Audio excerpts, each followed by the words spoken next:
High school football is on the air. The Oneida Indians, the Scott Highlanders, with Tim Smith, Rick Keaton, and their entire broadcast teams. This is Tennessee's most complete high school football coverage.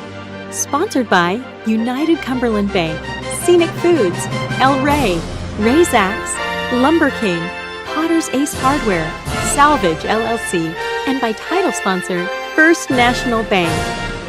Produced by the IH Sports Network, Friday Night Football begins now.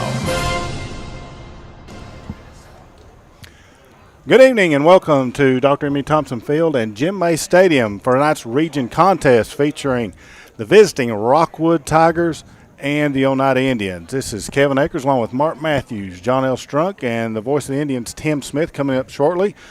Gentlemen, we've got another opponent tonight that is very, very tough in the Rockwood Tigers. And, Mark, tell us a little bit about Rockwood. A little bit about Rockwood. Overall record is 2-3. They're 0-1 in region play. Had a good ball game last week. Played Harriman and 63-26, I believe, was the final there. Yeah, they've got weapons all over the field, guys, and just looking forward to tonight and see how the Indians are going to corral all that speed. John? Yeah, and these matchups, for the most part, over the years have been they've been rock fights, guys. They've just been down and dirty, close matchups, usually one-score type of games. I know last year we got the better of them by a little bit more than that, but wow, expect this tonight to be a good old-fashioned humdinger. Tim? That Rockwood just rolled it up last week, like you said, Mark. I mean, they got healthy and happy against the Harriman Blue Devils. Harriman's not the strongest Harriman squad that's ever existed, but you can't argue with more than 60 points. No, and Harriman's got some playmakers too on the field, but Rockwood kept them contained pretty much. It was a tight game there in the first half, 28-14, I believe, at halftime. And then Rockwood pulled away from them in the second half. They scored pretty quick out there in the second. Started the third quarter and ended up running away with it. Yeah, and saw some things that Harriman was able to do in the first half. They completely took that away in the second half. And so they're my point being is they're a very well-coached football team. They're going to take away what you want to do, and we've seen that from year in and year out from playing Rockwood. Expect more of the same. It'll be a chess match between these two coaching staffs, and I'm looking forward to it. I'm ready to go right now. It's a huge game. I mean, any coach will tell you the next game's the big game, but this is the big game. This has a big chunk of deciding how the region standings are going to go, and tonight, more than likely, home field advantage in the playoff first round is on the line between these two teams. The winner of this game will likely have that home field advantage. And Oneida had a pretty good week last week as well. I mean, they didn't score 63 points, but they didn't surrender any. No, and they won 19-0 against Northview Academy, and I feel like that they left 3 scores on the field. Just some bad penalties there in the red zone and turned the ball over a couple of times, but the Indians dominated them last week. I mean, I think they held them, John. I think you had it, 50 yards of total offense for Northview, and the Indians piled up to over 250. So just a real big week by the Indians, too. Their offense is really starting to gel a little bit and starting to come together, and I think we're going to see more of that tonight. And I think we will. And I think the positive thing that I could take out of last week, and we've been integrating it more and more, we have put in the passing game this year. I mean, we've went and we have some weapons out there. McLaurin Love had 6 catches last week. And as I look at his stats, he had a 15-yarder, a 14-yarder, 6, 5, 7, and 9-yard catches. We took what they were giving us last week, the offense did, in the passing game, and that doesn't sound like a lot. We had 84 yards passing last week on 13 of 22 from Caden Rector, but that was enough to kind of soften it up and then let our run game take over. And we were 31 for 172 and 3 scores on the running side of it for Oneida. So very balanced in the offensive attack, and it's been that way for the last several weeks. Tim, you're going to catch us up a little bit on how the region. Yeah, the region. So tonight, your region leader at this point, probably you would consider Monterey because they've had the tougher draw and they've not been beaten in the region. They defeated this Rockwood team 20-6 a few weeks ago. Tonight, Monterey is not in region play, but they do have a very interesting game coming up this evening. Monterey is going to be dealing with Waverly. Waverly is a 4A team, or I'm sorry, a 3A team that is 4-1.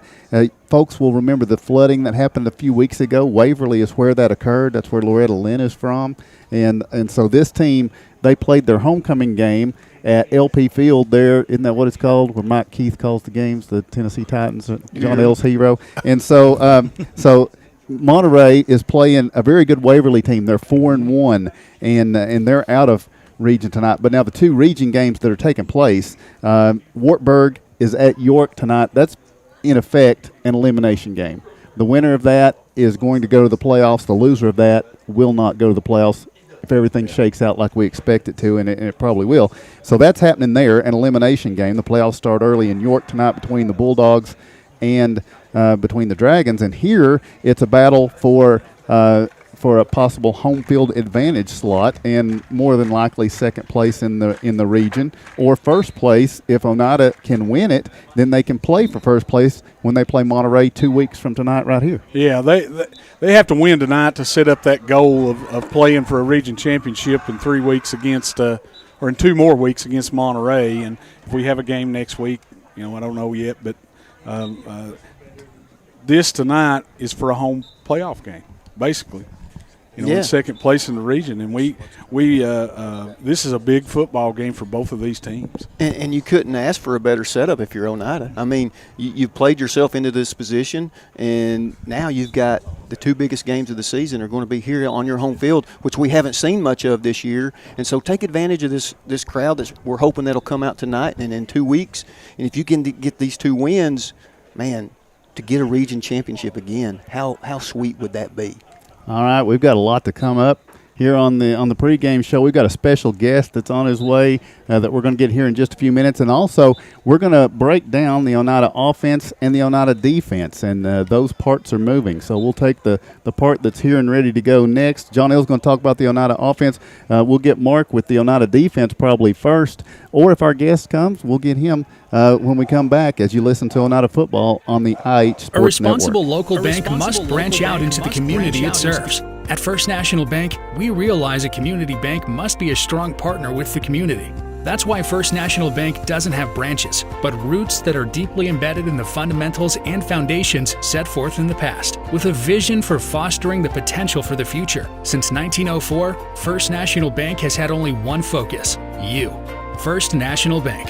Your family, your future, your bank. Member FDIC.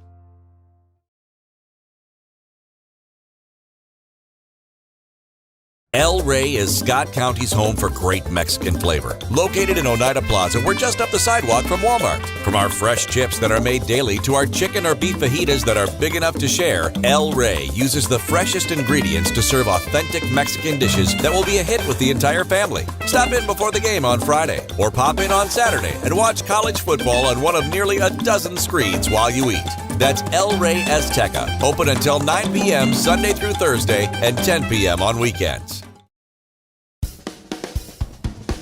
Banking is easier at United Cumberland Bank. ATM deposits, instant issue debit cards, and a mobile app that gives you full control are just a few reasons why more Scott Countyans are choosing United Cumberland Bank. This is Tammy Strunk, new accounts representative, and I would appreciate your business. Come see me and find out why more Scott Countyans are choosing United Cumberland Bank. Member FDIC. Lumber King in Oneida, Tennessee is the region's one-stop shop for everything a DIYer might need. Carhartt apparel, rugged clothing that works as hard as you do. Lumber King Rental Center, a home for not only tools that a construction site might need, but heavy equipment that can get the hardest jobs done in no time. Here at Lumber King, we carry all of the essentials. Let us be your #1 source for everything construction. You can visit us at 20359 Alberta Street in Oneida, Tennessee. Because at Lumber King, we deliver.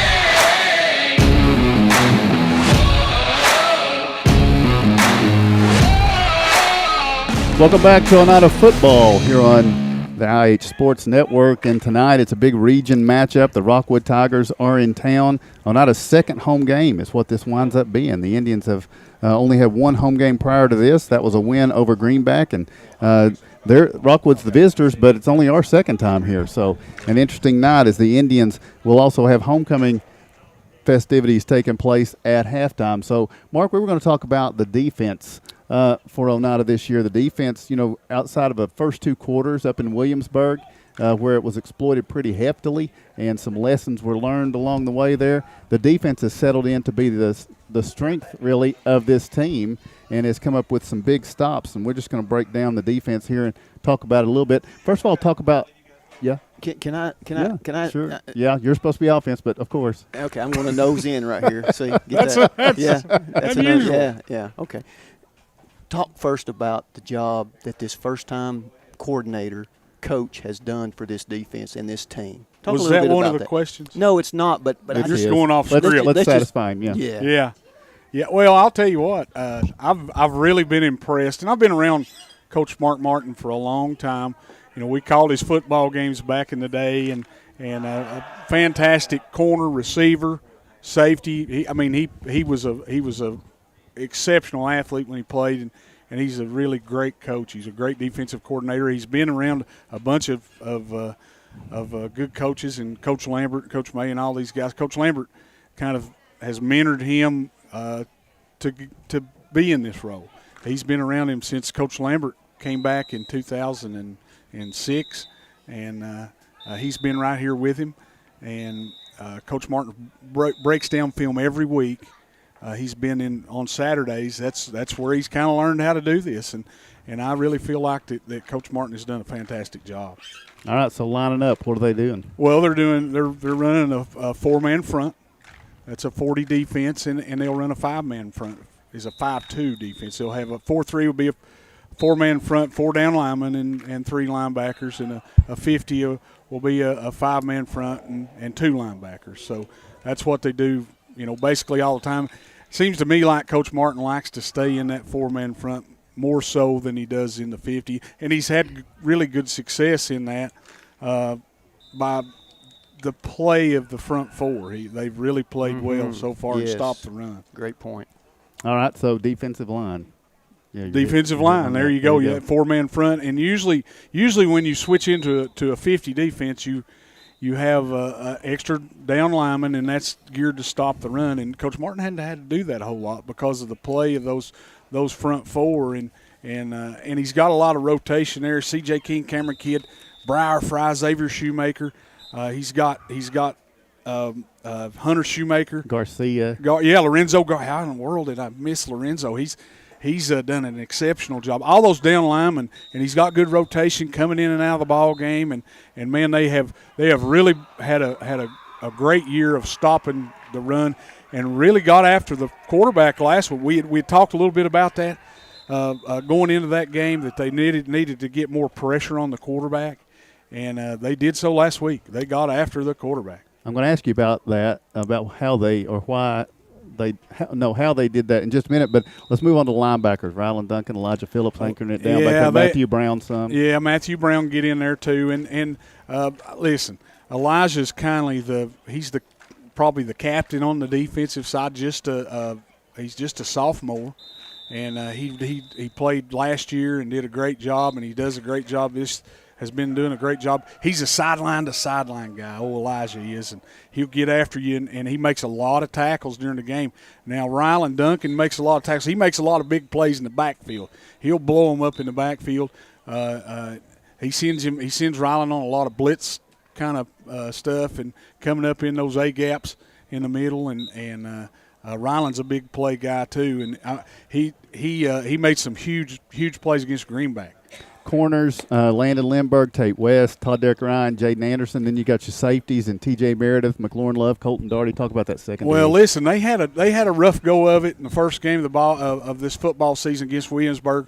They came out against Greenback in the first half and struggled a little bit. We struggled a little bit of shutting down that middle, and we came out in the second half and really tightened things up and I'll tell you what, I don't know if anybody's playing any better then Landon Lindbergh and Jaden Anderson and T.J. Meredith, Matthew Brown, all those guys in the back end of the defense. I don't know if anybody's playing better. They have done an exceptional job all season outside of that first game and a half. They've really turned it up. That's close to Coach Martin's heart. That's where he played. And it was yeah, in that secondary. absolutely. It was an awfully good secondary back when he was there. So now, last week you talked about the pressure. Why was it just winning the one-on-one battles, or are there times when we're taking chances and bringing extra people, or what's it looking like to you? Well, I tell you, we got last week, I felt like that the front four really got the pressure on. We didn't – I mean, had some blitz packages that we sent, but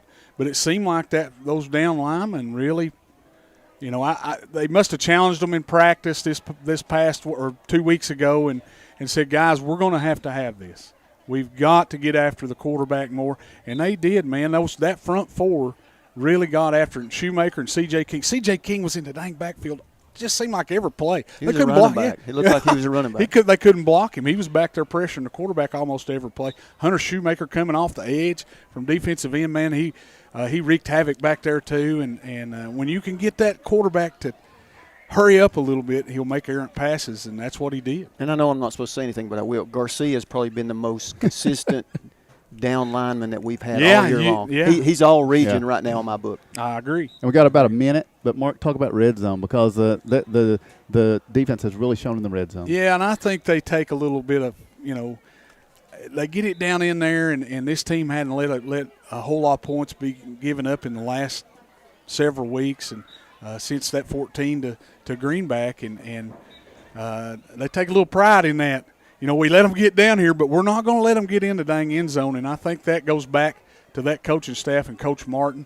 Guys, you can give up those plays, you know, between the 20s, but once it gets down in that red zone, man, you know, we're going to bow her back a little bit, and we're going to get after these people, and they're not going to get in the end zone. Earn some pizza. Yes, sir. Earn some pizza. All righty, we're going to take another break and be back to IH Sports coverage of Oneida Rockwood right after this.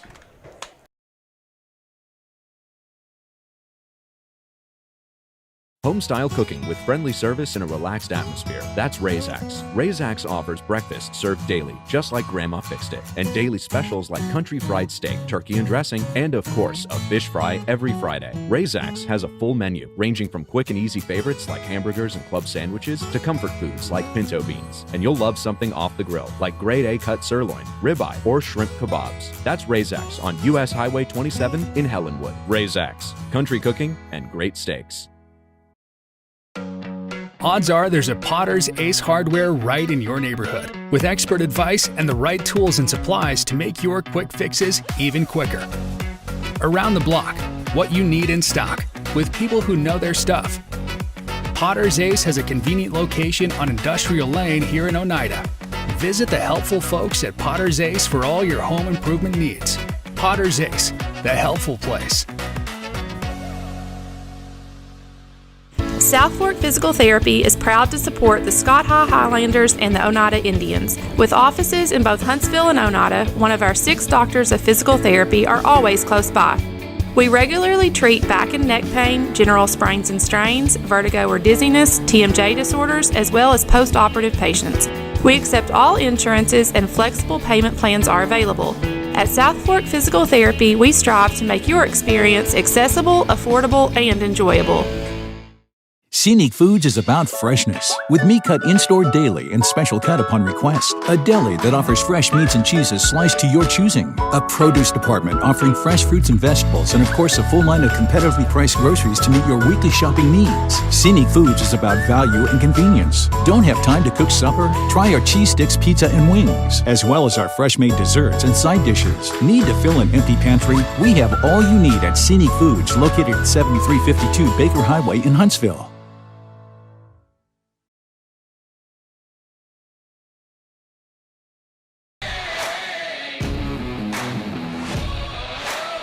Welcome back to IH Sports coverage of Oneida High School football. It's pregame for the Rockwood Tigers and the Oneida Indians coming up. John L., you're going to lead us off a little bit about Oneida's offense. Yeah, first thing, John L., what about these formations? The Indians throw a lot of them out there. Yeah, and I think that's the thing. I I think we're more multiple than we have been in recent years. We're putting formations on the field, and it's based on what the other team does. We're going against their strengths. Last week, we lined up in multiple receiver sets all night long, and we were able to throw the ball. We've already alluded to that. We racked up 84 yards on 13 completions, threw it 22 times last week, and we've seen more of that in the last few weeks. It's crazy. So, it is 22 times. And then it all starts with our young quarterback, Caden Rector. And I know we started out the season, unfortunately, we lost Noah Buttram. They were splitting time, the senior and the sophomore. So with Caden getting all the practice time probably with the first team, getting all the game time, we've seen this young man develop, and has he ever developed? Yeah. And I'd say the coaching staff says he's probably got some ways to go, but how neat it is to have him stand back there, and he's very confident in what he does, and he's very sure in his capabilities. And what we've done as well is we've gotten playmakers in space. McLaurin Love had 6 catches last week, just underneath throws, things that they were giving us. And then the running backs, a good tandem that we're seeing that is complementing each other. Okay, let's start with the offensive line, though. Sure.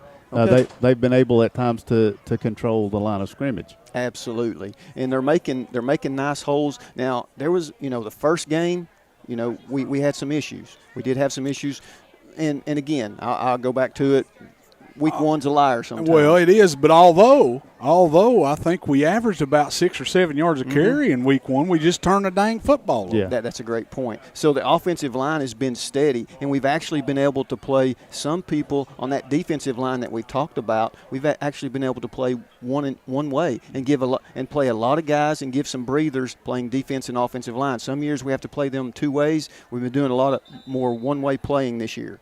So, yes, across the front, Cameron Kidd, Caden Terry, John Selby, Blake Couch, and Xavier Shoemaker. They make up the bulk of that front line, and they have substitutions coming in as well. So, and then they're opening the way for the running backs, which have been very good. Rylan Duncan and T.J. Meredith getting the majority of the carries, but Elijah Phillips is out there a lot. Matthew Brown's got some good carries. Those 4 guys, and like you said, T.J. Meredith and Rylan Duncan being the senior, T.J. being the sophomore, they complement each other.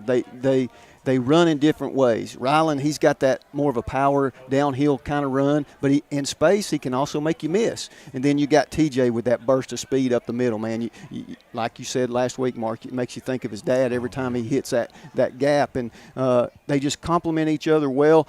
The last 2 weeks, they've been well over 150 yards between them, and Rylan had 98 a couple of weeks ago, so complement each other very well. All right, so then you go from the running backs to the receivers. You talk about throwing it 22 times. You wouldn't do that if you didn't have some guys that you could count on to reel that in. It starts with McLaurin Love, but there's been several others. Yeah, and last week, like I said, we had 7 receivers last week. Check that, 8 people that caught a pass in last week's game. I don't know, as an Oneida fan and sitting up here, how many times we could actually say that going back 30 years. I'm serious. I don't know that we had a game where we had 8 people catch a pass. I mean, I'm just being as serious as I can be. Derek Lawson might have lined up 8 different places and caught a pass. But exactly. So and threw it to himself. Yeah. Oh, Jonathan's going to appreciate that. Yeah, you'll have to answer for that one. McLaurin Love, Landon Lindbergh, Colton Darty, Jaden Anderson, Tate West, Ben Buttram, Todd Derrick Ryan. That big touchdown pass Todd Derrick Ryan caught against Greenback. He'll remember that forever. I know he will. And then Hunter Shoemaker also coming what looked like out either the slot or the tight end position last week. Almost had that touchdown pass. Yeah. Great play call. That's what I'm saying. We have seen a lot of things with this offense. We've seen the screen game work effectively with the offense.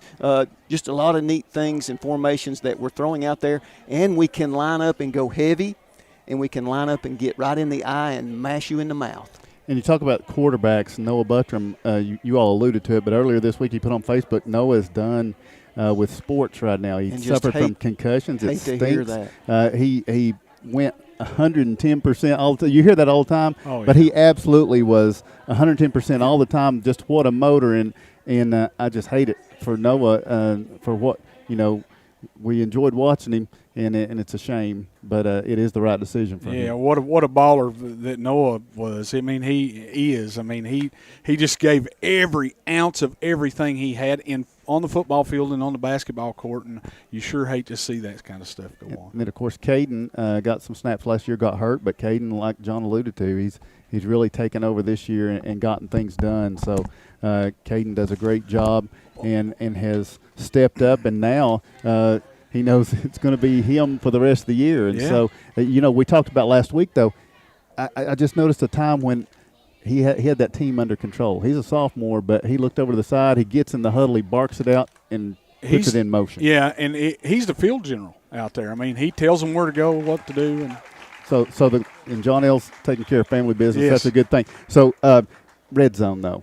So we've moved the ball between the 20s a lot. We have. Like teams have done against us, and we don't have a lot of points to show for it. It seems like we should have more points than we have with the yards we've accomplished. Yeah, and we get down in that situation sometimes, and maybe it's, you get inside the red zone and inside the 20-yard line, and maybe the pressure's a little different. I know, the pressure's a little different down there, and they tend to make mistakes down there. Penalties has hurt us all year, and we had 6 for 60 yards, 7 for 60 yards last week that I think took 3 scores off the board, and you have a turnover down in that area, and that's hurt us a lot. So those are things that you can work on and practice and shore up and take care of those things. And we're growing every week, Tim, and that is part of it. When you grow in the red zone, you get down in that pressure situation, and you got to learn how to finish drives. Right.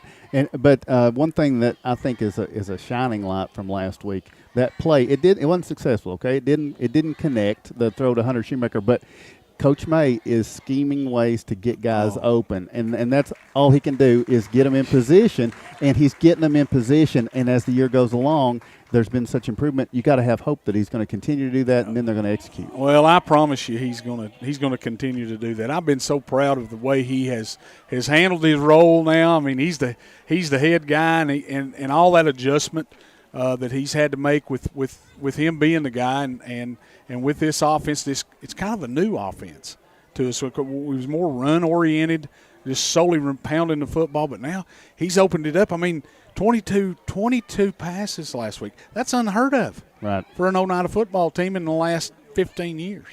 All right, so there you have the defensive breakdown and the offensive breakdown, and we're going to continue on. It's a big night here at Jim May Stadium, Dr. Emmy Thompson Field, the Oneida Indians hosting the Rockwood Tigers, and we'll have more here on the IH Sports Network. Home improvement doesn't have to break the bank. At Salvage LLC, we have everything you need to finish your new home or to give a makeover to your existing home. From a full line of laminated and vinyl flooring to interior and exterior doors to crown molding and baseboards, start your next home project at Salvage LLC. Stop by and check out our model kitchen setup for ideas on how to take your kitchen from functional to stunning. Salvage LLC is located on Industrial Lane in Oneida. Open 8:30 a.m. until 5 p.m., Monday through Friday. Find us online at salvagellc.net.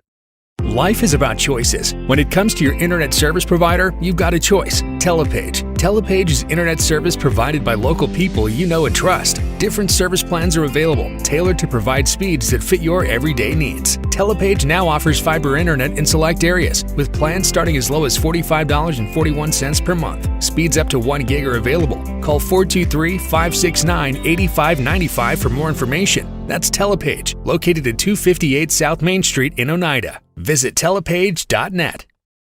A responsible local bank must branch out into the community it serves. At First National Bank, we realize a community bank must be a strong partner with the community. That's why First National Bank doesn't have branches, but roots that are deeply embedded in the fundamentals and foundations set forth in the past, with a vision for fostering the potential for the future. Since 1904, First National Bank has had only one focus: you. First National Bank. Your family, your future, your bank. Member FDIC. El Rey is Scott County's home for great Mexican flavor. Located in Oneida Plaza, we're just up the sidewalk from Walmart. From our fresh chips that are made daily to our chicken or beef fajitas that are big enough to share, El Rey uses the freshest ingredients to serve authentic Mexican dishes that will be a hit with the entire family. Stop in before the game on Friday or pop in on Saturday and watch college football on one of nearly a dozen screens while you eat. That's El Rey Azteca, open until 9 p.m. Sunday through Thursday and 10 p.m. on weekends. I didn't hear it. Welcome back to Jim May Stadium at Dr. Emmy Thompson Field, the Oneida Indians and the Rockwood Tigers. And join us now, Mr. Rockwood is Coach Paul Kamakawa. Coach, we thank you for taking some time to sit and talk with us tonight. It's a big game. Oh, it's always a big game between Rockwood and Oneida. It's two similar programs. I think they're both well respected in East Tennessee. It's always a good game too. I'm going to get to your scout on your own team here in just a minute. Okay. But first, I want you to tell people a little bit about yourself. We see you coaching basketball, and I follow you on Twitter and always interested in that. And I know you probably didn't get much sleep since the Bengals had a last-second field goal last night. Did you stay up and watch that one? Of course. Yeah. I didn't even change channels last night like I normally would. So, I got plenty of sleep. I got a planning period after lunch. I shut my door and lock it, and no problem, I got a nap in. Now, I want you to fit in wherever you feel like it fits, how the Cincinnati connection came in, how you became a fan. I was born in Cincinnati. All right. Well, that fits right in. Let's start there. So you're a Reds fan as well? Correct. Even the Bearcats? No, not really. Basketball a little bit, I like them, but no, I don't. That's just Justin Gambrell. That's one of our assistant coaches is a Cincinnati Bearcat fan. All right. Tell us about high school, what you played, what you did. Well, high school, I was on the basketball team. I didn't play. I tell our team all the time I was the greatest cheerleader that there was. I could stand up and clap with the best of them. I thought I was a pretty good basketball player, but I understand that my coach back then, Coach Thompson, knew what he was talking about. There wasn't much college, 6 Asian American in the basketball. I thought I could play in the NBA back in the days, but I figured it out in a hurry. There was no future for me there, so I needed to find another field. All right, so you went on to school. Did you obviously went into teaching? Did you start in teaching? Oh, yeah. I did, yes. I knew I wanted to coach basketball even when I was in high school, and went to Tennessee Tech, and I was fortunate there. I got to be a graduate assistant with Coach Tom Deaton when he got the job. I bugged him enough where he let me become a graduate assistant. I got to do that for 2 years. Probably the best experience I've had in coaching, because I learned a lot of basketball under him. All right, and then what year did you start? Did you start straight back at Rockwood out of Tech?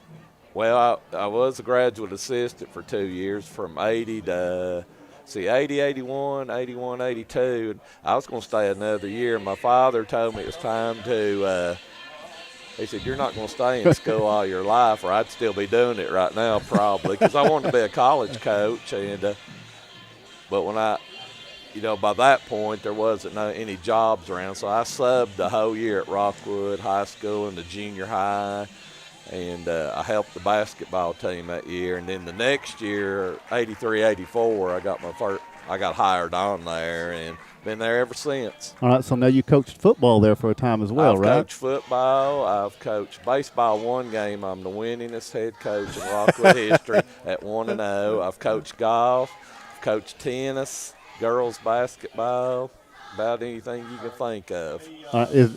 So tell us about the football coaching. What was your responsibilities? I know you were on a staff with John Webb back in the 90s, right? Yes, both of us. Yeah, I was a split ends coach. We didn't really have to know any pass routes or anything because we never threw the ball like we don't now. And all we were offensive tackles, just split out wide. That's all. That's what I told the kids. I said, you don't get no feelings of grandeur that you're going to catch a touchdown pass or anything, because he ain't going to throw it to you. So you might as well learn how to block. And it was a great time because we had an excellent football program back then. So now is that where Coach Webb got his philosophies, his tendencies, was during that time, or did he already have that, or what? I would say a lot of it's rooted there because we're good friends with Mark Pemberton, who's at Ray County now and was our coach. He coached Coach Webb. You can see it, but Coach Webb, he's like all of us. He's evolved over the times, and he's doing his own thing now. But you could see a lot of it from back then when we were together.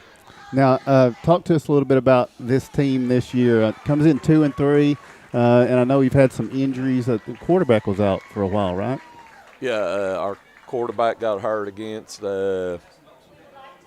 Sweetwater. I guess that was game 2, and we went into we lost that game. Obviously, we were playing well till he got hurt. I think it really stunned us. He got hurt, and we didn't play well after the injury. And then I think I don't even know who our next. I guess it was Kingston. We actually played pretty well. We just couldn't score against Kingston, if I'm correct. Monterey, they took us to the woodshed. We didn't do anything well against Monterey. Then Coach Webb, he's changed. I mean, he's done this for 2 years in a row. I really don't know why he does it, but he's trying to adapt to his kids because we got a great group of skilled kids right now. Probably as good skilled kids we've had in a long time. Extremely quick, move well, and really good offensively. And I don't know. I think he was trying to adapt too much to them probably. And last week he went back to being himself, running stuff he was more comfortable with. Kids are used to it because that's what we did last year. We started out that way, and he went back, and they bounced back last week against Harriman. Played really well against Harriman. So now I just think he's reverted back to his comfortable self. Now, Jaden Hannibal we're familiar with from last year, but the young man who won the 5-star Preps Player of the Week, and I want to make sure, I'm sure I'm going to have to say his last name quite a bit. Is it Moran? Yes, Don Moran. Don Moran. Tell us about him. Great kid. He's probably, right now at this point in the year, probably our best football player. Last year I thought he was our best defensive back, probably our best defender. Has extremely good ball instincts defensively. Offensively, he's really fit into his role as a wing running back, and it's just like last week. I mean, Harriman wasn't very good defensively. I thought they were good offensively, but defensively they weren't. I don't know. It may have been a bad game or what. I don't know. But they weren't good defensively last week. It was like Dom was playing Nintendo or Xbox or whatever. He was just doing his own thing. I mean, he only had 7 carries and didn't play at all in the second half hardly. I think he scored once in the third quarter, and he was done for the night, you know. 7 carries at 200 yards. And then, I mean, it wasn't even anybody around him on a couple of runs of those. Yeah. So, extremely good football player. Been very good for the last 2 years for us. So if you were going to finish these two thoughts, if this happens, Oneida wins, but if this happens, Rockwood wins, how would you quantify that? Well, I don't know anything about Coach May. I mean, all I'm used to is Tony Lambert, his 500 stories. I've got as many stories as Tony Lambert, and is Tony here tonight, man? I think I saw him out there earlier. He is, yeah. I mean, I don't know if Coach May's different offensively. We always know when we come up here or they come to our place, well, the game's going to be over in less than 2 hours because nobody's going to throw the ball. It's going to be a running clock. He did put it up 22 times last week. Okay, we may be here a little bit longer then. But for us for Rockwood to win, we're going to have to score some points. And then I think defense for Oneida to win, I don't know how Coach May is. You know, Tony Lambert was going to run it down your throat and make you like it. And if you stopped them, fine. You're the better team tonight. And if you say Coach May's thrown it 22 times, I think we got good defensive backs.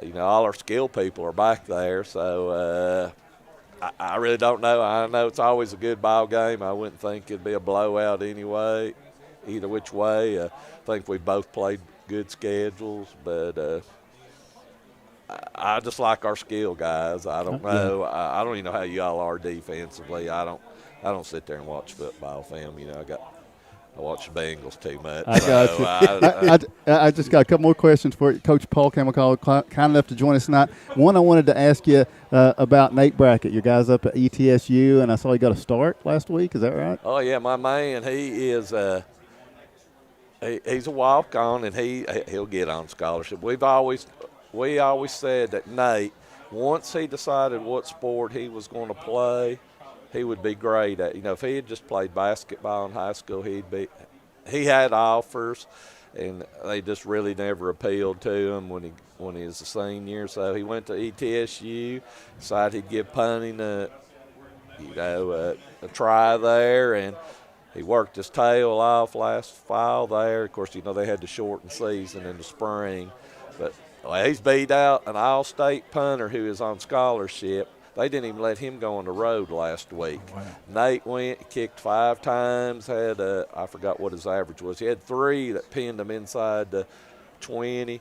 Nate Brackett will be on scholarship. Great kid, great student. He's one of these that we've had that no matter what field he goes into, he'll be a success. And just a quick basketball question for the upcoming season. Coach King, all he has to do is roll it out because he's got the. Coach King will be. He's loaded. He don't. Yeah, but what's it? Yeah, I mean, there's no excuse for him. But no. But tell us about Marv. I mean, it's just like a basketball factory up here. I mean, TSSAA's not coming to Oneida, Tennessee to check see if they play. I bet if I went in the gym, Coach King has got whatever kids he's got that aren't playing any football or any other sport, I guarantee they're practicing and that they got the offense, defense, inbounds in right now. They're just waiting for November 1st when they start scrimmaging and everything. But now how are you looking for this year? Oh, we'll be terrible. If we get these kids back healthy out on the basketball court, our district, we're all chasing Harriman, and, we're playing for second right now, honestly, because I don't have an answer for Jordan McCullum. Our team doesn't, and no one in District 4, whatever number we are, has an answer for Jordan McCullum. All right, Coach, it's fun to watch, though. All these games coming up, it'll be a fun season. We certainly thank you for joining us tonight. I appreciate Very kind you having of you. me up here. All right, we wish you best of luck through the season. Thank you. Same to y'all, unless we play you. Okay. All right, Coach. Thank you. Thank you. Lumber King in Oneida, Tennessee is the region's one-stop shop for everything a DIYer might need. Carhartt apparel, rugged clothing that works as hard as you do. Lumber King Rental Center, a home for not only tools that a construction site might need, but heavy equipment that can get the hardest jobs done in no time.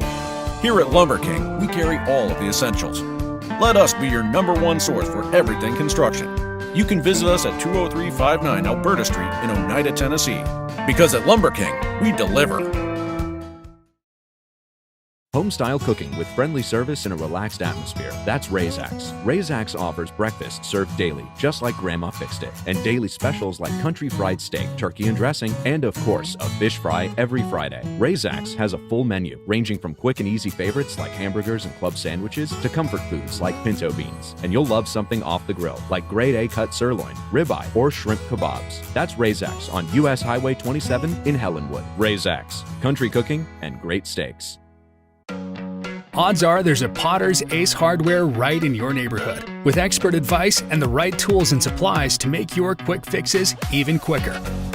Around the block, what you need in stock, with people who know their stuff. Potter's Ace has a convenient location on Industrial Lane here in Oneida. Visit the helpful folks at Potter's Ace for all your home improvement needs. Potter's Ace, the helpful place. South Fork Physical Therapy is proud to support the Scott High Highlanders and the Oneida Indians. With offices in both Huntsville and Oneida, one of our 6 doctors of physical therapy are always close by. We regularly treat back and neck pain, general sprains and strains, vertigo or dizziness, TMJ disorders, as well as post-operative patients. We accept all insurances and flexible payment plans are available. At South Fork Physical Therapy, we strive to make your experience accessible, affordable, and enjoyable. Scenic Foods is about freshness, with meat cut in-store daily and special cut upon request. A deli that offers fresh meats and cheeses sliced to your choosing. A produce department offering fresh fruits and vegetables, and of course a full line of competitively priced groceries to meet your weekly shopping needs. Scenic Foods is about value and convenience. Don't have time to cook supper? Try our cheese sticks, pizza, and wings, as well as our fresh-made desserts and side dishes. Need to fill an empty pantry? We have all you need at Scenic Foods, located at 7352 Baker Highway in Huntsville. Home improvement doesn't have to break the bank. At Salvage LLC, we have everything you need to finish your new home or to give a makeover to your existing home. From a full line of laminated and vinyl flooring to interior and exterior doors to crown molding and baseboards, start your next home project at Salvage LLC. Stop by and check out our model kitchen setup for ideas on how to take your kitchen from functional to stunning. Salvage LLC is located on Industrial Lane in Oneida. Open 8:30 a.m. until 5 p.m., Monday through Friday. Find us online at salvagellc.net.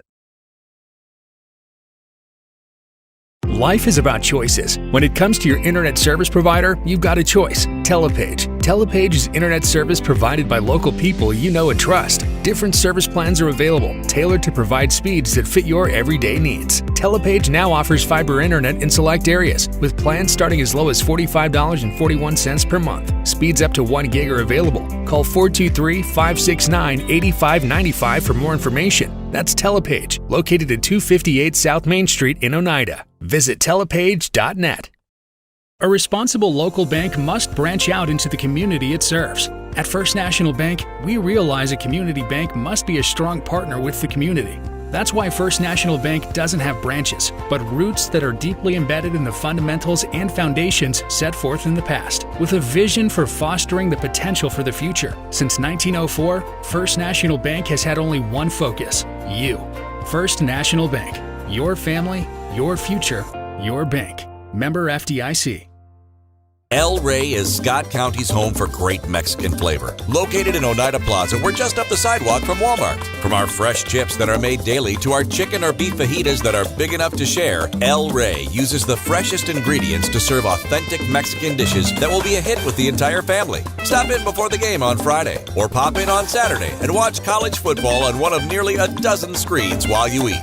That's El Rey Azteca, open until 9 p.m. Sunday through Thursday and 10 p.m. on weekends.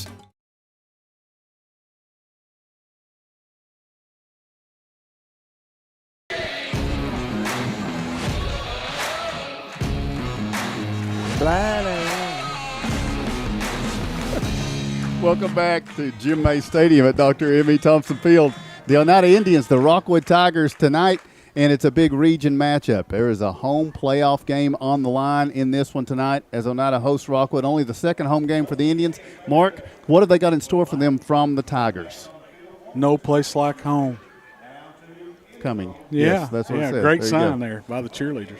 Good job. Hey, Rockwood head coach is John Webb. They're 2-3 overall. They're 0-1 in the region. They played their first game was against Oliver Very Springs. deceiving, that 2-3 record and 0-1 in the region. That's very deceiving. Yeah. Oliver Springs, they won 41-8. At Sweetwater, they lost 36-35. At Sweetwater. And they lost their starting quarterback in that game in the third quarter. So that was a tough loss for them. Kingston, they lost at home 21-0. Monterey was a loss 43-14. Harriman was a win 63-26. That was last week. They really showed out in that game. Last year versus Oneida, Oneida won the football game 21-14. 2019, we lost 32-27. 18 was a loss, 14-7, and in 2017 we won it 27-7. Points per game is 31. They average 31 a game. They give up 27 a game, so pretty close right there. They've had close football games this year. Offensively, run the wing tee. They like to run the spread offense, but most of the time you're going to see them in the wing tee. In passing downs, you're going to see them spread it out some, John. Number 4 is their quarterback tonight. Zadrian Fickey, he's their quarterback, going to be starting quarterback. Number 7 is their tailback. Gerald Hannibal, about 235, 240 pounds. Jaden. Gerald Hannibal. Okay, yeah, he's the big brother. He's tough, man. He scored 3 times against Harriman last week. It's hard to stop him.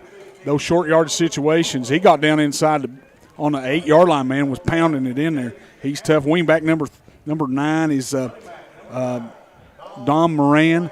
Listen, the most explosive player on their team is Dom Moran. He scored 3 times, had 7 carries for to over 200 yards rushing last week. Really, really good football player. Hannibal, the number 1, Jaden Hannibal, he's number 1. He's about 5'6", about $130. You can't get your hands on him. You better get your hands on him or he's going to score touchdowns on you all night. So he's really tough. Dakota Waldo, he lines up at a wing back and sometimes at tailback.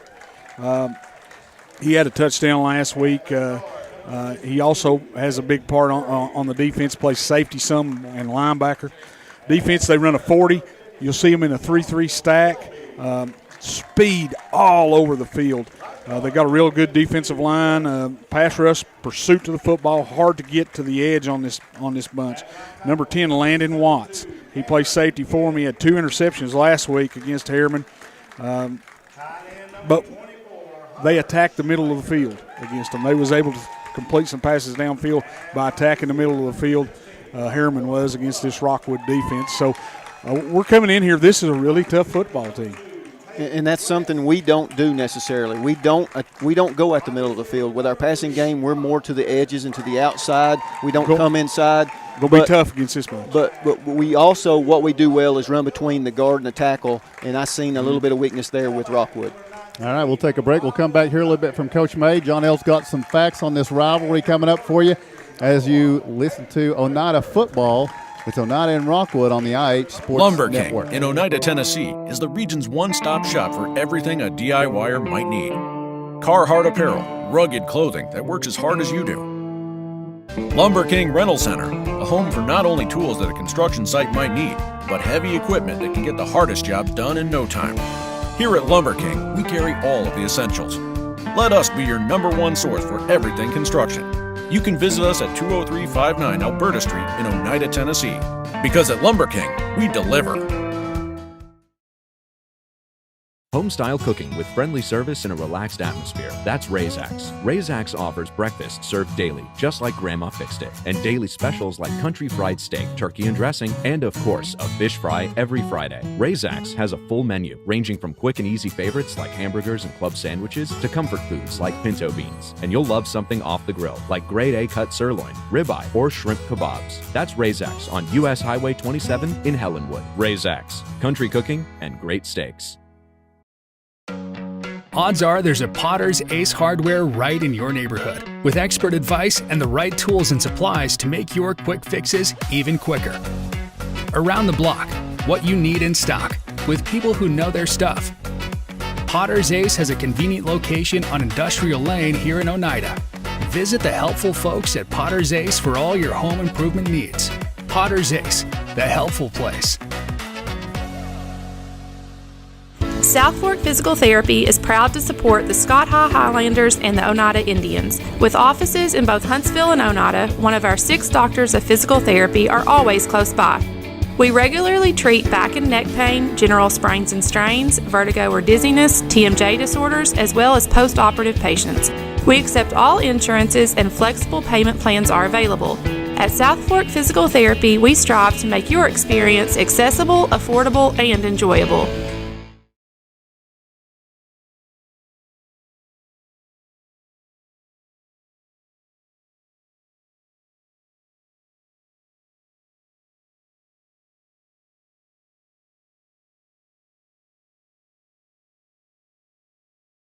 They do have a different quarterback. Number 4, Ficky's the quarterback. He got wideouts with Hannibal, who will also be a running back some, and Moran, number 9, who's up for Player of the Week this week.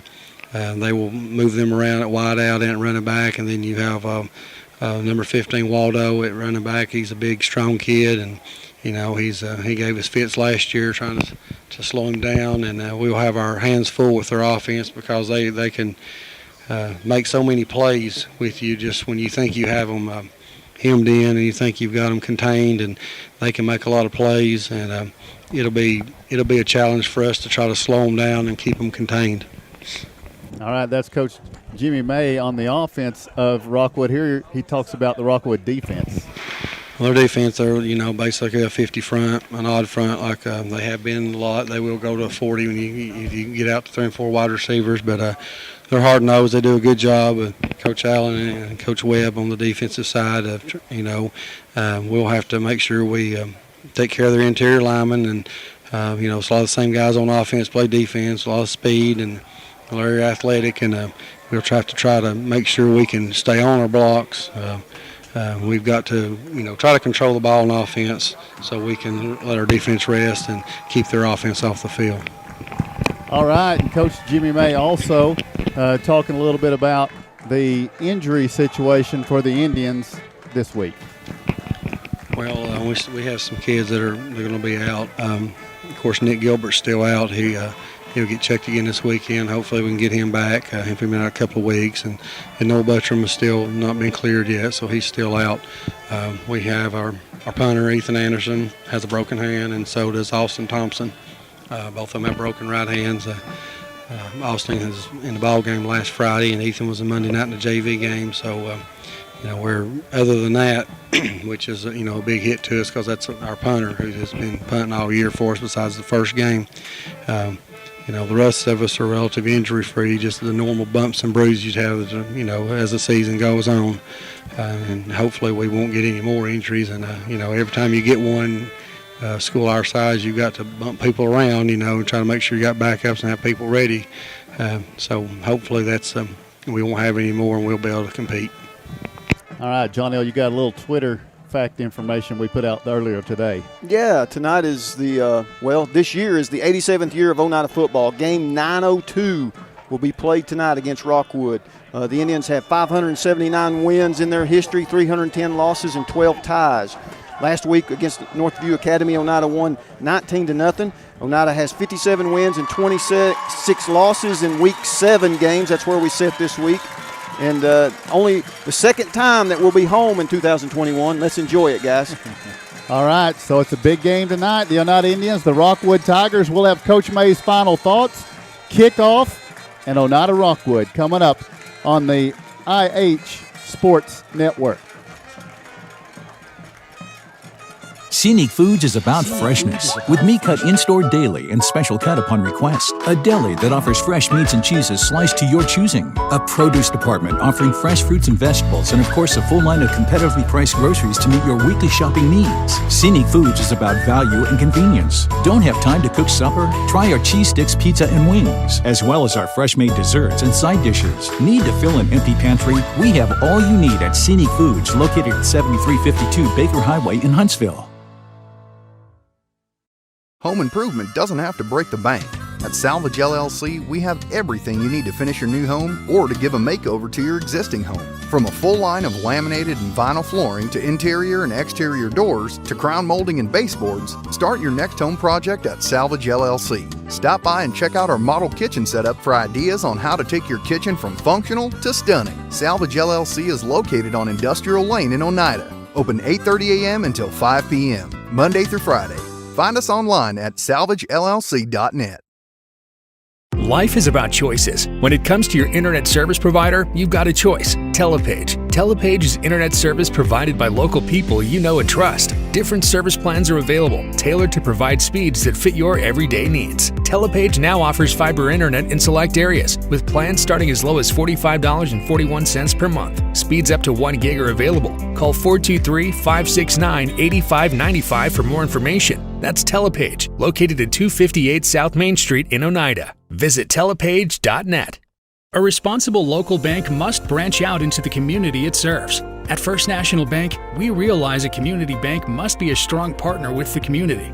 That's why First National Bank doesn't have branches, but roots that are deeply embedded in the fundamentals and foundations set forth in the past, with a vision for fostering the potential for the future. Since 1904, First National Bank has had only one focus: you. First National Bank. Your family, your future, your bank. Member FDIC. El Rey is Scott County's home for great Mexican flavor. Located in Oneida Plaza, we're just up the sidewalk from Walmart. From our fresh chips that are made daily to our chicken or beef fajitas that are big enough to share, El Rey uses the freshest ingredients to serve authentic Mexican dishes that will be a hit with the entire family. Stop in before the game on Friday, or pop in on Saturday and watch college football on one of nearly a dozen screens while you eat. That's El Rey Azteca, open until 9 p.m. Sunday through Thursday and 10 p.m. on weekends.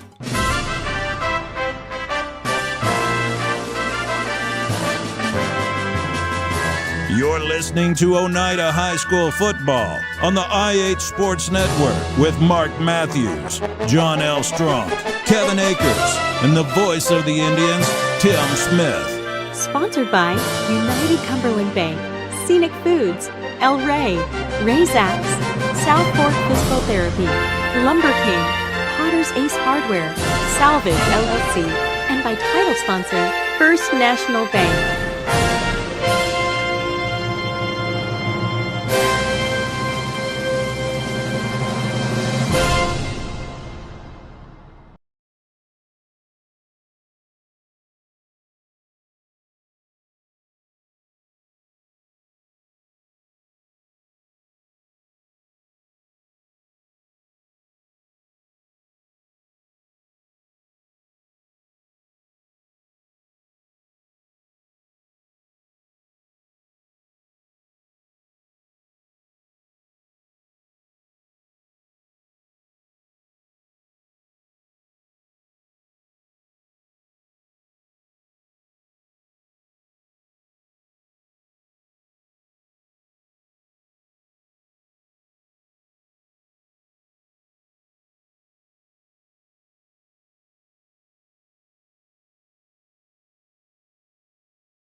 All right, Coach Jimmy May and the Indians are taking the field.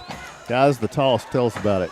Yeah, the toss went Oneida. Tails never fails, guys. And the captains for Oneida tonight were Hunter Shoemaker, Lorenzo Garcia, and Blake Couch. The captains for Rockwood were Jaden Hannibal, Zadrian Fickey, Dom Moran, and David Collette. All right, Dom Moran and Jaden Hannibal are deep to return. They stand at their own, about their own 18-yard line as Oneida will get set to kick it off. Kick it out of bounds is what I say. Yeah, they can start on the 35 every time tonight. So have we got Jaden Anderson kicking off here, and it's going to angle down. Moran catches it at the 19. He's to the 20, to the 25. And now he cuts forward to the 29, brought down at about the 30-yard line. Special teams tackle by Tate West. Up front for Rockwood on offense, the center's David Collette. The guards are Jaden Gilbert and Nehemiah Story. The tackles, Alex Norton and Griffin Metcalf. The tight end is Landon Watts. Receiver is Zane Laughlin. The running backs, Jaden Hannibal and Dom Moran. The quarterback will be Zadrian Fickey.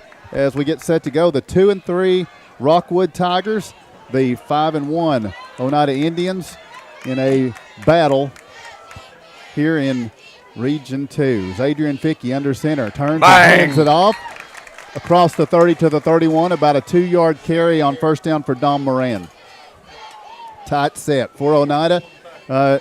Defensively for the Indians, they have up front C.J. King, Xavier Shoemaker, Hunter Shoemaker, Lorenzo Garcia. The linebackers Elijah Phillips, Rylan Duncan, with Lindbergh, Ryan, Meredith, and Love in the secondary. We're ready from the pistol formation now. This is going to be Fickey taking the snap. He gives the pitch, sweeping out to the right. Moran trying to get to the corner. He's going to get up to the 34, 35-yard line before being knocked out of bounds. Close to a 4-yard gain for Dom Moran for the carry, and it will bring up a 3rd and about 5. We heard Coach Paul Kamakawa tell us in the opening of the broadcast or in the pregame that Coach John Webb getting back to basics, what he likes to do, run the football. He was successful last week. He's got a 3rd and 7 coming up here from his own 34. Yeah, the Indians kept Moran from getting on the edge, and he picked up about 3 or 4 yards, but the Indians doing a good job with Matthew Brown and Elijah Phillips coming up to make the stop. So you've got Hannibal back to the left of Fickey, man in motion. And on a 3rd and 7, here's the snap. Fickey looking to throw, fires out to the right side. Hannibal slips a tackle. Jaden Hannibal spins, and now he's up 45-50, 45-40, 35-30, 25, and he's slipped another tackle all the way into the end zone for the touchdown. Jaden Hannibal takes the football 66 yards up the right sideline off a couple of missed tackles for the Rockwood touchdown with just about a minute gone. Yeah, and that's the thing with him. Hannibal, he gets the football. He's very elusive. He's hard to bring down. Once you get a hold of him, you gotta hang on and get him to the ground. Not that big, but man, is he fast. All right, Hayden McLean to attempt the extra point. And here's the snap, the hold, the kick from McLean is on the way. This kick is good. Timeout on the field, 10:58 to play in the first quarter. And your score is Rockwood 7 and Oneida 0.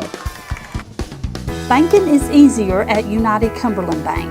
ATM deposits, instant issue debit cards, and a mobile app that gives you full control are just a few reasons why more Scott Countyans are choosing United Cumberland Bank. This is Tammy Strunk, new accounts representative, and I would appreciate your business. Come see me and find out why more Scott Countyans are choosing United Cumberland Bank. Member FDIC.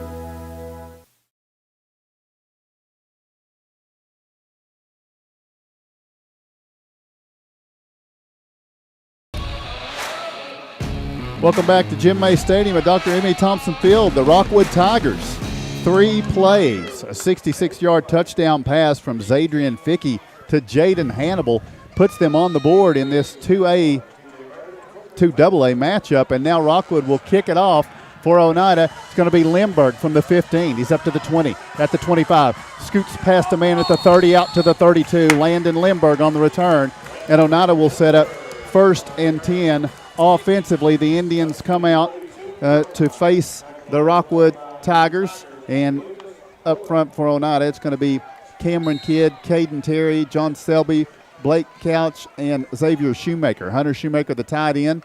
The running backs will be, looks like it's going to be Rylan Duncan at running back here. Receivers going to be McLaurin Love, Landon Lindbergh, and Tate West. Oneida with a 1st and 10 from their 32. Shoemaker goes in motion across the formation. Here's the snap. Give Rylan Duncan. Cuts left. He's at the 35-yard line. Moves out to the 40. Cuts inside. Now he's at the 45. Slung down, but not before he gets a First National Bank first down. Rylan Duncan out to the 48-yard line, and the offenses are on display here. Rockwood in the road. White jerseys with green numerals trimmed in gold. White pants. They've got gold helmets with numerals on the left. Rockwood R on the right, and they have the green and white stripe. Oneida in the home orange jerseys with white numerals, white pants with the orange stripes, the white helmet with the orange O emblazoned with the spear and the orange stripe down the middle. So the Indians are 1st and 10 now at their own 48-yard line, and from the pistol formation, Caden Rector with a pair of receivers to either side. Duncan comes set to his left, two men in motion. And that will be a flag as they hand it off to Rylan Duncan. Ball's on the ground. Rockwood recovers it, and recovering it for the Tigers here, Gerald Hannibal. So it was illegal motion. And the play should have stopped. It shouldn't have even happened. It should have been a dead ball, I think. They allowed Rockwood to decline it, and Rockwood takes over 1st and 10 on the turnover. They'll be at the Oneida 42. Well, you better bow your back right here, guys, because you're going to be, if you ain't careful, you're going to be down 14-0, 2 minutes off the clock. And they're going to go for the jugular, you know it. Well, they're at the Oneida 42-yard line with their second possession. And with 10:04 to play in the first quarter, Rockwood breaks the huddle. Fickey will be under center. Behind him, Gerald Hannibal with a wing back to either side. Waldo on one side. And now this is going to be Moran through the right tackle. It's going to be up to the 40-yard line to the 39-yard line. Down to the 38. It's about a 5-yard carry. That's Dom Moran. That's going to make it a 2nd down and 5 at the Oneida 38. Wow. Yeah, I know. He jumped up and was mad about something there. But I'll tell you what, guys, in this offense, and I noticed it on film, if you follow the guards, that's what's going to take you to the football. They do all this in motion and fake this handoff here and there to the wing backs and then hand it off underneath to a counterplay to Dom Moran. But if you follow the guards, because the guards pull to the hole, and that's going to take you to football. Indian defense is going to have to read their keys really well tonight. From the shotgun now, this is going to be Zadrian Fickey with Hannibal to his right. He hands it off. This is going to be Waldo on the sweep left. He's at the 35-yard line, lowers his shoulder, drives forward to the 31. Dakota Waldo gets a first down to the Oneida 30-yard line. Rockwood leads 7-0. 9:05 to play in the first quarter. They're now at the Oneida 30. Yeah, Todd Derrick Ryan comes up to make the stop, and he was fighting off of a blocker and come up to make that stop. A good play by T.D. Ryan right there. But the Indian defense, when Rockwood gets on the edge, they're just a little bit quicker than we are on the outside. Fickey from the shotgun. Gerald Hannibal to his right. Whistles. And what do we have? A timeout for Rockwood. We will take the same. We tell you the score, 8:44 to play in the first quarter. It's Rockwood 7 and Oneida Lumber King 0. in Oneida, Tennessee is the region's one-stop shop for everything a DIYer might need.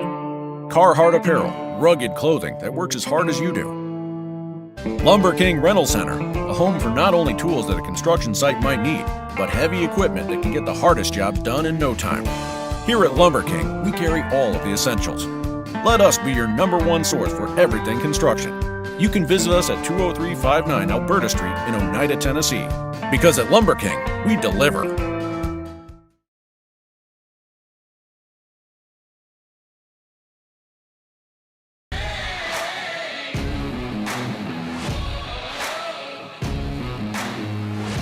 Welcome back to Dr. M.A. Thompson Field, Jim May Stadium. Rockwood out of a timeout. They have a 1st and 10 at the Oneida 30-yard line. Zadrian Fickey from the shotgun takes the snap. His first pass, a touchdown pass. Now he'll go deep down the right side. The ball is going to be overthrown, incomplete.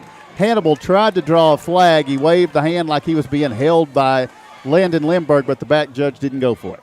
No, Lindbergh had really good coverage, and that's what you want to see. Lindbergh's a really good cornerback. He can get on their best receiver and take him out of the ball game. And that time he was all over right there on Hannibal. Great job by Lindbergh. That will bring up a 2nd down and 10. Rockwood at the Oneida 30-yard line. Again, Fickey will be in the shotgun. Moran will be a wing back on the left side. Waldo wing back to the right side. Gerald Hannibal to the left of Fickey, receiver to the right. Now it's going to be Moran sweeping off to the right. Indians try to get in the backfield, slow him a bit. He's going to be knocked down, maybe a gain of a yard for Dom Moran here. It's going to bring up a 2nd down and 9 for Rockwood at the Oneida 29. Well, Xavier Shoemaker was in the backfield, grabbed a hold of his jersey, just couldn't hold on, it's probably good he let go because that would have been a horse collar. Well, it could have very well been, but he down. slowed him down enough. Yes. And those guys was able to come over there and Rylan Duncan and Landon Lindbergh to make the stop. Here's a 3rd and 9. Rockwood needs the Oneida 20 for a 1st down. Here's the snap. Fickey rolling left, looking to pass again. Flare pass out to Dakota Waldo. Will skip. Wow. He had pressure from Garcia. It'll be 4th and 9 at the 29. Boy. Yeah, we need to keep doing that because he'll be throwing that football away a bunch. Yep. That's how you get in a quarterback's head early in the game. He'll be looking for 44 from now on. Rockwood trying to make something out of an Oneida turnover. And now they're going to have 9 yards, 1 down to do it. 4th and 9 at the Oneida 29-yard line. They've already used a timeout on this drive. Now they break the huddle. Fickey will be in the shotgun. Don't want to put a lot of pressure on an early play, but this is a big play right here in the ballgame. Brody Webb to the left of Fickey. 3 receivers to the left. That's the wide side of the field. Here's the snap. Fickey rolling to his left. Picks up the block. Now he's going to be flushed. He's hit as he throws. It's going to be incomplete. His receiver, Hannibal, falls down, and it's going to be a turnover on downs. Oneida will have it 1st and 10 at their own 29. They survived the turnover. Yeah, and Garcia was back there again, John, right in his face. Yep. He come off the edge, fought through a block, and was right there in his face again to make him hurry up that throw. We talked about Garcia in our comments in pregame, guys, how we felt like, or I felt like, he's been the most consistent defensive lineman we've had up front, and he's showing out tonight so far early on. And I'll say it again, he's got to be all-region performer right now in this part of the season. 7:49 to go, 1st quarter. Oneida down 7-0. 2nd offensive touch. Meredith in to the right of Rector on 1st and 10 from their own 29. Rector in the shotgun, takes the snap. Hands to Meredith, dances around, now bursts through to the 30, spins at the 35 down to the 37. About a 7-yard gain on 1st down for TJ Meredith. Will bring up a 2nd down and 2. We'll call it 8 on 1st down. Yeah, good vision right there by TJ and just wait until something opened up across the line of scrimmage. Indian offensive line over there on the right side did a good job of getting them out of the way, and TJ burst through that hole, picked up 8 yards, made a move right there at the end, and picked up a big 8-yard gain. From the 37-yard line, a 2nd and 2. Rector in the shotgun. Phillips wing back on the right side. Now he moves over to the left. Meredith. There's confusion on the formation. Now Oneida's going to take a timeout. So with 7:05 to play here in the 1st quarter, we'll take the break as Oneida takes the timeout. Your score, it's Rockwood 7 and Oneida 0. South Fork Physical Therapy is proud to support the Scott High Highlanders and the Oneida Indians. With offices in both Huntsville and Oneida, one of our 6 doctors of physical therapy are always close by. We regularly treat back and neck pain, general sprains and strains, vertigo or dizziness, TMJ disorders, as well as post-operative patients. We accept all insurances and flexible payment plans are available. At South Fork Physical Therapy, we strive to make your experience accessible, affordable, and enjoyable.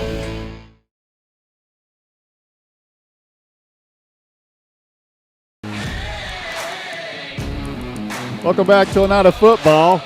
Jim May Stadium, Dr. Emmy Thompson Field. The Indians had to burn a timeout with 7:05 to play. It don't have to get chippy on the field. It gets no, chippy it's up here. Yeah, it's already here. I'll just leave it. From the shotgun, Rector. Mark fired up. Running back to his left on 2nd down and 2 from the 37. Takes the snap, hands it off. Meredith looking for those 2 yards, and he's going to have them. Across the 40 to the 41. 2nd effort for TJ Meredith. Gets a First National Bank 1st down. Yeah, boy, he was stopped right there, John. Looked like he was stopped at the line of scrimmage. Kept him legs driving and powers forward for the 1st down. Yeah, he bounced it to his right, just came around the corner and got enough for that 1st down, and we'll move the sticks. And I said that, in watching film and what I saw of Rockwood, if we had a place that we may make a little hay tonight, it might be between that in that A gap, either side, Mark. I felt like we could get some success there. At their own 42, Oneida with a pair of receivers to either side. Meredith to the left of Rector. Now McLaurin Love comes toward the formation. Dropping back, Rector fires on the out. Love makes the catch at the 48, strides forward to the 50 and close to the Rockwood 49. Very close to a first down. Let's see where they spot it. McLaurin Love with the nearly 10-yard grab, and they're eyeing it up. They're going to say it's just short. You know, his Aunt Rachel and Uncle Dave in town all the way from Austin, Texas to watch these Love boys play tonight, and they see a big catch from McLaurin right there. Leading receiver. Normally they're listening to us. This is probably better. Second down and less than a yard from the shotgun. Rector brings Shoemaker in motion, takes the snap, hands to Meredith. Meredith, he's hit at the line. Second effort, he stretches out. I think he's going to have it. They got to give him the ball stretch. Near side guy says he's got it. Where are they going to put it down? They got to use that. I mean, the stretch was there. No. Wow. Nope, they didn't give it to him. And it's not enough. You can see that marker's across the yard line. So Oneida needs third and, again, about a half a yard here. He got blowed up in the backfield, and TJ just kept driving and stretched out there. Yeah, it could have been a 2-yard loss. It should have been a 2-yard loss, but it is leg drive right there. I formation, Phillips the fullback. Rylan Duncan trying to get half a yard here under center, Caden Rector. Takes the snap, gives to Phillips. He dives forward, pushing the pile. It's going to be a First National Bank first down just inside the 49-yard line of Rockwood. Inside 5 minutes in this first quarter, Oneida trailing 7-0. That's a little old school football, Mark, what we were used to. Takes 5 minutes to get the pile up and back to the huddle. You know, everybody's in there in that scrum, and you got to love it. 3 yards in a cloud of dust, There you go. Ball just outside the Rockwood 48-yard line and a fresh set of downs for the Indians. Each team's burned a timeout in this first quarter. 4:45 and ticking in the first. Rockwood grabbed the early lead on a 66-yard touchdown pass. Oneida trying to answer here with their second drive of the game. First one ended in a turnover. It's going to be Rector from the shotgun. Duncan to his right. On 1st and 10, he takes the snap, fakes to Duncan. Now Rector keeping. He's going to be hit, dropped for a loss of yardage. They didn't fall for the fake to Duncan, and they take Rector down for a loss of about 1.5 yards to the 50. Yeah, Landon Watts lining up at outside linebacker that time, and he read it all the way. He knew that play was out there, and that Caden Rector can run it around the end and has been pretty good at it this year, but he stayed at home and made a great play. If we'd have gave it to Duncan on that play, he may still be running because there was a lot more white jerseys on the right side of the offense than on the left where Duncan ended up. And like you said, that's probably from film study, the formation and the look, and they had it snuffed out. Time's getting short. Rector was kind of shaking that right hand after that play. It's 4 seconds on the play clock. And now it's going to be an expired play clock. Yeah, Oneida didn't get the play off. Yeah. So that's going to be a loss of a couple of yards and then a 5-yard penalty. And Rector, again, he's looking at that right hand a little bit. Yeah, he's wiping it on his pants and slinging it around a little bit. So he must have got it numbed a little bit when he got tackled. And kind of wondering why we didn't take a timeout. I know we've already used one, but pretty important drive right here. But now we're going backwards. Yeah. From the 45-yard line, their own for Oneida. They got to have the Rockwood basically 38.5 for a first down. So it's 2nd and 17 here from the shotgun. Rector with Duncan to his left. 2 receivers left, 2 to the right. Here's the snap. Rector looking left, fires. It's going to be tipped by McLaurin Love, picked off by Dom Moran, and he's up to the 45-50, 45-40, 35-30. Has a block, 25-20, 15-10-5, into the end zone. Dom Moran picks it off and takes it all the way into the other end zone for a touchdown. How is that not an illegal block? That was a great play by Rockwood defense. Tip ball, runs it back, but Rylan Duncan got his legs cut out from under him, and I don't think that's you're allowed to do that. Downfield, you can't cut their dang legs, can you? So Hayden McLean will be on to attempt the extra point. Rockwood takes a 13-0 lead. Oneida's got 2 turnovers in 2 possessions. This one, lethal. It was turned into a pick 6. And now the extra point from Hayden McLean, or extra point attempt.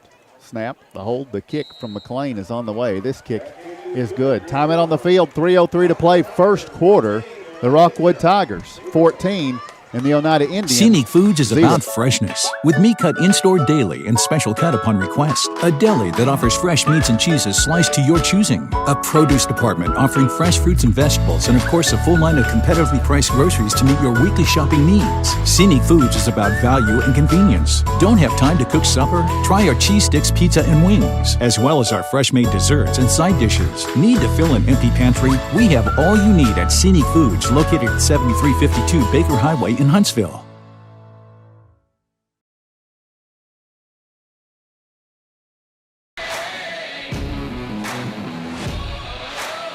Welcome back to Jim May Stadium, Dr. M.E. Thompson Field with 3:03 to play in the first quarter. Well, the Indians have been here before, down 14-0 in the first half. In fact, it was at their last home game. They were down 14-0 in the first half. They were able to get some points on the board and win against Greenback on a last-second field goal, but tonight it's early. And now the return for T.J. Meredith. He's up to the 30, 35. He gone. Out to the 40, 45. He's at the 50, 45, 40. And he's going to be knocked out of bounds by Jaden Hannibal, but not before T.J. Meredith takes it up the left side all the way to the 40-yard line of Rockwood, and that's a good response. It'll be 1st and 10 Indians.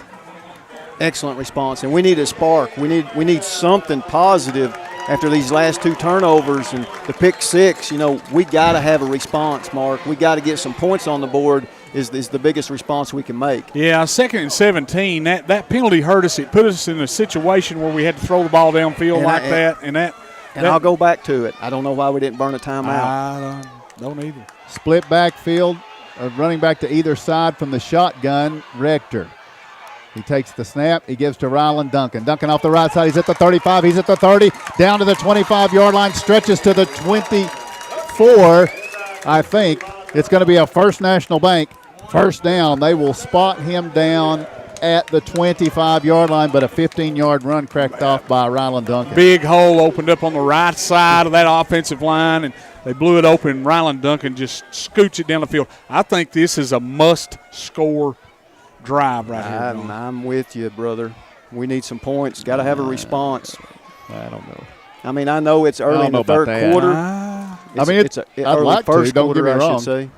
1st and 10 at 25. Phillips comes in motion across the formation. Rector takes the snap, hands it off. Rylan Duncan goes left side, following Phillips. He's down to the 20, still on his feet, down to the 15-yard line, and he can't be stopped. Rylan Duncan for 13 yards and a First National Bank first down. Feed him. Yeah, and this, feed him. He's running all over the field. And great job again over on that left side this time by that offensive line. Opened up another big hole. They're not touching him until he gets into that second level. And Rylan Duncan just jump on his back. He's moving us down the field. 29 yards on 2 carries for Rylan Duncan. Oneida at the 11 trying to respond. Down 14-0. Put the saddle on him, boys. Duncan to the right of Caden Rector from the 11. This is going to be Phillips in motion. Rector takes the snap, gives to Duncan, starts right, goes back left, spins off a would-be tackler inside the 10, stretching it down to the 8.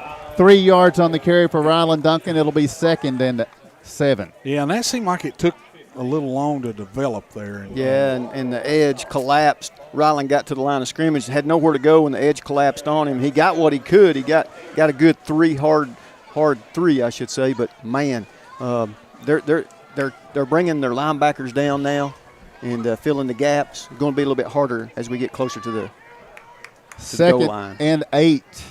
Or 2nd and 7 from the 8. Make that. Rector in the shotgun, running back to either side, gives it to Rylan Duncan. This time he'll take it right, bounces it out. Now he bounces it in to the 5, to the 4, to the 3, to the 2. That's very close to a first down for Rylan Duncan. Wow, he's running hard. They might set it down at the 3. It's going to be, no, it's at the 2. It's 2nd and less than a yard. And the Indians are going jumbo. I hear them hollering it with 35 seconds to play in the first quarter. Oneida down 14-0. Will we see that I formation, ball just about a yard and a half outside the goal line? What do you bet they run behind big number 78 right here? Well, they've done this a couple of times with a jumbo package and went opposite. They went to the opposite side. Phillips in front of Duncan on 2nd and about half a yard. Rector takes the snap, gives to Duncan off the right side. He dives into the end zone. Touchdown, Indians. Ryland Duncan doing it all. 40 yards on the drive. 12 seconds to play in the first quarter, and the Indians get that all-important score you guys wanted. Yes, they did. They answer. They don't get rattled. And this offense comes out and moves it right down the field. Big, great job. Huge job by the offensive line here, opening up those holes for Ryland Duncan. Now McLaurin Love will hold for Aiden. Here's the snap, the hold. The kick from Aiden is on the way, and this kick is good. Timeout on the field, 12 seconds to play in the first quarter. Your score, it is now Rockwood 14 and Oneida 7. Home improvement doesn't have to break the bank.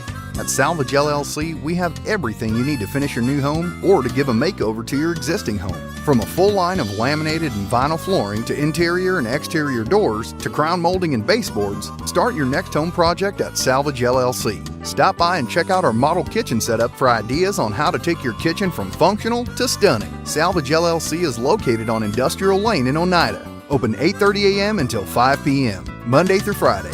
Find us online at salvagellc.net.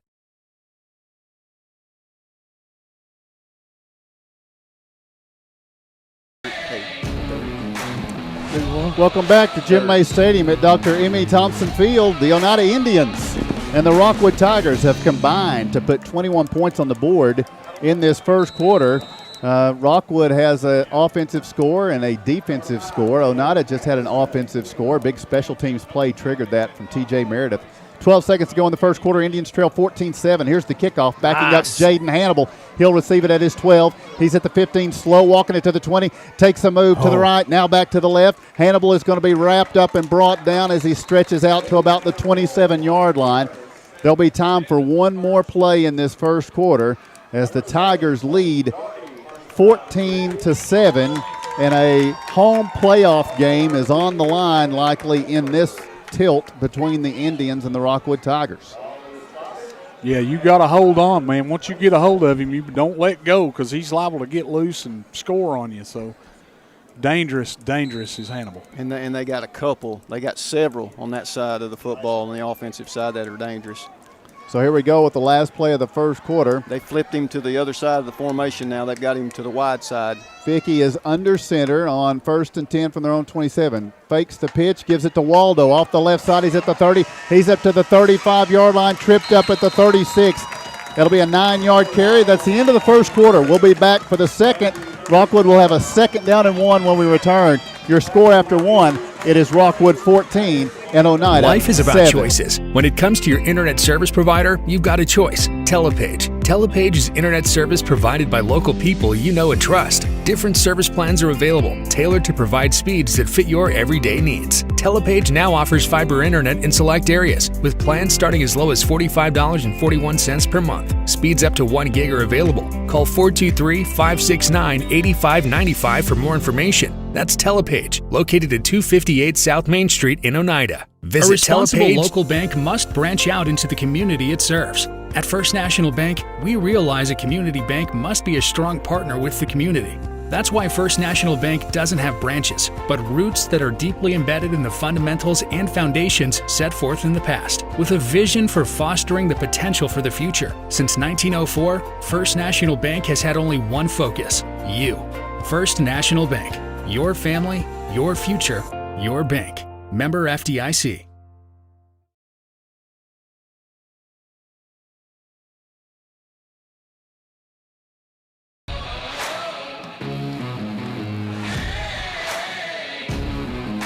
Welcome back to Jim May Stadium at Dr. M.E. Thompson Field. The Oneida Indians and the Rockwood Tigers. 14-7 after 1 quarter. Rockwood in the lead. They have the football with a 2nd down and 1 at their own 36-yard line. From the shotgun, Zadrian Fickey on 2nd and 1. Blitzing linebacker for Oneida. He takes the snap, sweeping off to the right. He's looking to throw. Dom Moran, he skips the pass forward to Jaden Hannibal. Incomplete. Matthew Brown was right there to try to take him down. A little bit of trickeration, but Oneida had it played pretty well. They were bringing pressure. Yeah, Matthew Brown come up with made him hurry up that throw. He tried to throw a sidearm out here to his receiver and just couldn't get it there. Todd Derrick Ryan on the coverage. So there was the blitz, Mark. Blitzing Yeah, the right in the middle, right there. Ryland Duncan comes up the middle, and of course they roll it out here to the right, but Indians get after them. Don't now let them on the edge.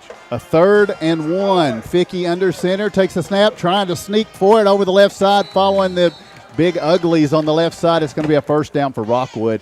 So they push it up to about the 37, I think, for a Rockwood 1st and 10. So with 11:50 to play first quarter, Rockwood leads 14-7. Oneida's turned it over twice, and that was probably the story of that first quarter, wasn't it?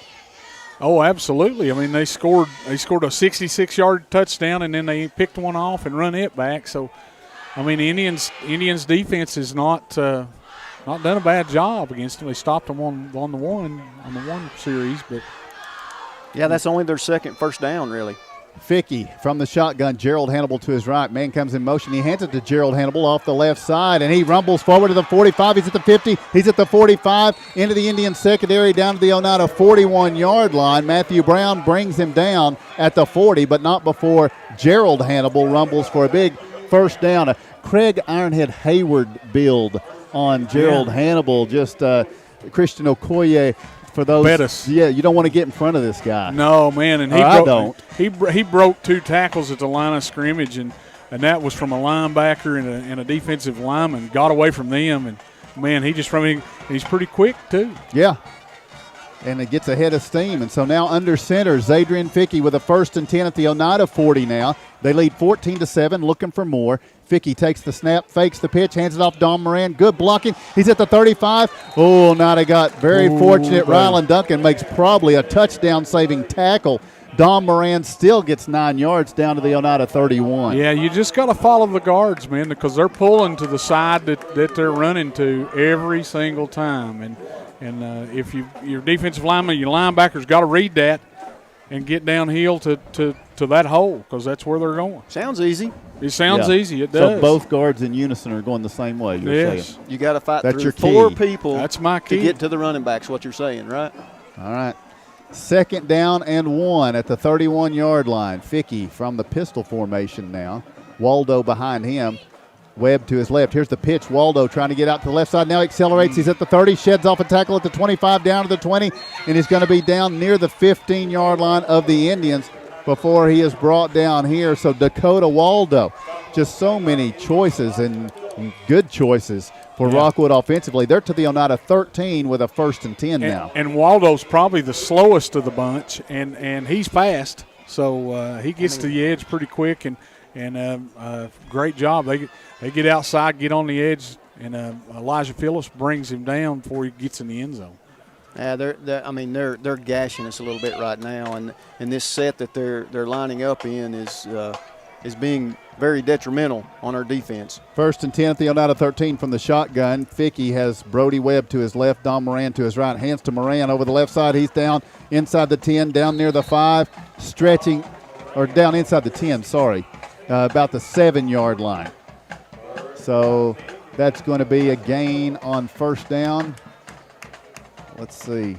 We'll call it's the 8-yard line, so it's going to be a gain of right at 5. Elijah Phillips and T.J. Meredith coming up to make the stop, and what they're doing is they're just bringing their wing backs there beside the quarterback, and they're running the same kind of wing tee, motion and everything. Fickey under center. He pitches now. Moran sweeps out to the left side. Indians try to slow him down. They rally to him. He stretches forward. He needed the 3 for a first down. The flag comes in late. What was it, Mark? Didn't see it. It was behind the play. It was a late hit, and you can see our player is still down, slow to get up.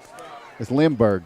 And he got hit late. Well, it was Jaden Hannibal that hit him, and it's been kind of dirty all night. So. And that's an important play because that's going to be his first personal foul, so we'll have to keep an eye on that. But it's well behind the play, out of bounds, not necessary. So did he get the first down before that? He got to the 5, so no, he didn't have a first down. That ought to be a 15-yard variety.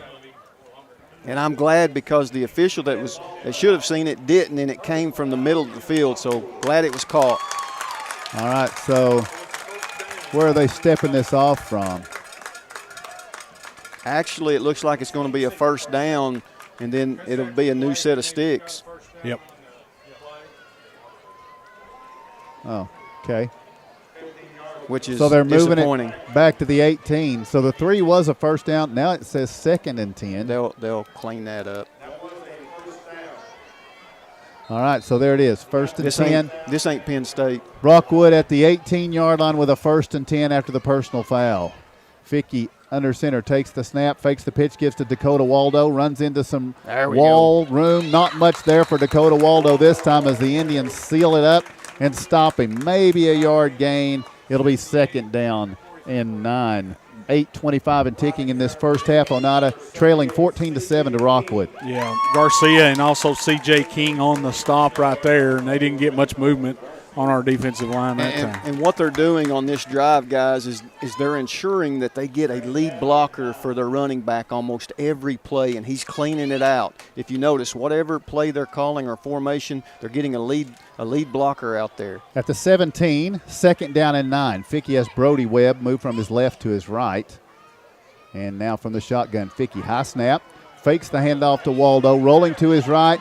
He's looking, stops, throws it up into the air. It's going to be tipped. And is it caught? No. Incomplete. Jaden Hannibal had a shot at it as T.J. Meredith helps him up down there. It was batted around, but it falls incomplete. It'll be 3rd down and 9 at the 17. Yeah, good play there by Todd Derrick Ryan. He tipped that football, and it went up in the air, and Hannibal had a shot. You're right. 7:44 to go first half. I don't know why they went away from the run game, but I'm okay with it because they have been just gashing us in their passing game outside that 66-yard pass and catch has been non-existent. 3rd down and 9 now. Fickey from the shotgun, taking the snap, rolling right. He's looking to throw again. Stops, pressure, fires across the middle, overthrows Jaden Hannibal, incomplete, and he took a hit from Elijah Phillips. Yeah, we were very fortunate that wasn't a late hit, guys. It was close. No, that was right. He was releasing the football, and we leveled him, and that's how you play. And you're right. That's how you play, but it was very close. Mark. No, it wasn't that close. So it's 4th down and 9. The Tigers. This on field goal would be, they're going to try it. This is going to be a 34-yard attempt from the left hash for Hayden McLean. The holder is Fickey. High snap. He gets it down. McLean high enough, long enough. This kick is good. Hayden McLean with a 34-yarder. And we take the break, telling you the score with 7:34 to play in the first half. And it's the Rockwood Tigers 17, the Oneida Indians El Rey 7. is Scott County's home for great Mexican flavor. Located in Oneida Plaza, we're just up the sidewalk from Walmart. From our fresh chips that are made daily to our chicken or beef fajitas that are big enough to share, El Rey uses the freshest ingredients to serve authentic Mexican dishes that will be a hit with the entire family. Stop in before the game on Friday or pop in on Saturday and watch college football on one of nearly a dozen screens while you eat. That's El Rey Azteca, open until 9 p.m. Sunday through Thursday and 10 p.m. on weekends. Here.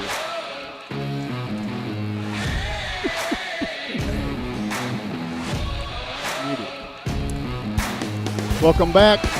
Banking is easier at United Cumberland Bank. Yes. That was bound to happen. Welcome back to Oneida football. You're on the IH Sports Network. 7:34 to play in the first half. We got that out of the way. Now McLean just hit a 34-yarder to put his team up 10. Hits a high end-over-ender. Lindbergh camps under at 15. He's up to the 20. Steadies himself at the 25. He's at the 30. Tripped up as he stretches across the 35-yard line. Landon Lindbergh on the return. And Oneida now down 10 with 7:27 to play in the first half. We'll have the football. Yeah, need to answer something right here. Need to answer this with the score. Let's give the defense credit. It looked like they were going in. The penalty helped, but they got a new set of downs, and we turned them away and held them to the field goal. You got to say, good job, inside defense. That red zone. And like you said, they stopped running. Yeah, I don't know Question why. mark. I don't know why. From the 35-yard line, Oneida with a first down and 10. T.J. Meredith, the tailback. Or no, he's going to be running back to the left. Phillips to the right. From the shotgun, Rector with two receivers to the left. 1st and 10 from their 35. Here's the snap. Give T.J. Meredith over the right side. Bumps into the line. Now stretches forward. He's up to the 40-yard line, to the 41. 6-yard gain. It'll be 2nd down and 4. Clock was 7:15 to play in the first half. Oneida trails 17-7. Rockwood got the football first, so Oneida slated to get the ball to start the second half. Yeah, and we ran a power over on the right side right there. Pretty good hole, opened it up, picked up 6 yards. Good hard running. He was brought down hard right there at the end of that play. TJ getting up a little slow. 2nd down 4. Here comes Ryland Duncan. I think we, like them, need to stay with the run game. From the shotgun, Rector with Duncan to his left. Now in motion, Hunter Shoemaker. Here's the snap. They give Ryland Duncan. Follows Shoemaker. They quickly wrap him up and bring him down here for no gain on the play. Getting to him quickly that time was Jaden Gilbert of Rockwood. It'll actually be a loss of a couple of yards. It'll bring up a 3rd down and 6. Indians need their own 45 for a 1st down with 6.5 to play in the first half. Yeah, didn't get much push right there on the left side, and he got hit pretty immediately, and they brought him down for a couple of yard loss. So a 3rd and 6 for Oneida at their own 34. Rector will be in the shotgun. Ryland Duncan to his right. You've got McLaurin Love and Tate West off to the left. I think it's Ben Buttram split to the right. Here's McLaurin Love coming in toward the formation, looking to pass. Snap. Caden Rector throws it out. McLaurin Love, what a catch. He watches it in, but Moran makes the tackle, and he's going to be short of the sticks. He gets it up to about the 43-yard line. It's going to be 4th and 2. Oneida on their own side of the 40. They're 43 with a 4th down and 2, down 10. I think you got to punt this thing away. I mean, you're down 10. Too much time on the clock before halftime. Yeah, Jaden Anderson didn't start tonight at cornerback. He's doing some kickoffs and he's doing the punting. Stands at his 30, set to punt deep to return Jaden Hannibal. So Anderson about his 31-yard line, and now what do we got? Timeout Rockwood. We'll take the same. 5:24 to play here in the first half. We take the break with your score. It's Rockwood 17, Oneida 7. Banking is easier at United Cumberland Bank. ATM deposits, instant issue debit cards, and a mobile app that gives you full control are just a few reasons why more Scott Countyans are choosing United Cumberland Bank. This is Tammy Strunk, new accounts representative, and I would appreciate your business. Come see me and find out why more Scott Countyans are choosing United Cumberland Bank. Member FDIC.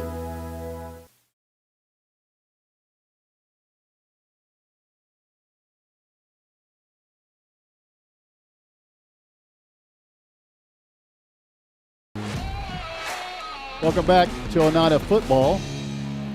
The Indians, I'm going to speculate that they are thinking that we're going to try something here because we've got a different punter than we've been going with. Okay, so Jaden Anderson from his 31-yard line. 2 men deep to return. Here's the snap. Anderson will punt it away. Moran fields it at the 27. Cuts left 30. He's up to the 34-yard line where he stretches out and is brought down. So the Rockwood Tigers, who have scored offensively once a touchdown, a 66-yard strike on their first possession. They intercepted a pass and returned it 60 yards against Oneida for their second touchdown, and they have a 34-yard field goal. They'll take over offensively at their own 34, leading 17-7 with 5:16 to play in the first half. You got to like the makeup of this Rockwood team. They got all kinds of weapons. You know, I know they lost their quarterback from what we understand earlier in the season. They got a kicker that can obviously put through a field goal if he needs to. They're coming off a game where they just scored 60 last week, and we're in a dogfight. We've got to hold them from scoring here before halftime. That goes without saying, but they got us kind of up against the wall here before half. Zadrian Fickey from the shotgun. Webb to his right, Moran to his left. 2 receivers to the right. Here's the snap. Give Moran sweeping off to the right, and he's going to get to the 35. Stutter steps, and then takes it out of bounds at about the 39. If that had been on the Rockwood sideline, their coaches would have been yelling for a flag and might have gotten one. Yeah, probably would have gotten one. That looked like it was a little bit late. The Indians see him pick up 6 yards. It'll be 2nd down 4 at their own 40. Yeah, Ryland Duncan getting over here to make the stop. Also had help from Matthew Brown or McLaurin Love. So now with 5:11 to play in the first half, Rockwood with a 2nd and 4 from their 40. Fickey in the shotgun, Webb to his left, a wing back to either side. Here's the snap, give Dakota Waldo, sweeping off to the left. Waldo looking to cut it up at the 40-yard line to the 45, to the 50, to the 45, and then taken down out of bounds by the Indians. But he gets inside the Oneida 45, or to the Oneida 45. for a first down, and that was a hard, punishing run from Dakota Waldo. Yeah, and Landon Lindbergh got the worst of that when he come up to make the stop. You can't take on that big old back. You got to, Lindbergh's kind of small in stature anyway. He needs to come up and take him legs out, not try to hit him high and get him down on the ground. But, boy, he took a lick that time. He got outside for a first down. 1st and 10, Rockwood at the Oneida 45-yard line. Taking some time on getting this play in. The play clock down to 10 seconds. They've got one timeout left. As Fickey breaks huddle, he'll be under center with Webb and Hannibal in the backfield. Wing back is Dakota Waldo with 1 second to go. They get the play off just in time. Pitch out to Hannibal. The ball's on the ground, and it's going to be Hannibal covering it up back at the Rockwood 49-yard line. So having to rush that play up probably cost Rockwood on this possession. It'll be back just across the 50 on the Rockwood side. It'll be 2nd and 14. Yeah, they wasn't in no hurry to get that play off. It looked like a little bit of late developing deal there, but the Indians got in there pretty quick. I don't know if he had the edge out there, but they fumbled the football on the pitch. This is taking a while too. Rockwood struggling to get the play in. They use their final timeout here with 4:29 to play. In the first half, we take the break. Your score, it's Rockwood 17 and Oneida Lumber 7. King in Oneida, Tennessee is the region's one-stop shop for everything a DIYer might need. Carhartt apparel, rugged clothing that works as hard as you do. Lumber King Rental Center, a home for not only tools that a construction site might need, but heavy equipment that can get the hardest jobs done in no time. Here at Lumber King, we carry all of the essentials. Let us be your #1 source for everything construction. You can visit us at 20359 Alberta Street in Oneida, Tennessee. Because at Lumber King, we deliver.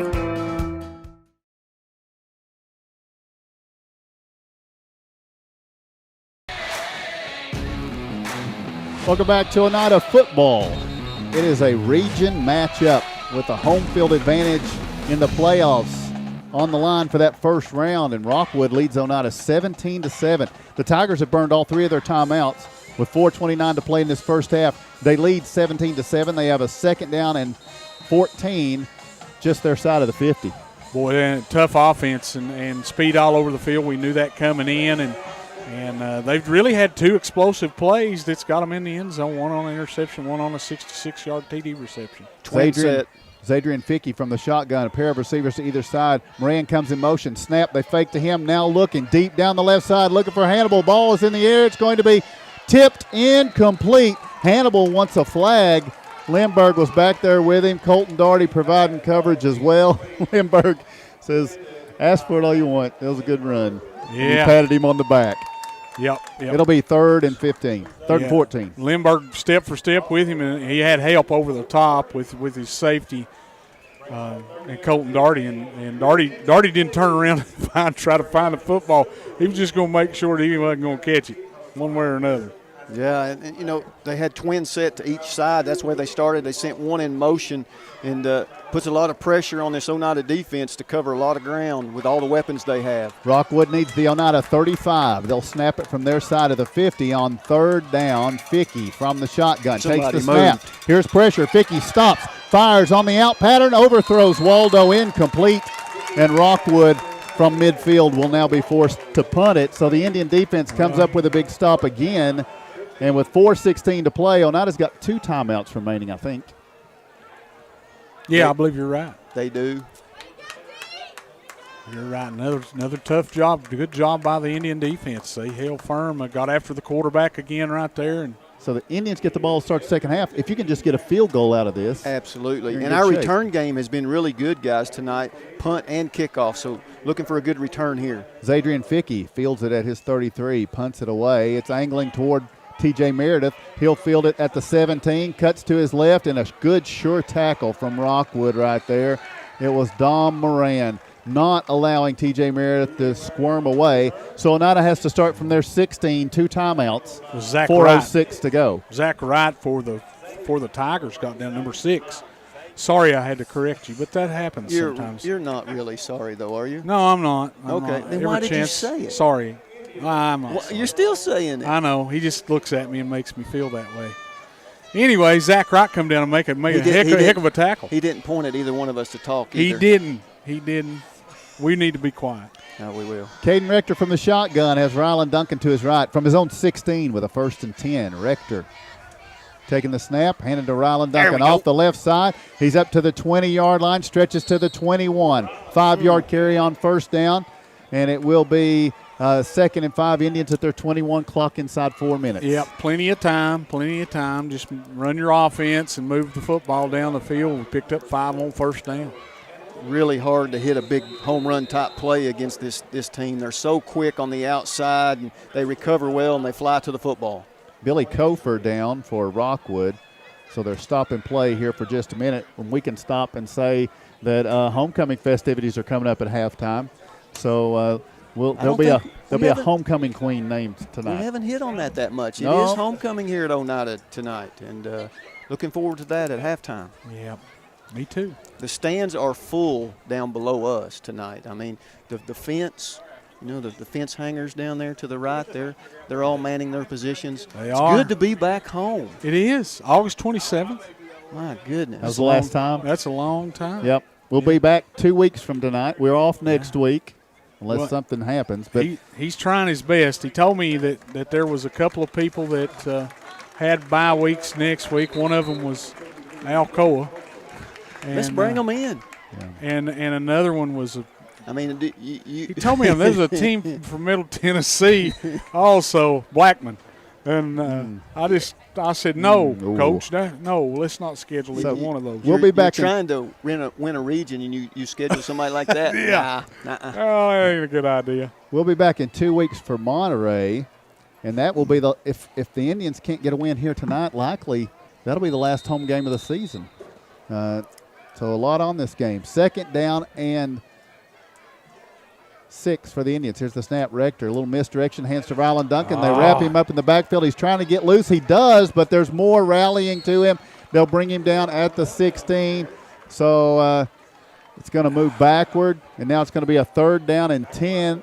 And now you're in that line where you got to be careful, because if you don't get the 1st down, Rockwood, even though they're out of timeouts, could get the ball back with some time, and they should have good field position. So I think you're exactly right, and I don't know what you do here. I mean, we've seen our screen game quite a few times this year as far as bringing that out. Do you do something like that? I'm scared to even throw it in that situation. Inside 3 minutes, 3rd down and 10. Oneida at their own 16, down 10, and this is Rector with Duncan to his right. Takes the snap, hands to Duncan, and they collapse on him and bring him down for somebody needs to block 54. A loss of yardage, and the clock will continue to run.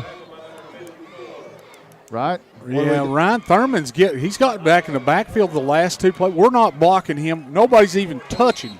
So we're forgetting about old Ryan Thurman, and he's getting those highlight reel plays, getting in the backfield, blowing it up. They just stopped the clock for a minute, and then I guess they told – I don't know if Rockwood attempted to call a timeout. Well, that ought to be a penalty if they did.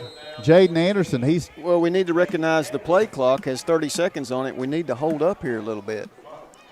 Yeah, we've got a timeout if we want to just take it down, but they snap it to Jaden Anderson at the goal line. Now, Jaden punts it away, and it's going to be Jaden Hannibal working to his left. Hannibal, Oneida trying to slow him down. Hannibal trying to get to the corner, and he won't do it. Excellent special teams play by the Indians. And was this Landon Lindbergh again, manning up with Hannibal, not letting him get past him and bringing him down at the 48-yard line of Oneida. So with 2:03 to play, and something John L. mentioned, it could be 1:33 to play if we had let that play clock run down. Yeah, it's little things like that can get you sometimes, and we want to put pressure on this offense. They don't look comfortable throwing the football. I know they struck with that 66-yard little dump pass that went down the sideline. That was more about the receiver just making a play than it was the throw. Since then, they haven't completed a pass. Rockwood at the 47-yard line. They need about 20 yards, and they can attempt a field goal. Here's the Dakota Waldo off the left side. Waldo is going to push it across the 45, but they don't have any timeouts. Gets it down to the Oneida 44. Clock runs with 1:50 and ticking in this first half. Rockwood leads 17-7. Boy, he just runs angry. Seems like he just runs so hard. Waldo does, and he got it on that little counter tray right there and got it up underneath. And was able to pick up a couple yards. Indian defense comes up and Elijah Phillips makes a play. Fickey from the shotgun. Brody Webb to his left on 2nd down and 7. Here's the snap. Fickey rolling to his left. Fires on the slant. Jaden Hannibal has it. He's at the 30. He's at the 25. He's at the 20. He's at the 15. Ball stripped away. What a play! The Indians recover it. It was Landon Limburg with the strip and recovery as Hannibal nearly went for a touchdown. That's a big momentum turning play for Landon Limburg. Well, and I think maybe Meredith stripped it. Meredith stripped it. Limburg come up with the play on getting the fumble recovery, but they had beat us. They had beat us with a slant right there. The pass was on the money, and our guys just didn't give up. So the first turnover for Rockwood, and Oneida has it at their own 10. And Limburg just came in, and me and John both said before the game we'd like to see Limburg get a couple more touches after what we saw last week. But now from their 10, Oneida will have it 1st and 10, down 10. A minute 20 to play. From the shotgun, Rector with Duncan to his right. Rector taking the snap, rolling to his left, stops. Now has man in his face, wanted to dump it off, and he's going to be stacked up and stopped. Wow. Now inside the 5, I think is where at the 5 is where they got him. Clock will run, and Rockwood can't stop it as it approaches a minute. You're at your own 5 with a 2nd and 15. You get the ball to start the second half. I don't think you snap. You might snap it again, but I don't think you're doing anything. Turn around and hand it off and go right or do a quarterback keeper right here. We just didn't have any time to throw. They come off the edge. It was coming up the middle when they had five guys, and we just didn't block nobody. Colton Daugherty brings the play in. Duncan to the right of Caden Rector. Oneida from their 5 with a 2nd and 15. Rector taking the snap, hands to Ryland Duncan off the left side. Duncan, he's at the 10, cuts outside 15. Now he's at the 20, dragging forward to the 23. That's a First National Bank first down. They'll move the chains with 22 seconds to play, but Oneida not stopping the clock here, it doesn't look like. They'll let it restart and tick down. It actually went out to the 22-yard line, but they did get that first down, and that's going to be the end of this first half. Oneida slated to get the ball to start the second half. That's if Rockwood doesn't kick it onside, right? So you got to expect anything. Thanks for bringing that up. You never know. Coach John Webb might have some tricks up his sleeve. But it is halftime, and we tell you the halftime score is the Rockwood Tigers 17 and the Oneida Indians 7. Home-style cooking with friendly service and a relaxed atmosphere. That's Razax. Razax offers breakfast served daily, just like Grandma fixed it, and daily specials like country fried steak, turkey and dressing, and of course, a fish fry every Friday. Razax has a full menu, ranging from quick and easy favorites like hamburgers and club sandwiches to comfort foods like pinto beans. And you'll love something off the grill, like grade A cut sirloin, ribeye, or shrimp kebabs. That's Razax on US Highway 27 in Helenwood. Razax, country cooking and great steaks. Odds are there's a Potter's Ace Hardware right in your neighborhood, with expert advice and the right tools and supplies to make your quick fixes even quicker. Around the block, what you need in stock, with people who know their stuff. Potter's Ace has a convenient location on Industrial Lane here in Oneida. Visit the helpful folks at Potter's Ace for all your home improvement needs. Potter's Ace, the helpful place. South Fork Physical Therapy is proud to support the Scott High Highlanders and the Oneida Indians. With offices in both Huntsville and Oneida, one of our 6 doctors of physical therapy are always close by. We regularly treat back and neck pain, general sprains and strains, vertigo or dizziness, TMJ disorders, as well as post-operative patients. We accept all insurances and flexible payment plans are available. At South Fork Physical Therapy, we strive to make your experience accessible, affordable, and enjoyable. Scenic Foods is about freshness, with meat cut in-store daily and special cut upon request. A deli that offers fresh meats and cheeses sliced to your choosing. A produce department offering fresh fruits and vegetables, and of course a full line of competitively priced groceries to meet your weekly shopping needs. Scenic Foods is about value and convenience. Don't have time to cook supper? Try our cheese sticks, pizza, and wings, as well as our fresh-made desserts and side dishes. Need to fill an empty pantry? We have all you need at Scenic Foods, located at 7352 Baker Highway in Huntsville.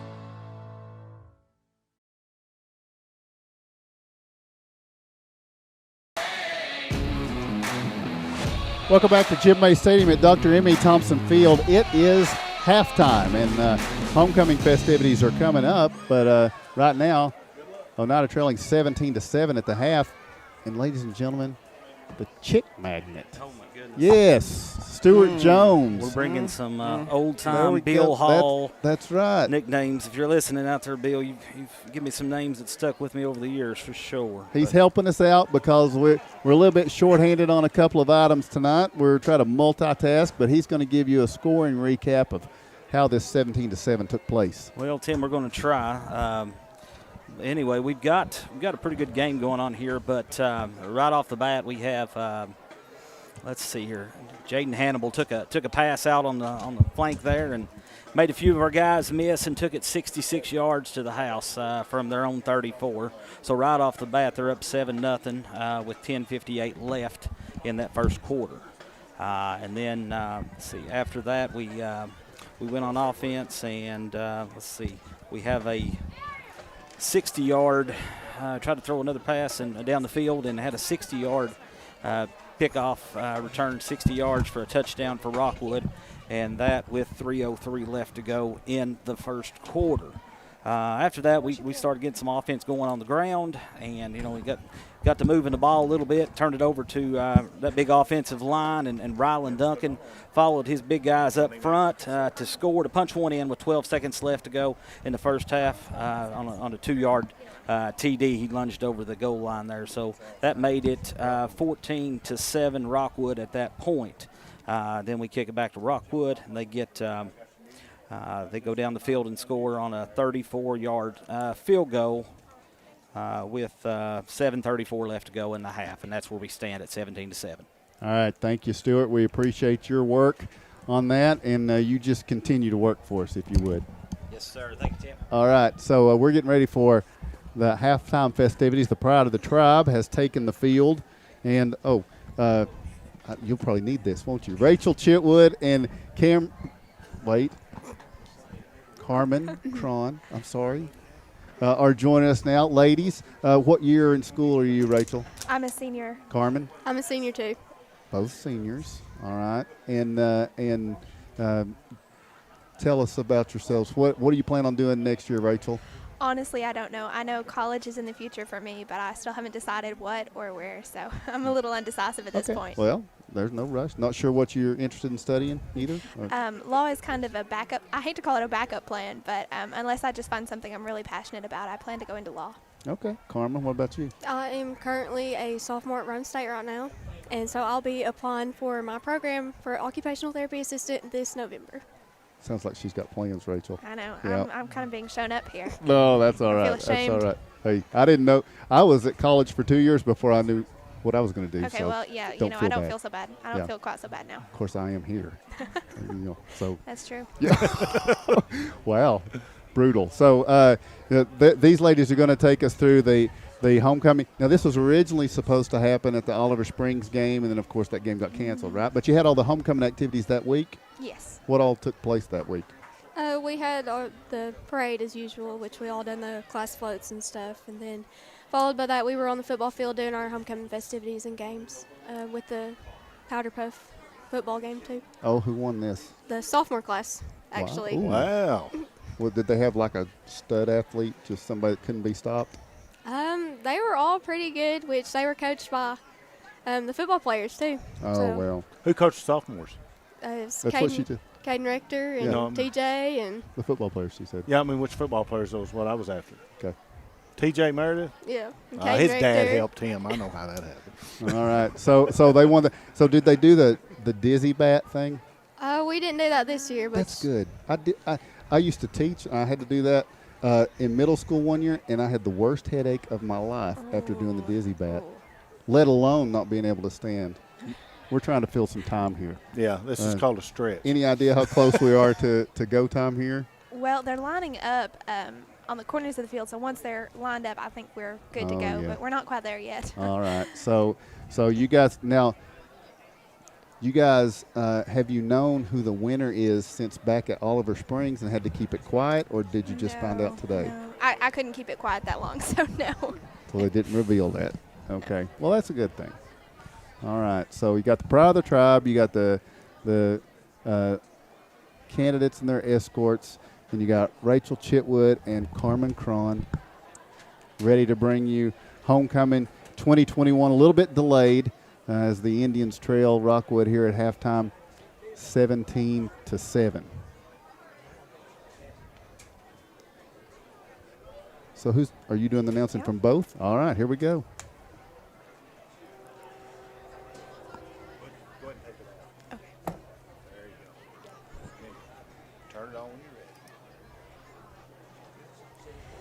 Welcome to the Oneida High School 2021 football homecoming.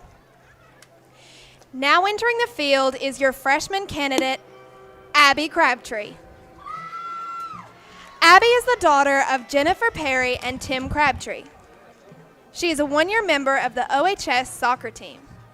In her spare time, Abby loves hanging out with her friends. She also loves being an aunt to her niece and to her nephew. Abby is being escorted tonight by Jaden Stanley. Jaden is the son of Natasha and Jason Stanley. In his spare time, he likes riding dirt bikes and hanging out with his friends.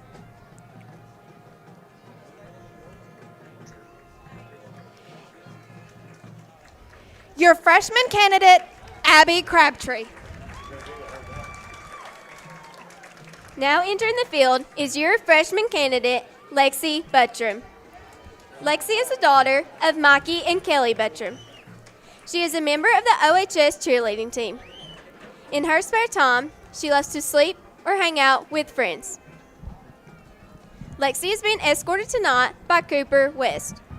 Cooper is the son of Ginger McCart and Gregory West. In his spare time, he enjoys playing basketball and hanging out with friends.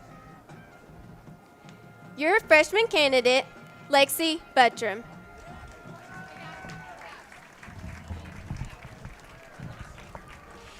Now entering the field is your sophomore candidate, Jacqueline Jeffers.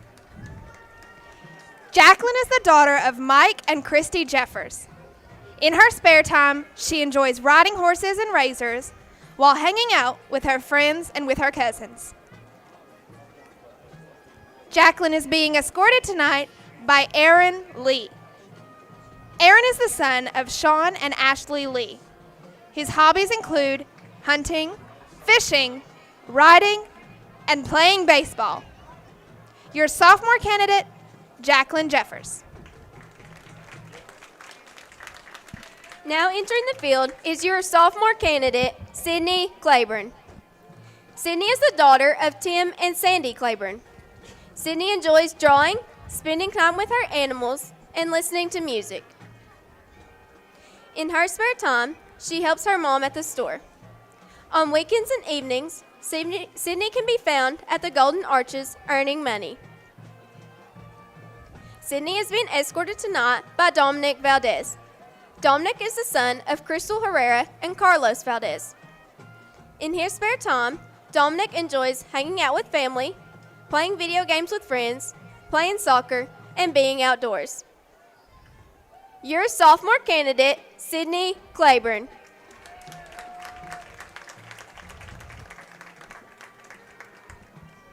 Now entering the field is your junior candidate, Jade Foster. Jade is the daughter of Don and Donnie Foster. She is a member of the Beta Club, a director for YSLI Standboard, and president of the 11th grade student government.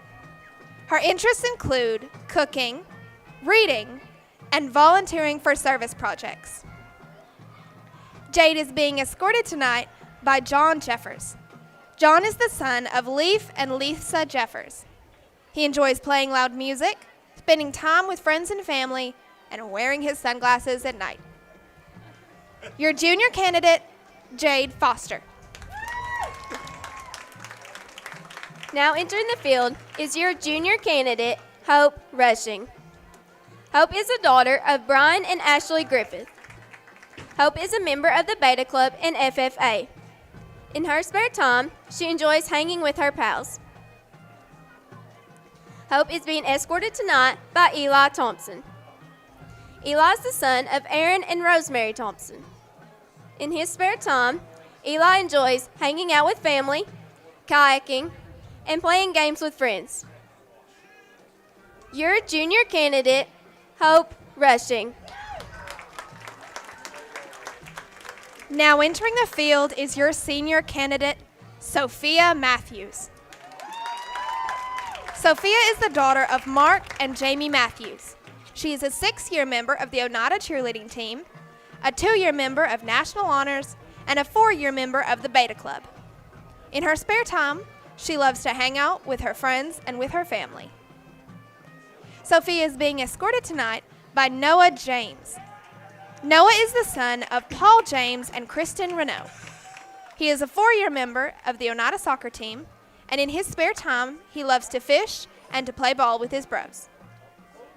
Your senior candidate, Sophia Matthews. Now entering the field is your senior candidate, Popper Hill. Popper is the daughter of John and Grace Hill. She is a 3-year member of the Beta Club and a 2-year member of the National Honor Society and a member of the golf team. In her free time, she enjoys playing golf, hanging out with friends, and playing with her dog, Daisy. Popper is being escorted tonight by Wyatt Seabolt. Wyatt is the son of Chris and Marilyn Seabolt. He enjoys fishing, hanging out with friends, playing the banjo, and spending time with his coon dog, Bo. Your senior candidate, Popper Hill.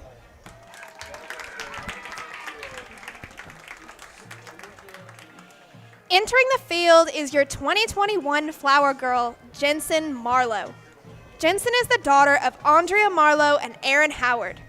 Jensen is in pre-K at Oneida Elementary. Her hobbies include playing with baby dolls, singing, dancing, going to church, and spending time with her sister, Jaylee. Jensen is being escorted tonight by Britton Smith. Britton is the son of Jenna and Eric Smith. Britton is in 1st grade at Oneida Elementary School, and his hobbies include playing with friends, going to church, attending school, playing sports, going horse riding, and kayaking. Now entering the field is your 2020 football homecoming queen, Drew West. Drew is the daughter of Greg and Terry West. While at Oneida, she was a 4-year member of the cheerleading squad, a member of National Honor Society, and a member of the Beta Club.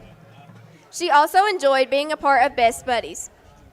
Drew is currently attending the University of Tennessee in hopes of becoming a CRNA. She is being escorted tonight by her brother, Brock West.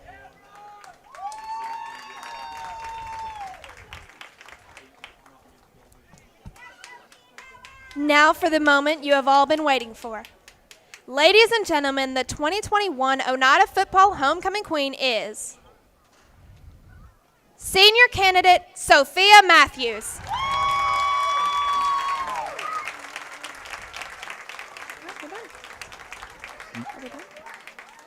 You good? All right. We want to thank you, Rachel and Carmen, for joining us tonight. Carmen, good luck. Congratulations on already being a sophomore.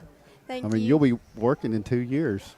Crazy. All right. You guys did a great job. We appreciate you taking us through homecoming.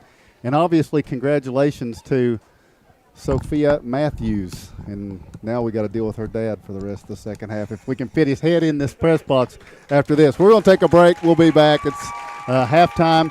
It's the Rockwood Tigers 17, the Oneida Indians Home 7. improvement doesn't have to break the bank. At Salvage LLC, we have everything you need to finish your new home or to give a makeover to your existing home. From a full line of laminated and vinyl flooring to interior and exterior doors to crown molding and baseboards, start your next home project at Salvage LLC. Stop by and check out our model kitchen setup for ideas on how to take your kitchen from functional to stunning. Salvage LLC is located on Industrial Lane in Oneida. Open 8:30 a.m. until 5 p.m., Monday through Friday. Find us online at salvagellc.net. Life is about choices. When it comes to your internet service provider, you've got a choice. Telepage. Telepage is internet service provided by local people you know and trust. Different service plans are available, tailored to provide speeds that fit your everyday needs. Telepage now offers fiber internet in select areas, with plans starting as low as $45.41 per month. Speeds up to 1 gig are available. Call 423-569-8595 for more information. That's Telepage, located at 258 South Main Street in Oneida. Visit telepage.net. A responsible local bank must branch out into the community it serves. At First National Bank, we realize a community bank must be a strong partner with the community. That's why First National Bank doesn't have branches, but roots that are deeply embedded in the fundamentals and foundations set forth in the past, with a vision for fostering the potential for the future. Since 1904, First National Bank has had only one focus: you. First National Bank. Your family, your future, your bank. Member FDIC. El Rey is Scott County's home for great Mexican flavor. Located in Oneida Plaza, we're just up the sidewalk from Walmart. From our fresh chips that are made daily to our chicken or beef fajitas that are big enough to share, El Rey uses the freshest ingredients to serve authentic Mexican dishes that will be a hit with the entire family. Stop in before the game on Friday or pop in on Saturday and watch college football on one of nearly a dozen screens while you eat. That's El Rey Azteca, open until 9 p.m. Sunday through Thursday and 10 p.m. on weekends.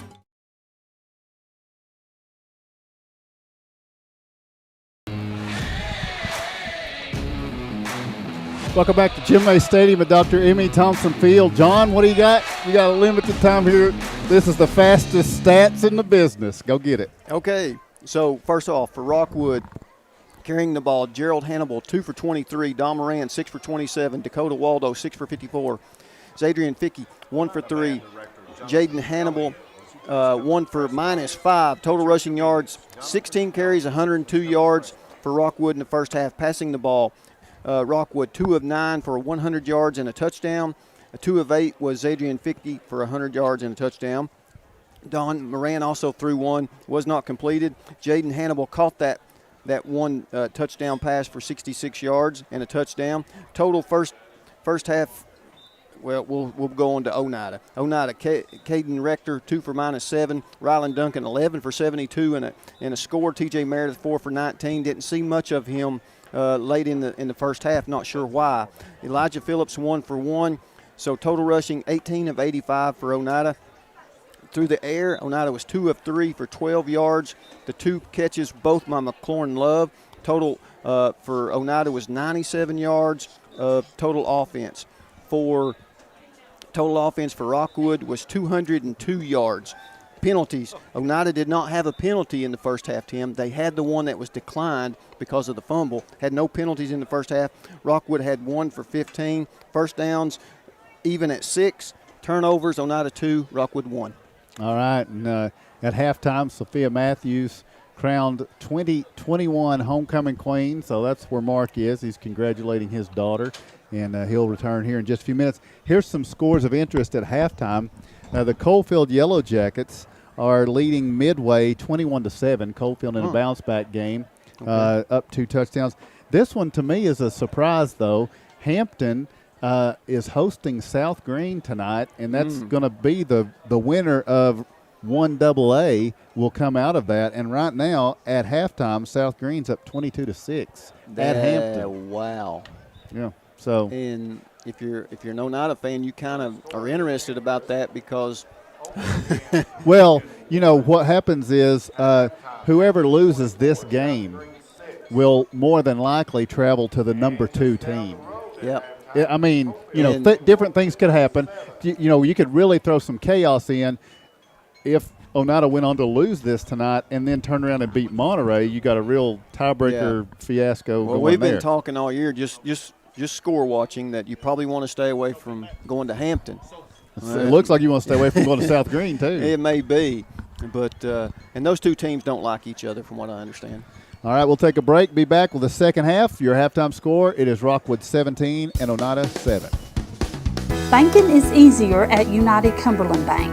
ATM deposits, instant issue debit cards, and a mobile app that gives you full control are just a few reasons why more Scott Countyans are choosing United Cumberland Bank. This is Tammy Strunt, new accounts representative, and I would appreciate your business. Come see me and find out why more Scott Countyans are choosing United Cumberland Bank. Member FDIC. Lumber King in Oneida, Tennessee is the region's one-stop shop for everything a DIYer might need. Carhartt apparel, rugged clothing that works as hard as you do. Lumber King Rental Center, a home for not only tools that a construction site might need, but heavy equipment that can get the hardest jobs done in no time. Here at Lumber King, we carry all of the essentials. Let us be your #1 source for everything construction. You can visit us at 20359 Alberta Street in Oneida, Tennessee. Because at Lumber King, we deliver.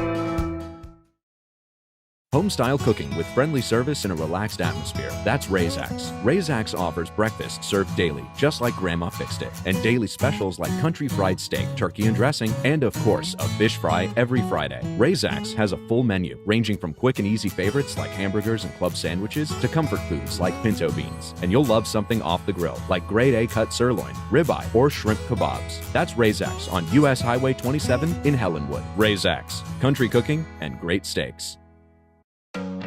Odds are there's a Potter's Ace Hardware right in your neighborhood, with expert advice and the right tools and supplies to make your quick fixes even quicker.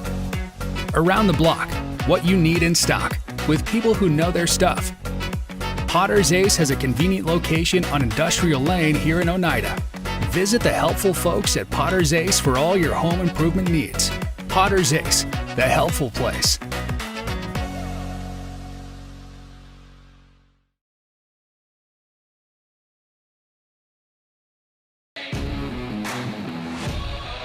Welcome back to Oneida football on the IH Sports Network.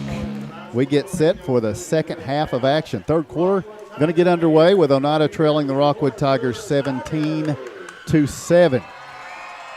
Rockwood will kick it from north to south, and Oneida will get the football to start the second half as Landon Lindbergh and TJ Meredith make their way back to return this one. And to kick it off will be Hayden McLean. Still no mark. I don't know if he'll show back up.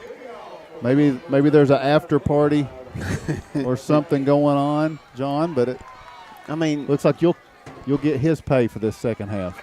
That'll be fine. It'll be easily spent.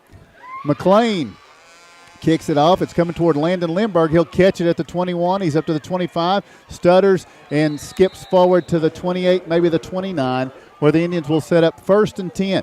An all-important second half. And something we commented on last week, John, is the Indians have been a better team coming out in the second half almost each and every week we've watched them. The adjustments have been good by Oneida in the last few weeks, Tim, and you're hoping that they've made some here for the second half run, and we need to produce some points out of this drive. It'd be very crucial, I think, to how this game goes if we can. Not necessarily a have-to situation, but it sure be nice to get some points. From the 29, Oneida in a shotgun. Rector with Duncan to his right. Takes the snap, hands it to Rylan Duncan. The middle, they blitz toward him. They're going to slow him down, and it's going to be little to no gain. So Rylan Duncan, who was running all over and crushing through the line and doing big things in the first half, Rockwood's going to pay some attention to him at 2nd and 10. Yeah, and I think you're exactly right, Tim. As soon as they seen that handoff going, the middle linebacker come on a delayed stunt. I think it's a kind of a read for the linebackers. In the same way as Oneida makes adjustments, you got to expect that Rockwood's going to do the same. Duncan stays the running back. Hunter Shoemaker wing back off to the right. Rector in the shotgun. One receiver to the right, two to the left. On 2nd down and 10, here's Shoemaker in motion across the formation. I think one of the Indians jumped early. So that's going to cost them 5 yards. It'll move it from the 29 back to the 24 and bring up a 2nd and 15. One thing that we did well, and again, I had them with no penalties in the first half. We did have one that was on the fumble that was declined, but not starting out well here in the second half. Those are drive killers right there. When it's hard to make yardage anyway, you don't want to put yourself behind the sticks, and that's what we've done, 2nd and 15. So 2nd down 15, 10 seconds to get this play off as the Indians break the huddle. From the shotgun, Caden Rector with Duncan to his left. Rector taking the snap, gets it off in time, rolls to his left, stops, fires deep down the left side, looking for Lindbergh, and it's going to be picked off, but a flag on the play. Lindbergh interfered with, I believe, is going to be the call. They're going to try to argue it's uncatchable, but Eric Thurman practically tackled him. He did, Tim. He didn't have to do it because the safety was over the top, and it was a duck pass. Unfortunately, it didn't get out of the hand well. Well, it was Zadrian Fickey had picked it off. It was going to be a turnover. It was. Now it's a 15-yard penalty against Rockwood. So That's a big, big difference maker. If you're a Rockwood fan, you just hate to see it. If you're Oneida, you're good with it, and it may or may not be enough for a first down. We'll have to see where the step-off is. Yeah, it's got to be. It should be. They're looking at it. If you remember, we did have a first down run that kind of lost a few inches, and so they'll have to, it'll be close. No, they're saying it's a First National Bank first down. 10:41 to play. You need some good luck along the way, right? Absolutely. So let's see. That good luck happening to the Indians drive here. It's a 1st and 10, Oneida at their own 39-yard line. Shoemaker in motion. Here's the snap. Rector rolling to his left. Now fires it out, looking for McLaurin Love. Sails a little high. Love makes the catch, takes a hard hit from Dom Moran, but hangs on. It'll be a gain of 5, brings up a 2nd down and 5 at the 44. Yeah, it was a pass that hung in the air a long time. It was a little bit high. The quarterback rolling to his left. It was complete, but it gave the defender time to come up and make a play. Again, McLaurin Love has 3 catches here. All 3 of the receptions for Oneida completions going to McLaurin Love off his 6 reception game last week. 2nd down and 5 Indians from their own 44-yard line. From the shotgun, this is going to be Caden Rector in motion. Shoemaker, looks like Meredith in at running back. He'll have the give over the right side. He's going to blast through the middle up to the 49-yard line, and that's going to be a First National Bank first down for T.J. Meredith. The penalty keeps the drive alive, and Oneida's trying to make it happen. Now, wait a minute. They didn't spot it where he was, and it's not going to be what I said it was. Well, looks like it's going to be a measure. They're going to have to measure this thing. Now they've got 3rd down on the – it's going to be a 3rd and – well, they're calling for the change, less Tim. than a yard? We'll see. Yeah, it's just shy of the 49. This is a very close measurement coming up. Mark Matthews comes back in. Mark, welcome back. And John and I were just talking about the fact that this week you're going to spend the week in the house with 2 homecoming queen winners when you've never won anything in your life. You're exactly right. I'm the world's biggest loser. How does that work? But I managed to marry a winner, and my kids are winners. So say that it can be done. You're giving hope to the hopeless out there. That's exactly with right. this kind of a story. Yeah. Congratulations. You're like an old yes, thank you. You're like an old mud fence, and she was just as pretty as a picture out there. Well, I appreciate that, man. And she's all mama. Yes, Yep. She is. She's absolutely. Mm-hmm. Yeah, she's awful pretty. Won't you? Awful pretty. You don't have to wipe that smile off your face tonight. Yeah, listen. I tell you, ahead, I struggled over there a little bit. It was tough on me. But I'm sure am proud of her. I sure am proud of her. It is third. Yeah, he didn't. It's 3rd down and inches. 3rd and inches.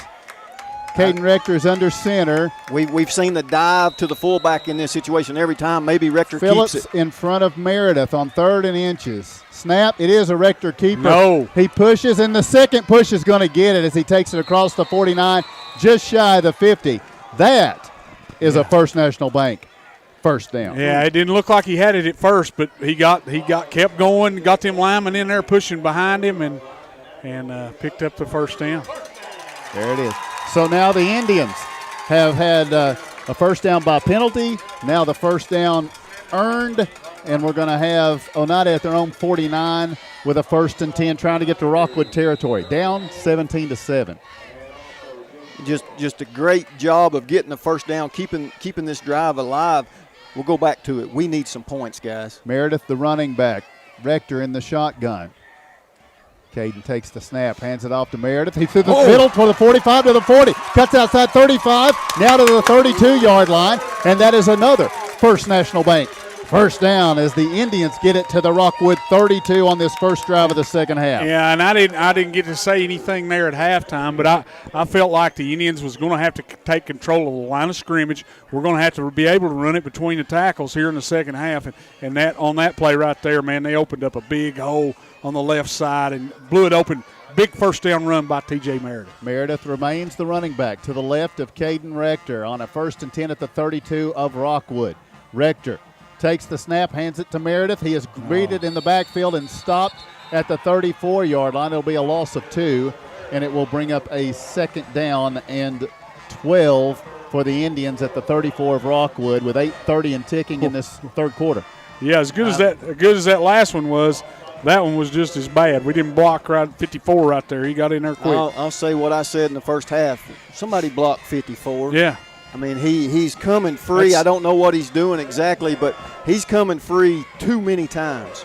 Now from the shotgun, Rector. Meredith to his right, pair of receivers to the right, one receiver to the left. That's Darty. Here's the snap. Rector rolling to his right, fires the pass. McLaurin Love makes the catch. Flag is down on the backside. It's a catch up to the 27-yard line, but let's see. It's hold. It's going to be a hold. It's a hold against the Indians. And you know who got held? Yeah, number 54. Yeah, we can't block him. I believe all he's doing is taking a sidestep and going right in between the guard and the tackle, and we're whiffing on him. That's going to push it back to the 48-yard line for a second down. It'll be second down and 24. Oneida, well, second down 25. They put it at the 49 for good measure, I guess. Oneida needs the 24-yard line. Oh, man.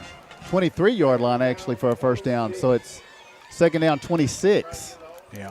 Penalties. You got a lot of second down 26 plays. Mm-hmm. Draw. Punt.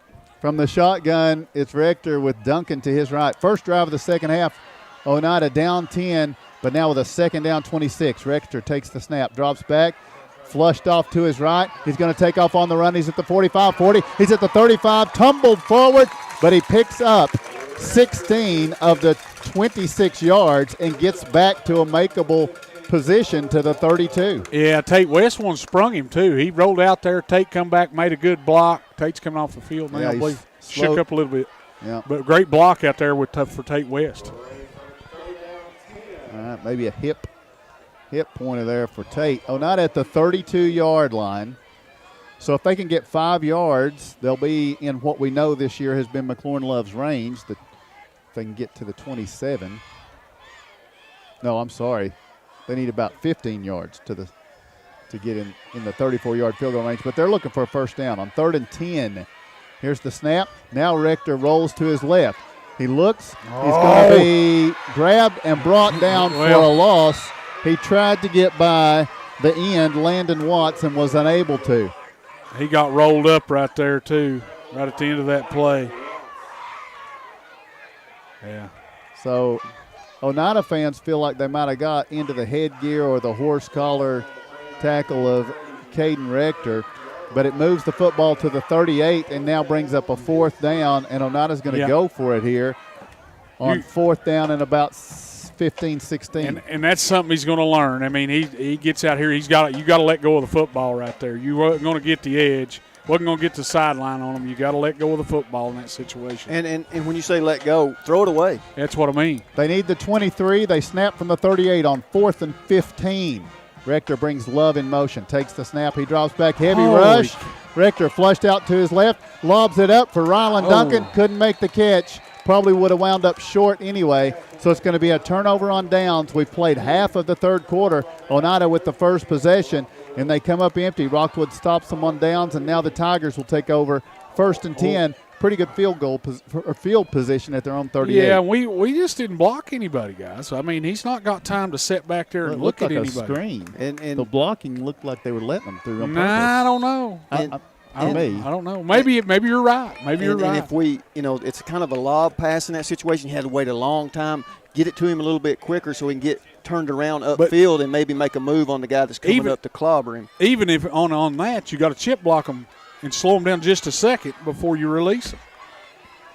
1st and 10, Rockwood at their own 38-yard line here with a fresh set of downs. Zadrian Fickey takes the snap, hands it off. It's going to be the big running back, Gerald maybe a penalty. Hannibal over the left side. He takes it up to the 50-yard line to the 49, and that's going to be a first down for the Rockwood Tigers and a warning for one of the Indians, it looks like. John L. said there might be a penalty. It was close. There wasn't no other way to get him down. He just had to hop on his back. I think it was away from the play, the one John was talking about. Yeah, it was behind. There's a helmet laying on the ground that belonged to a Rockwood player, and he's complaining to the official. So Rockwood at the Oneida 49-yard line. They lead by 10 with 5:45 and ticking here in the third quarter. This is their first second-half possession. And it will be Fickey from the shotgun with Webb to one side, Waldo to the other. Waldo trying to break free, and the Indians hang on. Elijah Phillips He tackles him, reached out to try to help him up. Waldo, he's one of those Declined. guys. He declined. He's one of those guys that likes to stay angry at the other team. Well, he's an angry guy. He is an angry guy, man. I found out at halftime we was talking to some guys over here, and they told me he's a power lifter, too, and you can certainly tell it. I mean, he runs hard. He's strong. He gets, runs through tackles. Yeah, picked up about 2 yards. It'll be second and 8. Power lifted a couple of guys in orange and white tonight already. I mean, he real is pretty talk, John L. Second and 8. Vicky from the shotgun. Brody Webb to his right. I mean, it is what it is. 3 receivers left. Rockwood on second and 8. Here comes Waldo in motion. They fake to him. They pass it out to Moran. It goes through his hands. Incomplete.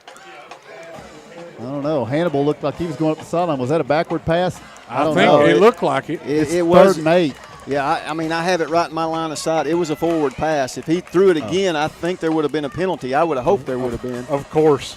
4:49 to play third quarter. Rockwood now with a 3rd and 8. And, what? 3rd and 8. They're at the Oneida. They need the Oneida 39-yard line. Big play time. Vicky in the shotgun. Send pressure.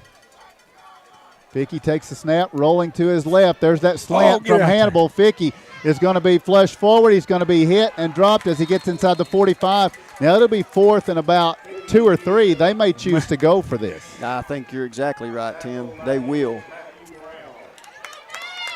I mean, you're not gaining much by punting here, and if you're Rockwood. Of course, they're up 10 on the road in a big region matchup here for both teams. Yeah. It is a big play call. 4th down 3. They're at the 42. They need the Oneida 39. Oneida chose not to send linebackers. We only rushed our front 4. Didn't get much pressure on him. He was able to get to the outside. Vicky, I think we dial up pressure. Vicky in the shotgun. Brody to his right.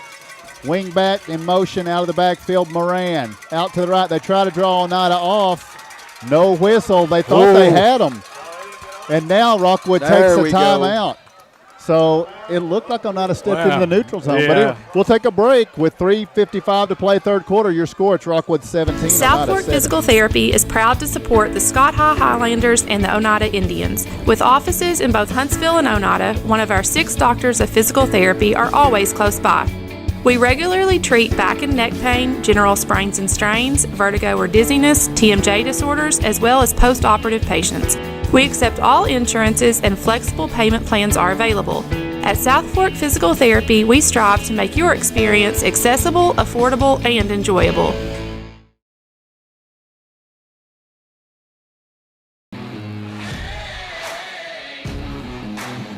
Welcome back to Oneida football here at Jim May Stadium, Dr. Emmy Thompson Field. Oneida Indians trail the Rockwood Tigers 17-7 here in the third quarter with 3:55 remaining. Rockwood looked like they were going to go for it. Looked like they drew Oneida off sides. It wasn't called, so now Fickey back to punt. He's at his own 45. Looks like Meredith deep, and they fake it, and it's going to be a run up the middle, and they get the first down. Fickey acted like the snap went over his head, and then Rockwood pounds it through the middle and gets the first down. Running it there, who was that? That was old Waldo. Dakota Waldo. He gets it to the 38-yard line of Oneida. So by more than a yard, he gets that first down on the fake punt. Fresh set of downs for the Tigers. They lead by 10 with 3.5 to play in the third quarter. Yeah, and that's a huge play. That's a wanting to be at home for a playoff game play right there. Absolutely. So now Fickey is under center. Behind him is Gerald Hannibal and a wing back to either side. Fickey. 1st and 10, fakes the pitch, gets it to Dakota Waldo off the left side. He's 35, he's at the 30, 25, 20, 15, 10, 5. Dakota Waldo is into the end zone. There's no flags. It's a touchdown for the Rockwood Tigers. Dakota Waldo takes it in from 38 yards out, and now the Rockwood Tigers lead expands to 23-7 with 3:05 to play in the third quarter. Ooh, that's tough. He comes back underneath to Waldo, and a big hole right there by the offensive line for Rockwood. They've done a good job. They've controlled the line of scrimmage tonight, John. Yeah, and we've stayed with a 4-man front. We may want to go to a 5. Hayden McLean's extra point is on the way. This kick is good. Wow. Timeout on the field, your score, 3:05 to play. It is the Rockwood Tigers 24, the Oneida Indians Scenic Foods 7. is about freshness, with meat cut in-store daily and special cut upon request. A deli that offers fresh meats and cheeses sliced to your choosing. A produce department offering fresh fruits and vegetables, and of course a full line of competitively priced groceries to meet your weekly shopping needs. Scenic Foods is about value and convenience. Don't have time to cook supper? Try our cheese sticks, pizza, and wings, as well as our fresh-made desserts and side dishes. Need to fill an empty pantry? We have all you need at Scenic Foods, located at 7352 Baker Highway in Huntsville.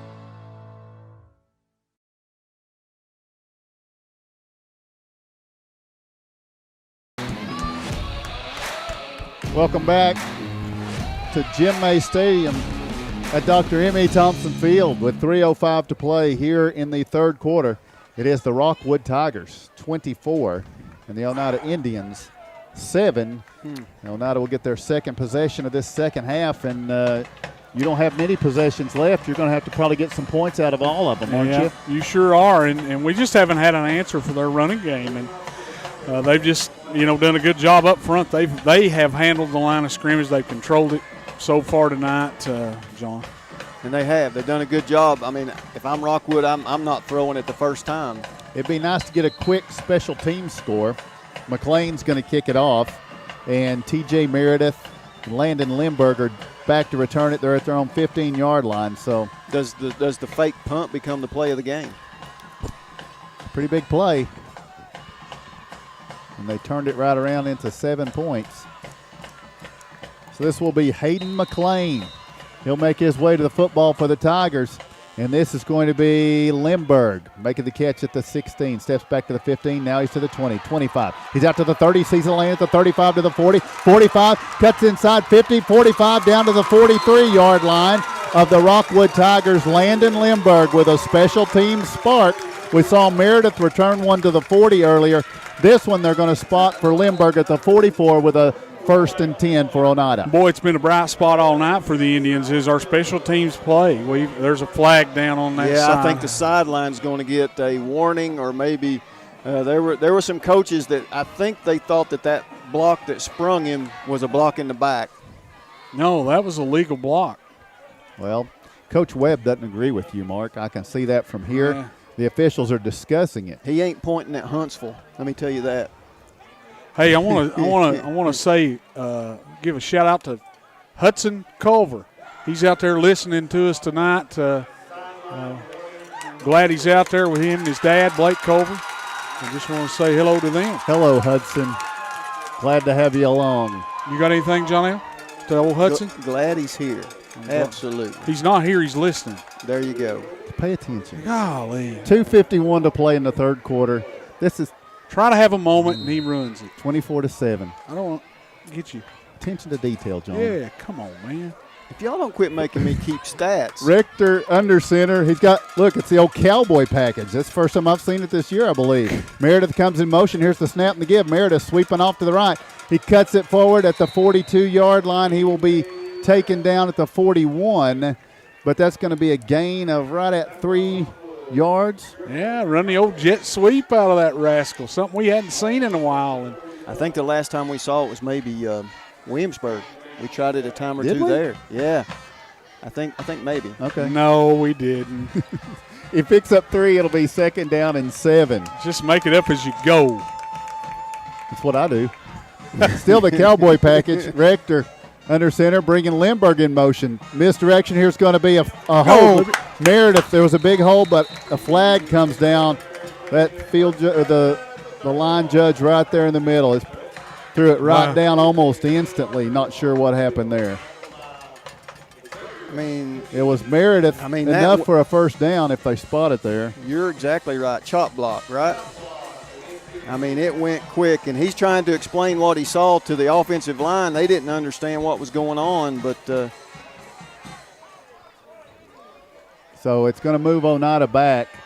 Drive killers. Significantly. Drive killers. With 2:08 to play in the third quarter, down 24-7.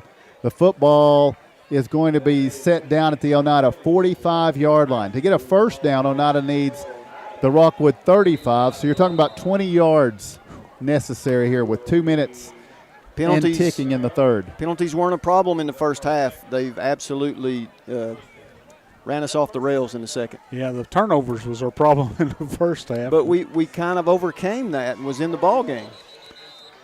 So now Oneida gets to the line and whistles blow it dead. By the way, next week no game. It's the bye week for the Indians.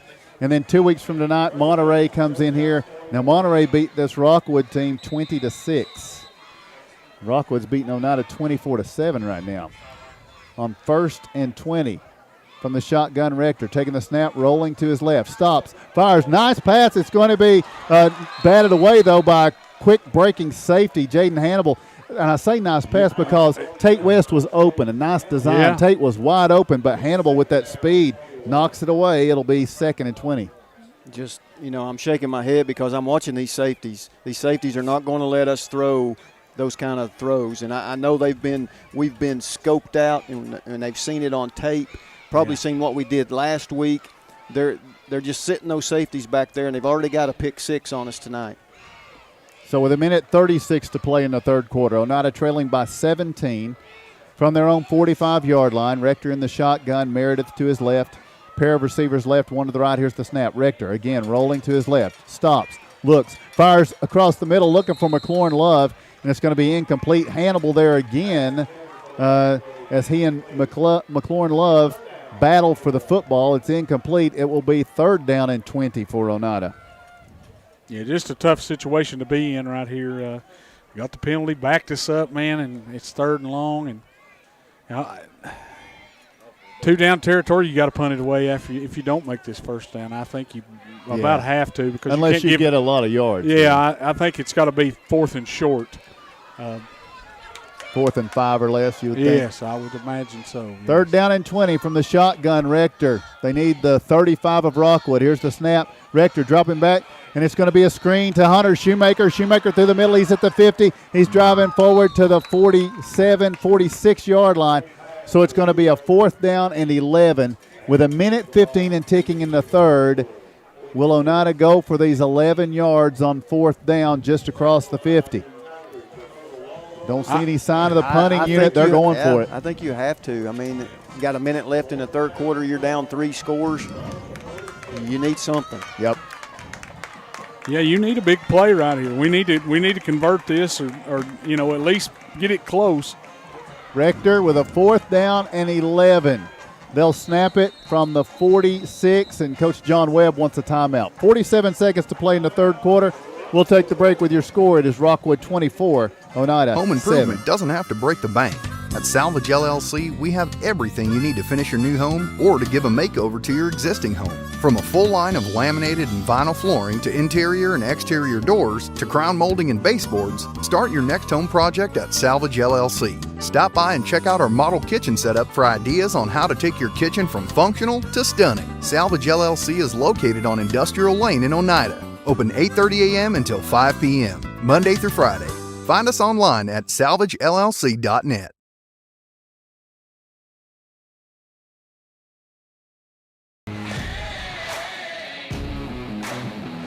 Welcome back to Oneida football, third quarter.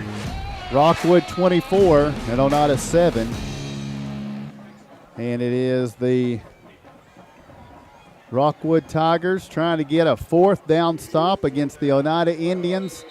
Oneida, out of this Rockwood timeout, will have it 4th. I'm saying 11, but it's really more like 12. As they snap it from right inside the 47 of Rockwood. They need the Rockwood 35. Got to get across the 35. And Rector with a pair of receivers to either side from the shotgun brings McLaurin Love in motion. Here's the snap. Rector dropping back, stops, looks, going deep down the middle. It's going to be intercepted by Zadrian Fickey. He would have been better served knocking that down as they went for Tate West, but Fickey hauls it in back at the 15 with 40 seconds to play in the third quarter. It will be Rockwood football, and they'll have a 17-point lead. They'll have the football at their own 15, and only 40 seconds remain in the third. They're in pretty sweet position right now. Yeah, good as a punt, really. I mean, you get them down inside the 15-yard line, so Indians didn't hurt themselves with that. Been better if we got the first down, of course, but Putting it all on the defense again. It's 24-7, guys. We got to have the ball back. And I would think you're going to get a heavy dose of their run game right here. 7 and 15 is who I'd hand it to. Zadrian Fickey from the shotgun. Taking the snap. He's looking to throw. Going deep down the left side, looking for Hannibal. Ball is going to be incomplete. Now, Landon Lindbergh, I think, had a hand on the jersey. Yeah. And they saw that, and the 2 flags come in. And so that's going to be a pass interference penalty on Landon Lindbergh there. It's something that Hannibal's trying to get called all night, and he gets it here. That was more of a holding penalty, I think. He did, Well, he was impeding the progress. Whatever it takes. Whatever it takes to keep him from scoring a touchdown. Hey, that's what I do. It's not a bad penalty. If he gets by him right there, it's a touchdown. Yeah. It's 6 because he was flying down the field and Landon grabbed a hold of that jersey. You want to have another shout out to my brother down in Smyrna, Tennessee. He's got us tuned in, and also to Jerry Matthews and also Kevin and Marlon Bird are holed up down Verdun, and they're listening to us. Do you get some kind of a stipend for these? I do. They give me $5 a piece to do these, and I do them.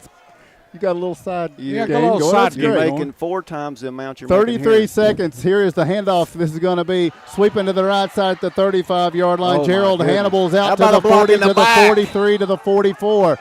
Gerald Hannibal gets a first down up to the 45-yard line for the Rockwood Tigers. Yeah, Todd Derrick Ryan comes up to make the stop, but now looked like Matthew Brown got hit in the back and held.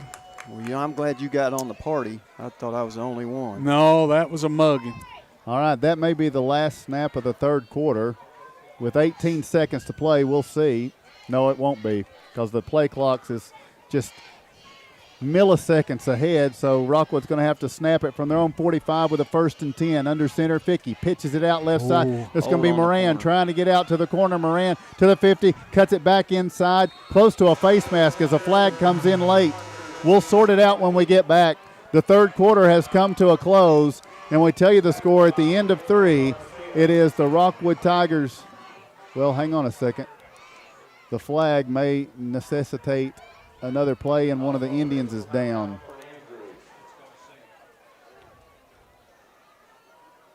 So, well, they're not going to resume play here. We're going to take a break for our sponsors and come back in just a moment as we tell you the score with third quarter pretty much expired. It is Rockwood 24 and Oneida. Life is about choices. When it comes to your internet service provider, you've got a choice. Telepage. Telepage is internet service provided by local people you know and trust. Different service plans are available, tailored to provide speeds that fit your everyday needs. Telepage now offers fiber internet in select areas, with plans starting as low as $45.41 per month. Speeds up to 1 gig are available. Call 423-569-8595 for more information. That's Telepage, located at 258 South Main Street in Oneida. Visit telepage.net. A responsible local bank must branch out into the community it serves. At First National Bank, we realize a community bank must be a strong partner with the community. That's why First National Bank doesn't have branches, but roots that are deeply embedded in the fundamentals and foundations set forth in the past, with a vision for fostering the potential for the future. Since 1904, First National Bank has had only one focus: you. First National Bank. Your family, your future, your bank. Member FDIC.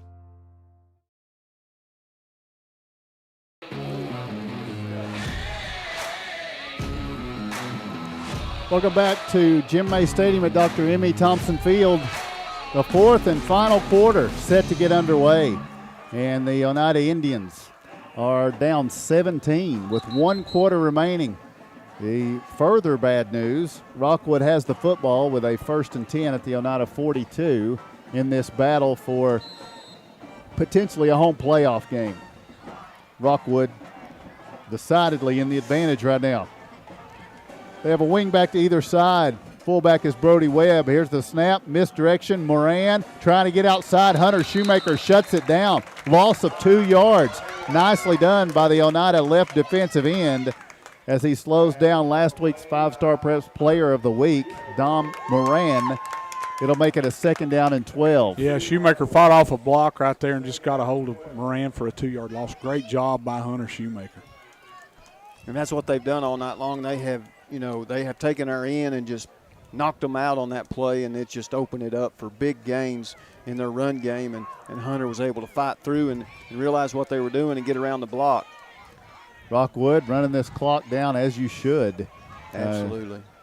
And now wing back to either side. Quick snap. Now they hand it off to Dakota Waldo, trying to blast through a wall of Indians. He gets forward for 2, 3, maybe yards up to the 41. Let's call it 3 yards. It will be a 3rd down and 9 coming up for Rockwood. They'll be at the Oneida 41. We're inside 11 minutes to play. C.J. King and also Xavier Shoemaker and Caden Terry on the stop that time. Much better because the last time he ran that play, he went 38 yards for a touchdown. And what they're doing is they're pulling those guards. The first one is kicking the end, and the second one's leading the hole up the hole, and man, it's just blowing it open. Easy for you to say. 3rd down and 9. Rockwood at the Oneida 41-yard line. Here's the snap. Fickey rolling right. He's got pressure. He unloads it too high. Incomplete. Was it complete? Picked up by Oneida. They're letting it play. Matthew Brown up the left side, and then a flag comes in on the backside. So what we had, it looked like an incomplete pass to Gerald Hannibal, but they say he held on to it long enough to then fumble it to Matthew Brown with a flag on the backside of the play. It's going to be a block in the back by Oneida on the return. But it's a turnover for Oneida to take over. Didn't you think he did not have it? Yeah, thank you. But, hey. Who caused the fumble?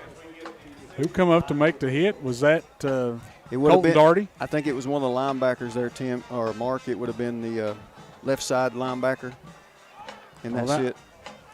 That would have been Rylan Duncan. I don't think it was Rylan. Was it Elijah? Could have been Elijah. I don't know. Well, it's going to be Oneida football. Gives Oneida a chance. So you're saying there's a chance. With 10:14 to play, Oneida will have the football 1st and 10 after the penalty. 10 stranger things happen. There's 10 minutes left to go, and really, we stranger than 17 points in 10 minutes. Well, yes, that's three. It's a 3-score game. So you're saying that we have no chance? Is that what you're saying? I just said there was a chance. Guys, we've got 3 timeouts. I sent you that link the other day. It was out in Arizona. The teams, the high school team, scored 21 points in a minute and a half. To be honest, I don't really. That's me too. I mean, it's nothing against you, but no. 1st and 10 from their own 34-yard line. Rector down 17. Brings Buttram in motion. Takes the snap. Rolling to his right. Yes. Fires the pass out. Buttram couldn't hang on. He's going to be greeted by Landon Watts had he caught it. So that'll stop the clock with 10:09 to play. And now Buttram is down. Yeah, he got treated like a dish rag there by number 10. Landon Watts is a little bit after the play. I mean, Mark hit on it. These Rockwood guys are acting like we stole their lunch money or something. Well, we usually do in basketball. Had to get that dig in, didn't you? Yeah, and then we did last year in football, so they're upset with us. So with 10:09 to go, as they check in on Ben Buttram, we'll take a break. Your score with 10:09 to play, it's Rockwood Tigers 24, the Oneida Indians. El Rey is Scott County's home for great Mexican flavor. Located in Oneida Plaza, we're just up the sidewalk from Walmart. From our fresh chips that are made daily to our chicken or beef fajitas that are big enough to share, El Rey uses the freshest ingredients to serve authentic Mexican dishes that will be a hit with the entire family. Stop in before the game on Friday, or pop in on Saturday and watch college football on one of nearly a dozen screens while you eat. That's El Rey Azteca, open until 9 p.m. Sunday through Thursday and 10 p.m. on weekends.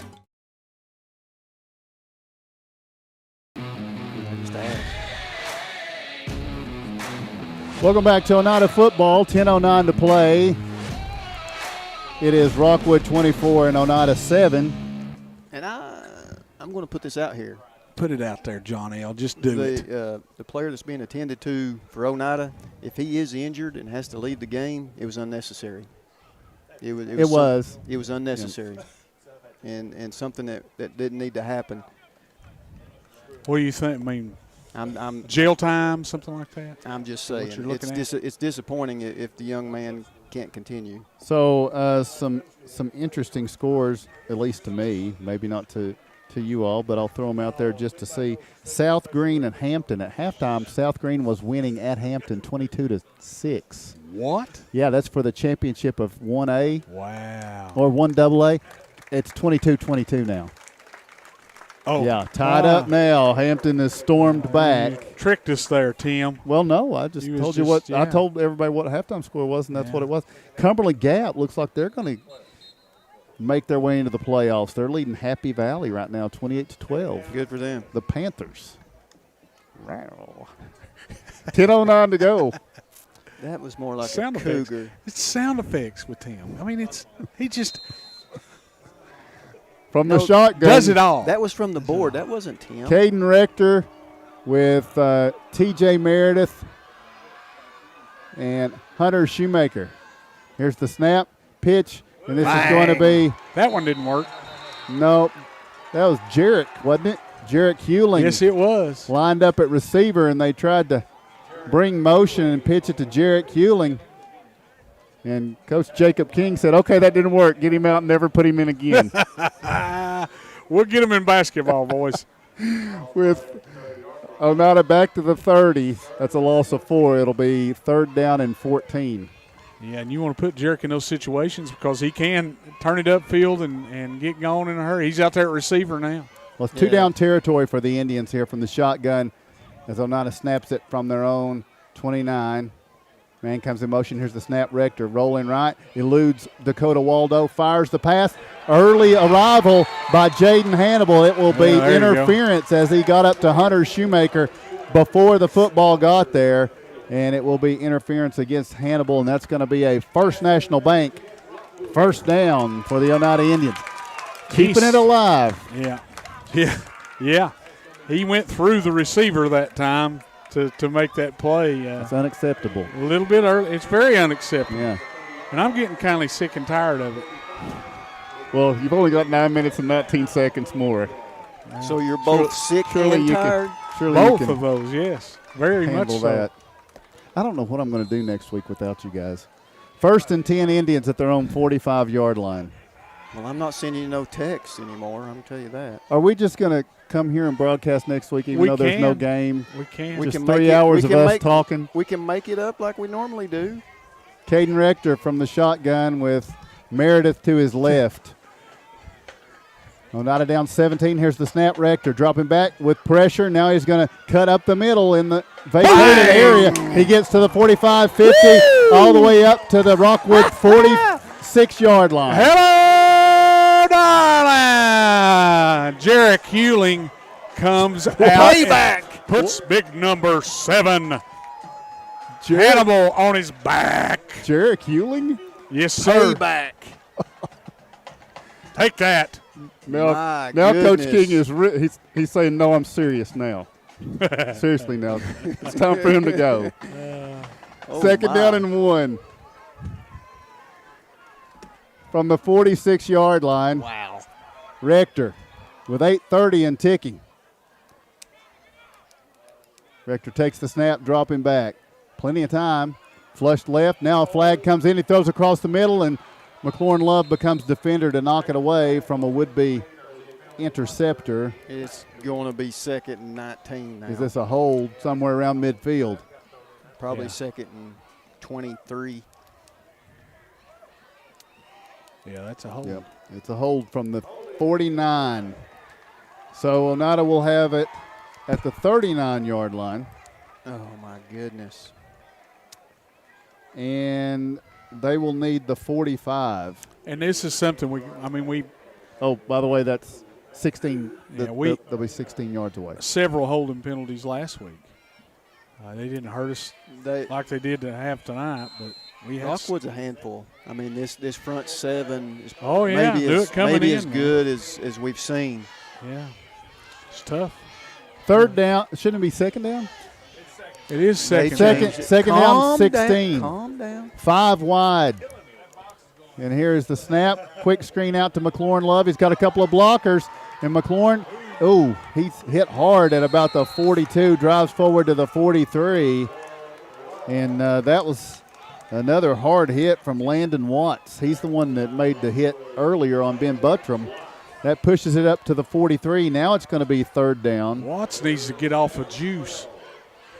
It'll be third down and 12. Have a little bit of roid rage or something there, man. I don't know. He's playing hard. I think is, if he was on your team, you'd be all excited about it. Of course I would. And I wouldn't be saying nothing about the roid rage, but, you know. He is finishing plays. He's ran really, really hard tonight, and he's played defense. You certainly good player. Know what you're talking about on that. Third down and 12. Caden Rector from the shotgun with Rylan Duncan to his left. And the snap, Rector rolling to his left. Picks up a block. Now he's going to tuck it and run. A lot of room to run. 45. Gets a block at the 40. He's up to the 35. Springs forward to the 33-yard line, and that's a First National Bank first down with 7:15 to play. Oneida trying to get something out of this drive as they're down 17. Just not a lot of time here. No, we had everybody going deep, and it opened things up for Caden Rector to get out there on the edge and pick up a big first down, keep this drive going. From the 33-yard line now, Rector will be in the shotgun, Rylan Duncan to his left. A pair of receivers to either side. Now Duncan shifts over to the right. That's the wide side of the field.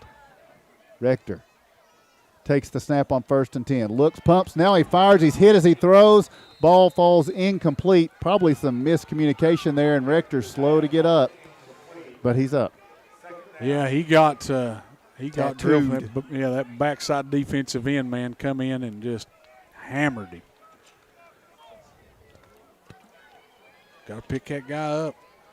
6:48 to play. Got to like to fight, though, guys. Yeah. I mean, we've been in what were we in, 2nd and 25 on this drive a couple of plays ago? 2nd and 15. Yeah. 25 sounds better. It does. Yeah, it's a more dramatic. Why couldn't you just go with me? Never, ever. Now 2nd down and 10 at the 33 of Rockwood for Oneida. Rector from the shotgun takes the snap, hands it off Rylan Duncan. Got running room at the 30. He's at the 25-20. He's down to the 15. Breaks the tackle inside the 10-yard line. It'll be a First National Bank first and goal for Rylan Duncan. 6:39 on the clock.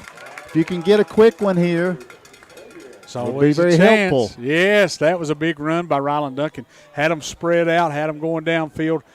Good blocking up front off the left side. Rylan Duncan picks up a big first down. They're at the 7-yard line with a first and goal. Clock ticks to 6:25. And now Rector will work from the shotgun. Duncan to his left. Takes the snap. Ball on the ground. Rylan Duncan, the ball hits the ground. John's right, and Rockwood says they have it, and the officials say they have it. The Indians turn it over at the 7-yard line. Rockwood takes over 1st and 10 with a 24-7 lead, and it would appear the competitive phase of this one certainly has come to a close with 6:24 to play. Rockwood with a 3-score lead. Yeah, that's just in the exchange, wasn't it, Mark? Yeah, it was. Looked like it hit him high, a little bit high right there, and I don't know if he was trying to make a fake or what, but the ball came out. Rylan never did have a hold of it. So the Indians will have a couple of weeks to prepare for the oncoming Monterey Wildcats. Cool. And you hope to cause some chaos because Monterey beat Rockwood. Rockwood beat us. If we could beat Monterey, we could cause some chaos. Here's the handoff to Gerald Hannibal. They're not calling. They're cutting our offensive lineman. You can't be engaged, or defensive lineman. You can't be engaged with the defensive lineman and another player come in and hit him in the knees. And that's what they've done to C.J. King. And I just seen it, and they didn't call it. I don't know if they've been doing it all night. Well, and they called us with a chop block earlier, and we're real quick to do it. And you would think they'd be looking for some of that. Gain of 3. It'll be 2nd down and 7. Now under center, Fickey with a wing back to either side. Gerald Hannibal behind him. He kind of moved early. Here's the little misdirection, and they give it off to Dakota Waldo, who runs hard, takes it out across the 20 to the 23-yard line, and gets a first down for the Rockwood Tigers. Oneida came in 5-1. Indians will fall to 5-2, the first loss in the state of Tennessee for Coach Jimmy May, and the first region loss. Oneida will drop to 1-1. Yeah, just been a tough go for us tonight. They're a really strong football team. Got a lot of athletes. They scored 2 quick touchdowns on us in the first quarter and kind of got us behind the 8 ball. And man, it's just 4 turnovers tonight for Oneida. Yeah, and that's killed that and the penalties. So from the shotgun here, Fickey takes the snap, hands it off Gerald Hannibal, and Hannibal's going to be swarmed upon. Wow, he almost got away from 4 Indians. Yeah. But they were able to get his knee to touch. Thank goodness. It'll be a loss of yardage for Gerald Hannibal, and the clock will run down to 4 minutes and 40 seconds to play. Shoemaker boys in on that stop, Hunter and Xavier. He's just so strong, And that's actually about a yard loss, and that's something we hadn't seen old number 7 get brought down behind the line of scrimmage much tonight. 2nd down and 11 from their own 22-yard line. Fickey under center. Hannibal with Moran and Waldo, the wing backs. Fickey takes the snap, misdirection, gives to Moran. Moran off the right side on 2nd down and 11. Might have got back to the original line of scrimmage, or maybe just the line of scrimmage. It looks like it's going to be 3rd and 11. And Oneida on this drive is playing their run game like you would have hoped we would have played it all game. But, I think you hit on it. The competitive side is gone. And they've done what they've needed to do to get a win here with 3.5 minutes left to play. Yeah, you got to take your hat off to Rockwood, man. They played a good game. They had a good game plan coming in, and we have, we've hurt ourselves a lot tonight. The big plays hurt us tonight. 3rd down and 11. Fickey brings a man in motion, and then is going to take a timeout here with 3:26 to go. We'll take a break. Your score, 3:26 in the game. It is the Rockwood Tigers 24 and the Oneida Indians 7. Banking is easier at United Cumberland Bank. ATM deposits, instant issue debit cards, and a mobile app that gives you full control are just a few reasons why more Scott Countyans are choosing United Cumberland Bank. This is Tammy Strunk, new accounts representative, and I would appreciate your business. Come see me and find out why more Scott Countyans are choosing United Cumberland Bank. Member FDIC.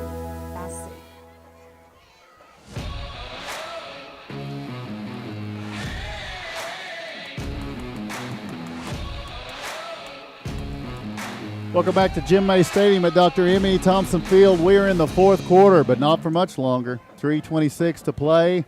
Rockwood 24 and Oneida 7. Hadn't heard no bell. Fat lady ain't singing yet. Okay. Patrick Sexton just sent me that. Yeah. So I just I can't disparage Patrick Sexton. No, you can't. I wouldn't do something like He's that. He's a fan. So that's right. That's why he's not on the radio. He never gives up. Apparently. Fickey takes the snap, pitches it out. Dakota Waldo trying to get to the corner, and the Indians won't allow it. Oh, yeah. They bring him down at the 21. And leading the charge to get out there, Lorenzo Garcia. Yeah, Garcia. Nice Matthew job. Brown, yeah. Garcia's had a good night tonight. Again. Yeah, he always does. Steady every single week. So that's going to be 4th down and 12. Rockwood will punt it. Oneida inside 3 minutes to go. Oneida down 17, 24-7. And it will be Zadrian Fickey. He stands at his 10-yard line to punt this one away. He takes the snap, rolls to his right, and now gets the punt away. Kind of rugby styled it. It's going to bounce at the 45, fielded by Lindbergh. He takes a smack and is taken down there at the 40-yard line. That was Lindbergh. Yeah. He wanted another shot at returning one. 1st and 10, Indians at their own 40-yard line. So, I mean, you got to deal with Monterey in 2 weeks, but at least you got the bye between now and then. Yeah, you got 2 weeks to prepare, and that's a good thing considering what Monterey did to this bunch. Well, and, Coach Kamikawa before the game described it as almost like it was a domination type thing, but the score was only 20-6. He did say, though, that last week against Harriman was when Coach John Webb went back to what worked what he was used to. And so, wouldn't you know it, of course, happens before they play us. So 2:35 to play. Here's the snap. Caden Rector rolling to his left. Rector puts it out there. It's going to be complete up to Tate West. That'll be about an 8-yard gain. It'll bring up a 2nd down and 2. So up in the Great White North, South Green has regained the lead against Hampton in the 4th quarter. So a trip to either South Green or Hampton is likely for the Indians after tonight's result. It would likely be the loser of that one. We'll see. Here's the quick pass. It's going to be McLaurin Love making the catch, getting out of bounds, and that's a First National Bank first down. There's Patrick Sexton again bringing it in to Monterey is down 13-7 to Waverly. Patrick, we appreciate your participation in this one tonight. Checks in the mail. But the mail's slow, we heard today. It's going to be really slow. This is going to be really slow, by the way. 1st and 10. This is going to be a throw down the middle. It's going to be complete down to the 34. And Tate West gets to the 32-yard line. So the Indians make the reception down through the middle. And it's another First National Bank first down with 2:10 to play. Cumberland Gap heading for the playoffs. They're beating Happy Valley tonight. Coalfield 41, Midway 27. Here's a quick pass out to Colton Daugherty, and Oneida gets out of bounds. Rockwood playing some soft coverage. Oneida taking advantage of it down to the 24. It will be 2nd down. 2 minutes to go. Oneida trying to get some window dressing. You'd call it window dressing or call it just trying to get some momentum going into 2 weeks from now. Here's the snap and the give. And it's going to be T.J. Meredith at the 20, trying to regain his balance. Never really could as he's hit inside the 15 down to about the 12. That's going to be a First National Bank first down. Good hole off the right side right there. T.J. Meredith gets up in there and picks up another first down, keeps this drive. I mean, we had a chance down here earlier. Think about that, guys. Yeah, we were at the 7. Now at the 12, it's going to be Rector looking down the middle, and the pass is going to be deflected incomplete, trying to go to Limburg. A minute 42 to go. York is defeating Wartburg, putting them out of the playoffs. You talked about a score, Monterey and Rockwood earlier. That score was 43-14. Oh, was it? Monterey, yeah. Oh, it was 20-6 at the half, I guess. I just have a poor memory. Don't I? You was wrong. I know that. I was very wrong. Yeah. Thank you for correcting that. No problem. That's what I'm here for. 2nd down and 10. Here's the snap. Rector looking, fires the pass. It's going to be incomplete. Batted away from Colton Daugherty at the last moment. Eric Thurman got a hand on it, knocked it away. Looked like it was right there, and he was turning to make a play before he secured the catch. Yeah, or 3 got a hand on the football. 2, I think one of those. He has swapped it in there. It's a good play by number 3 for Why do you have to Rockwood. swap me to show what happened? Well, because people can't see that. Yeah. He's got a point. Here's the snap. Rector rolling left. He's got pressure. Gets away from it. Fires into the end zone. Touchdown. McLaurin Love with a minute 33 to play. It is Caden Rector in the 12-yard hookup with McLaurin Love for the touchdown. Yeah, he was standing wide open. And he was. Yeah, Caden Rector threw back. He was rolling to his left. Stopped. Fired it in there. Great pass and reception by the leading receiver for these Indians, McLaurin Love. So the extra point attempt from Aiden Love. Here's the snap. McLaurin Love had to grab it out of the air. It's not going to happen. So it's going to be 24-13. Not really a big difference here. Minute 33. Oneida's going to onside when we come back. Your score with a minute 33 to play. It's Rockwood 24, Oneida Lumber 13. King in Oneida, Tennessee is the region's one-stop shop for everything a DIYer might need. Carhartt apparel, rugged clothing that works as hard as you do. Lumber King Rental Center, a home for not only tools that a construction site might need, but heavy equipment that can get the hardest jobs done in no time. Here at Lumber King, we carry all of the essentials. Let us be your #1 source for everything construction. You can visit us at 20359 Alberta Street in Oneida, Tennessee. Because at Lumber King, we deliver. Did he say that?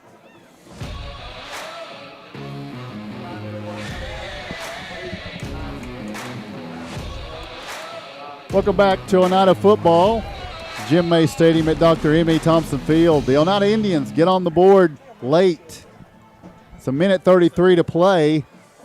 And Patrick Chitwood's never give up attitude is going to be tested on this onside kick because you have to have this onside kick. You right? do? I mean, we've got 3 timeouts, though. Yeah, we do have 3 timeouts. But there's not hardly. Oh, can you imagine if that were to happen?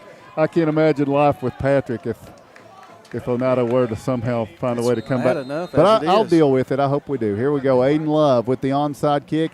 It's bouncing. Oh, Oneida touched it first, I think. It didn't go 10 yards. So it will be Rockwood's football with 1:33 to play, and it will be at the Oneida 49-yard line. So now you're down to you got to stop them and call your timeouts to have a shot. Right? Yeah. Absolutely. Making sure, because I've been wrong a few times. We're with you. I've been wrong a few times earlier tonight. I was just waiting for you to point at me. Yeah, we don't talk until you point at us. Remember? It's not quite true. I haven't pointed one single time tonight. You have tonight. It's you pointed at me just then where I could speak. All right, so Rockwood with a 11-point lead. They'll break the huddle, and Fickey. Boy, it'd be a good time for a turnover. He's got a wing back to either side. Got and a moose in the backfield. Gerald Hannibal back there. Here's the snap. They give to Hannibal through the middle. Then he cuts it to the right, and then he bangs forward to the 41-yard line. Actually, to the 40 and a half. He got 9 yards, and Oneida takes the timeout. We'll keep it here. No, we won't. We're going to take a break for our sponsors. We'll be back right after this. Your score, it's Rockwood 24, Oneida 13. Home-style cooking with friendly service and a relaxed atmosphere. That's Razax. Razax offers breakfast served daily, just like Grandma fixed it, and daily specials like country fried steak, turkey and dressing, and of course, a fish fry every Friday. Razax has a full menu, ranging from quick and easy favorites like hamburgers and club sandwiches to comfort foods like pinto beans. And you'll love something off the grill, like grade A cut sirloin, ribeye, or shrimp kebabs. That's Razax on U.S. Highway 27 in Helenwood. Razax, country cooking and great steaks.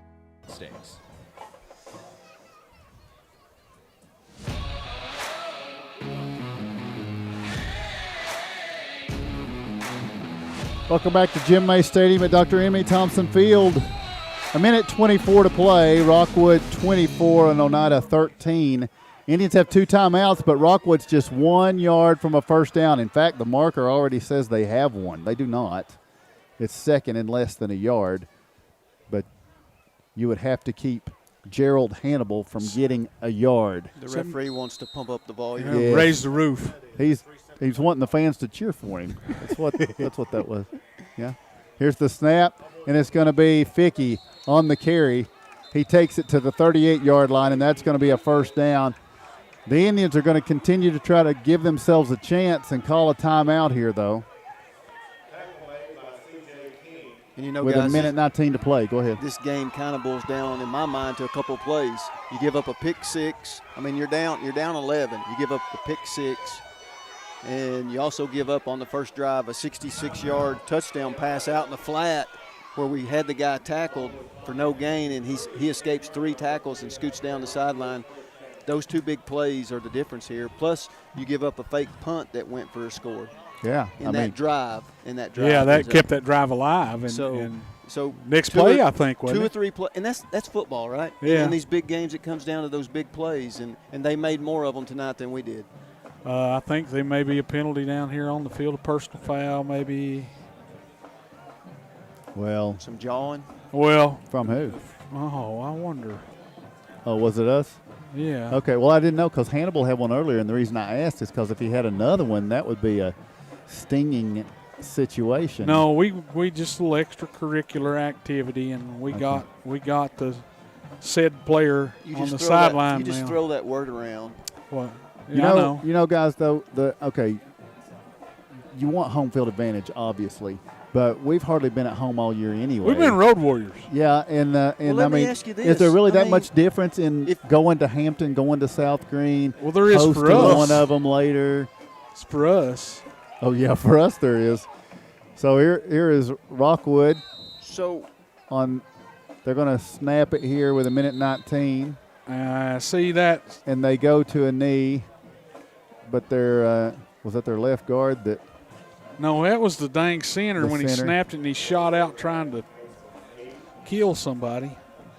Well, these two teams may run into each other again. If you win the next game, yes. If Oneida wins, throws a wrench in it. Does that not give you a home field? If Oneida were to beat Monterey, how does that shake out? You think about that. Well, it goes to overall. It's a heavy lift. Doesn't it go to tiebreakers then? Yes, it does go to tiebreakers. So here is a snap. Ben may know. Rockwood takes a knee, and that's all they're going to have to do. The clock is going to expire. The Rockwood Tigers have come into Oneida, and they were 0-1 in the region coming in, but they get their first region win, and ahead of them is York and Wartburg. And so they feel pretty confident they're going to have a home playoff game here at the end of the season. For Oneida, they needed this one, and now it is going to be very important, key for the Indians 2 weeks from tonight when they face the Monterey Wildcats. And they still control their own destiny, even though this was upsetting that you lose this ball game tonight, hard-fought ball game, but we still control our own destiny. We can still get a home playoff game. We can and win the dang region too by beating Monterey and going to tiebreakers. So we'll just see what shakes out, guys. All right, we'll take a break, and we'll come back with our post game. We'll get the summary, the statistics, a talk with Coach Jim May, and the Indians fall for the first time in region play here in this 2021 season. Oneida now falls to 5-2. Rockwood pulls to 3-3, but the Tigers take a decided advantage in the standings race for Region 2A. We'll be back to sort it all out. So tell you once again the final. It is the Rockwood Tigers 24 and the Oneida Indians 13. Odds are there's a Potter's Ace Hardware right in your neighborhood, with expert advice and the right tools and supplies to make your quick fixes even quicker. Around the block, what you need in stock, with people who know their stuff. Potter's Ace has a convenient location on Industrial Lane here in Oneida. Visit the helpful folks at Potter's Ace for all your home improvement needs. Potter's Ace, the helpful place.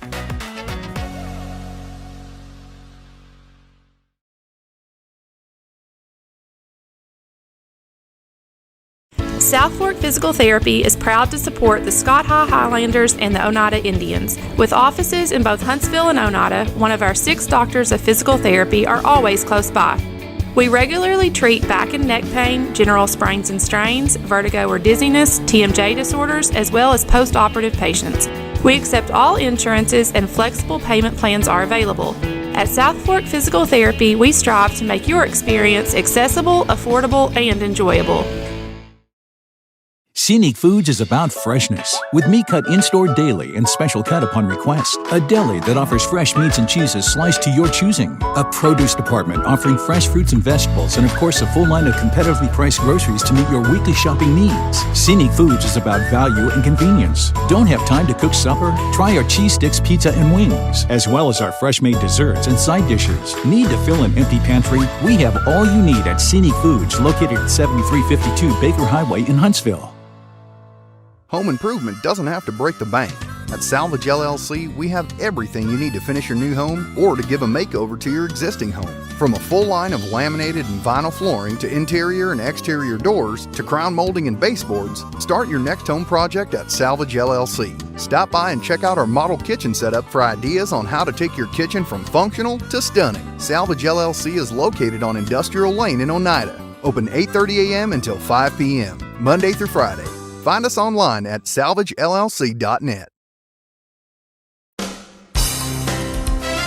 Tonight's game is produced by the IH Sports Network.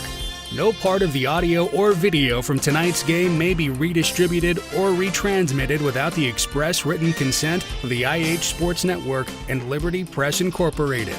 The IH Sports Network's first commitment is to the student athletes of our community, their families, and their coaches. Find us online at ihsports.net.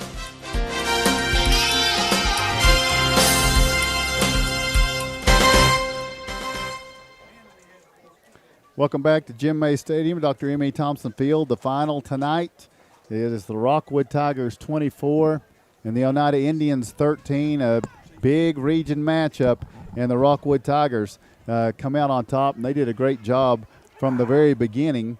And we're going to get a recap of things from Stuart Jones. Mark, I don't know if you knew this or not. I mentioned this earlier. Did you know Stuart, he's known as the Chick Magnet? The Chick Magnet? No, I didn't. Yeah. Easy.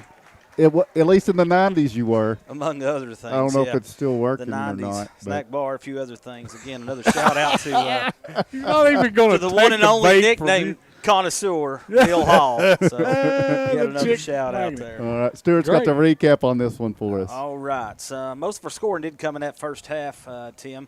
It looks like we started off with a 66-yard scoring pass to the outside there to the always elusive Jaden Hannibal from Rockwood. That was a 55-second scoring drive, so with 10:58 left in the first, it's 7-0 Rockwood. Then we've got a 60-yard pick six return to Moran. He on a tip pass. Took it 60 yards the distance with 3:03 left in the first half. It's 14-0 Rockwood after a good extra point. Then the Indians kind of go to the ground game, looks like, and then we march it all the way down and 2-yard run over the top. James Littleman Stewart style for Ryland Duncan with 12 seconds left in the first. Extra point's good, and it's 14-7 Rockwood at that point. Then Rockwood marches down the field for a 4-minute, 29-second scoring drive and kick a 34-yard field goal from Hayden McLean. Good field goal there. Taking over the second half, we've got Dakota Waldo with a 38-yard run with 3:05 left in the third quarter. Took exactly 3 minutes off the clock. The extra point was good again by McLean for a 24-7 Rockwood lead in the third. And then our final score of the night, the Indians marched down. They took over possession on a minute and 33 second scoring drive on an 11-yard touchdown pass to McLaurin Love. The extra point failed, and that's how we end up with our final of 24-13 Rockwood. I don't know, Mark, John L., what are we going to do? They already kind of stare at us when we bring 5 people through the gate when we're – but, I mean, Stuart did such a good job on the recap. Are we going to have to expand – Yeah, I've told him. Has Kevin got room in the van, or are we going to have to vote somebody off like Survivor or something? Well, we can do that, too. I've got a pretty good idea. Maybe.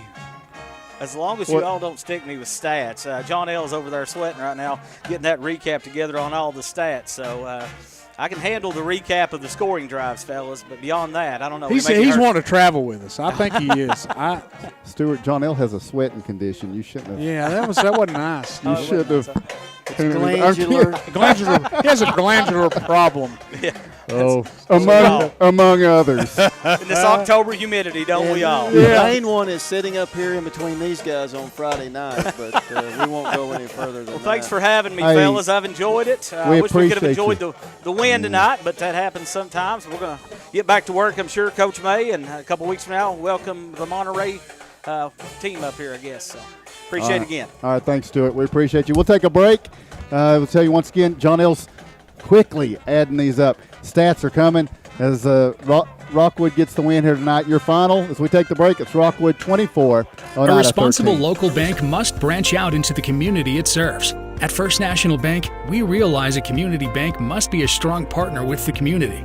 That's why First National Bank doesn't have branches, but roots that are deeply embedded in the fundamentals and foundations set forth in the past, with a vision for fostering the potential for the future. Since 1904, First National Bank has had only one focus: you. First National Bank. Your family, your future, your bank. Member FDIC.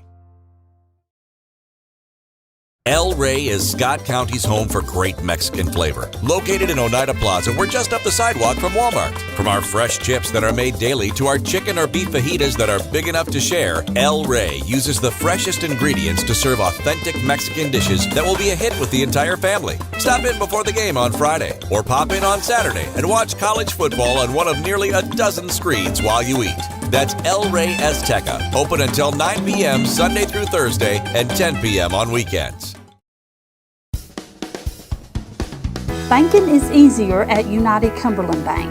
ATM deposits, instant issue debit cards, and a mobile app that gives you full control are just a few reasons why more Scott Countyans are choosing United Cumberland Bank. This is Tammy Strunk, new accounts representative, and I would appreciate your business. Come see me and find out why more Scott Countyans are choosing United Cumberland Bank.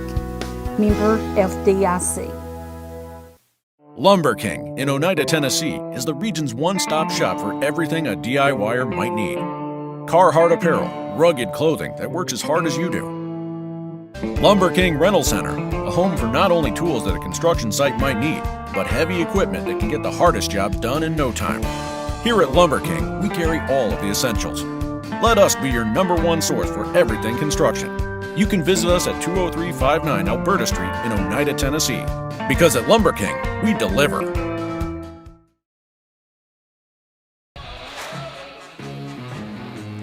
Welcome back to IH Sports coverage of Oneida High School football as the Indians fall for the first time to a team in the state of Tennessee tonight to the Rockwood Tigers by a score of 24-13.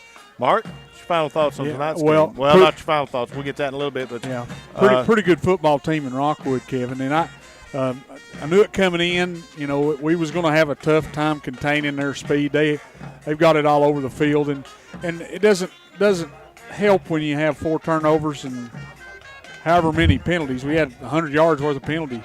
So it's going to be a tough one to overcome, but I believe we will. We got 2 weeks to prepare for Monterey, so that's what we got to worry about now. This one's over with. Can I talk now, Windbag? If you're ready. All right. And to your point, Mark, stay with me. Don't just yank them off. We talked about the big plays and how it boiled down to those big plays. I got total yards tonight. Oneida 257, Rockwood 287. Wow, so close. Just the difference has been the big plays that went for them. The pick six, the 66-yard touchdown pass that went down the sideline where we had the guy. Probably would have been a 4th down, and he skirts a couple of and gets down the sideline. So right now, you want to skip stats and go to the interview? Okay. Yeah, we'll go ahead and we'll get your stats here at the conclusion of this interview coming up here in just a few minutes as Coach Jimmy May is making his way over here. Well, as soon as I said that, he stopped making his way over here. And so when he'll be here in just a few minutes, we'll remind everybody once again, Oneida is off next week, so we will not have a game next week. We will resume in 2 weeks as we host Monterey, and that game time, since Monterey's from the Central Time Zone, will be at 8 o'clock here at Jim May Stadium and Dr. M.E. Thompson Field. Now joining us, head coach Jimmy May. Tim Smith, take it away. All right. Coach May, we appreciate you joining us. The Indians fall to the Rockwood Tigers tonight 24-13. Early on, Rockwood got the football first and forced them to a long 3rd down, and then Jaden Hannibal made a big play on a quick pass. Yeah, they just ran a little hitch, and we missed the tackle and missed a couple more down the sideline. That's what they can do to you. They can, they can big play you. We didn't make the tackle over there, and I have to see the film, but we missed another one going down the sideline. You don't make a tackle on the edge. There's anybody between you and the goal line. So then the Indians get the football back and driving pretty well with the football, but later on in the quarter, a turnover that Rockwood is able to take all the way back. And that was a tough one. We threw a pick six there, a little high, and they made a great play, and then they got down the sideline again, and I think they had a block below the waist, but they didn't call it. So, but we got ourselves in the hole there, 14-0 right off the bat, but we battled back after that, and we turned the ball over too many times. We work on that all the time, but just seems like it's our Achilles heel right now. You were spurred by a good return, a couple of times tonight. Good returns. TJ got you down to their 40 on that scoring drive. Ryland kind of did it the rest of the way with some good, tough running and good lanes to run through. Also, opened up. We were running the ball pretty well at the beginning there, and but we had some good returns. We did a good job of working on that, and getting in their lanes, and made it 14-7 there, and had some momentum. But we were kind of our own worst enemy tonight at certain times, and we made some plays, but then we kept getting penalties.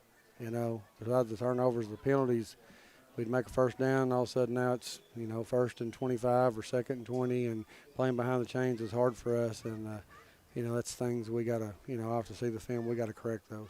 Well, and it's almost like the first half, you had a penalty that they declined. So by our totals, you didn't have any penalties in the first half, but you had the two turnovers there, and then in the second half, the penalties were that's the what about issue. the second half. We're driving in third quarter, and there's things that happened and didn't get called, and it seemed like we got called for holding there, he just put us in long yardage, and it's just made it difficult for us. And they're a good team. Coach Webb does a great job, and they just beat us tonight, and it's my fault. We weren't able to be more successful. Well, the Indians with the loss here tonight, it was looking like this could have been a possibility to secure a home playoff game, possibly.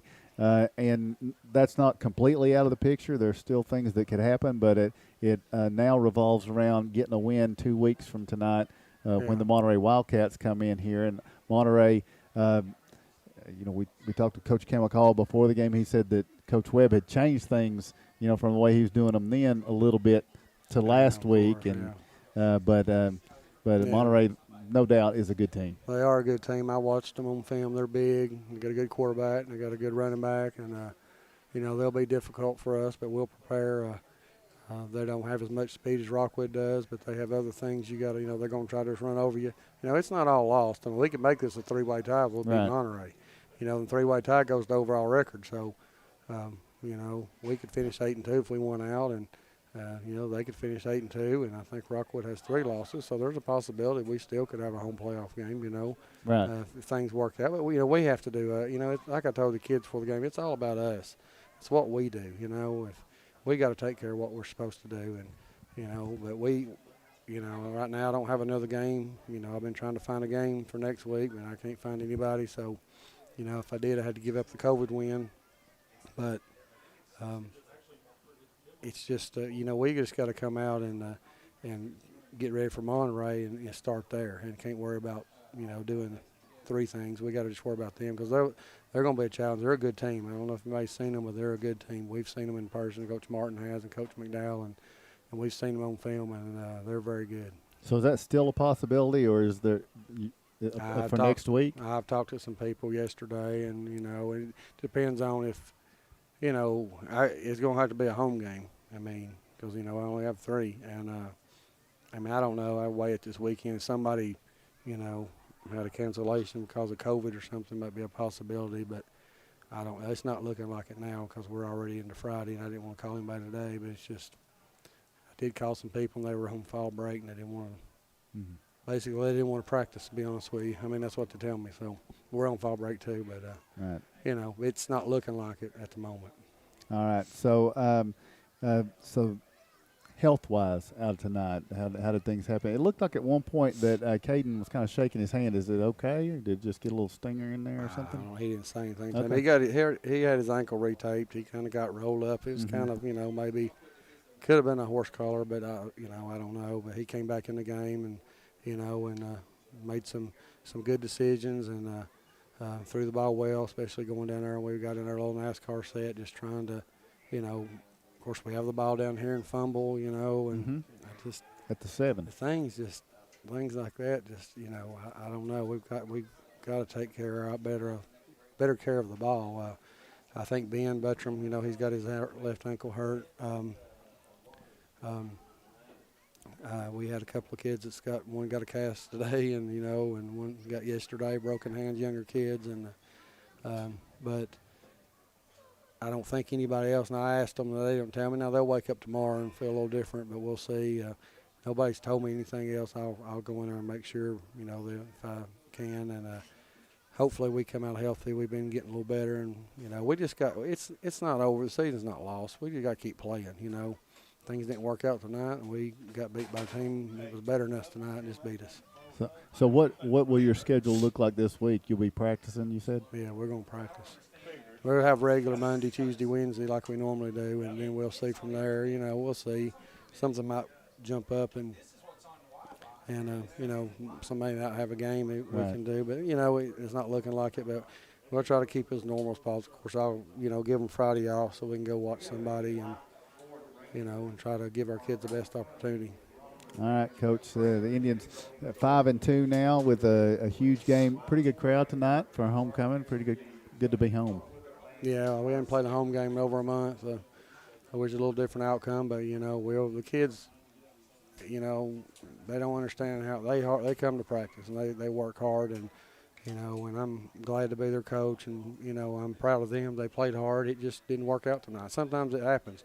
I told them, I said, listen, you just keep your cool, and it's not our night, and we'll just keep fighting and turn things around, and we'll just keep trying to get better. All right, Coach. Thank you for joining us. We'll see you in a couple of weeks, right, unless something surprises us before. All right, thank you. All right. Oh, sorry. Go ahead. We'll go ahead and take a break and be back right after this.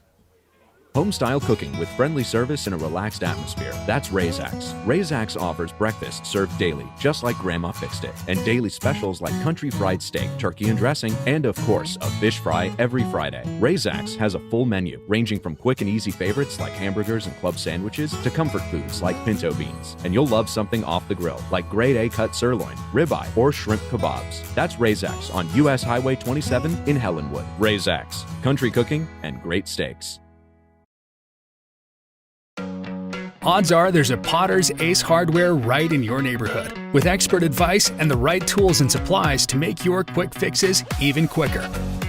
Around the block, what you need in stock, with people who know their stuff. Potter's Ace has a convenient location on Industrial Lane here in Oneida. Visit the helpful folks at Potter's Ace for all your home improvement needs. Potter's Ace, the helpful place. South Fork Physical Therapy is proud to support the Scott High Highlanders and the Oneida Indians. With offices in both Huntsville and Oneida, one of our 6 doctors of physical therapy are always close by. We regularly treat back and neck pain, general sprains and strains, vertigo or dizziness, TMJ disorders, as well as post-operative patients. We accept all insurances and flexible payment plans are available. At South Fork Physical Therapy, we strive to make your experience accessible, affordable, and enjoyable. A responsible local bank must branch out into the community it serves. At First National Bank, we realize a community bank must be a strong partner with the community. That's why First National Bank doesn't have branches, but roots that are deeply embedded in the fundamentals and foundations set forth in the past, with a vision for fostering the potential for the future. Since 1904, First National Bank has had only one focus: you. First National Bank. Your family, your future, your bank. Member FDIC.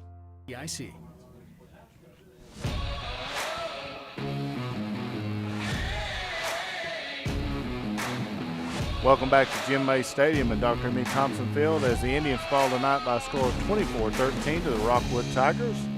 Now with our final offensive stats, John L. Strunk. All right, thank you, Kevin, and we'll do this real quick and get final thoughts and get out of here. Like I said with Mark, on the night, kind of surprising, this is what I had, Tim. Total yards tonight, Rockwood 287, Oneida 257. Those big plays we talked about were the difference tonight. For a Rockwood rushing, Gerald Hannibal, he had 6 carries for 49 yards. Don Moran, 8 for 25. Dakota Waldo, he was their horse tonight. 12 carries, 113 yards, and a touchdown. That touchdown went for 38 yards.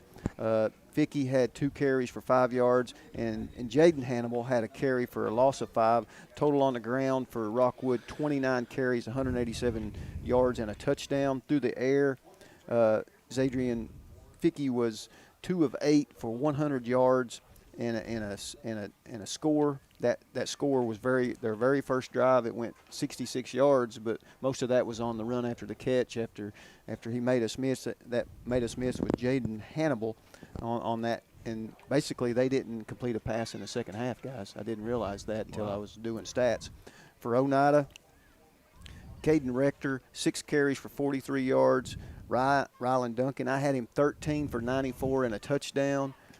T.J. Meredith, 9 carries for 44 yards. Elijah Phillips, 1 for 1 yard, and Jarek Hewling had a carry for a loss of 4. That's total for the night. 30 rushes, 178 yards, and a touchdown. Through the air, Caden Rector was 8 of 16 for 79 yards and a score.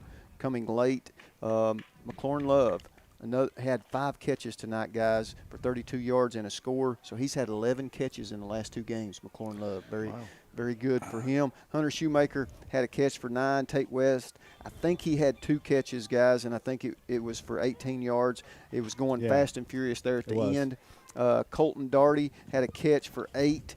So that altogether, like I said, 8 catches for 8 of 16 for 79 yards and a score.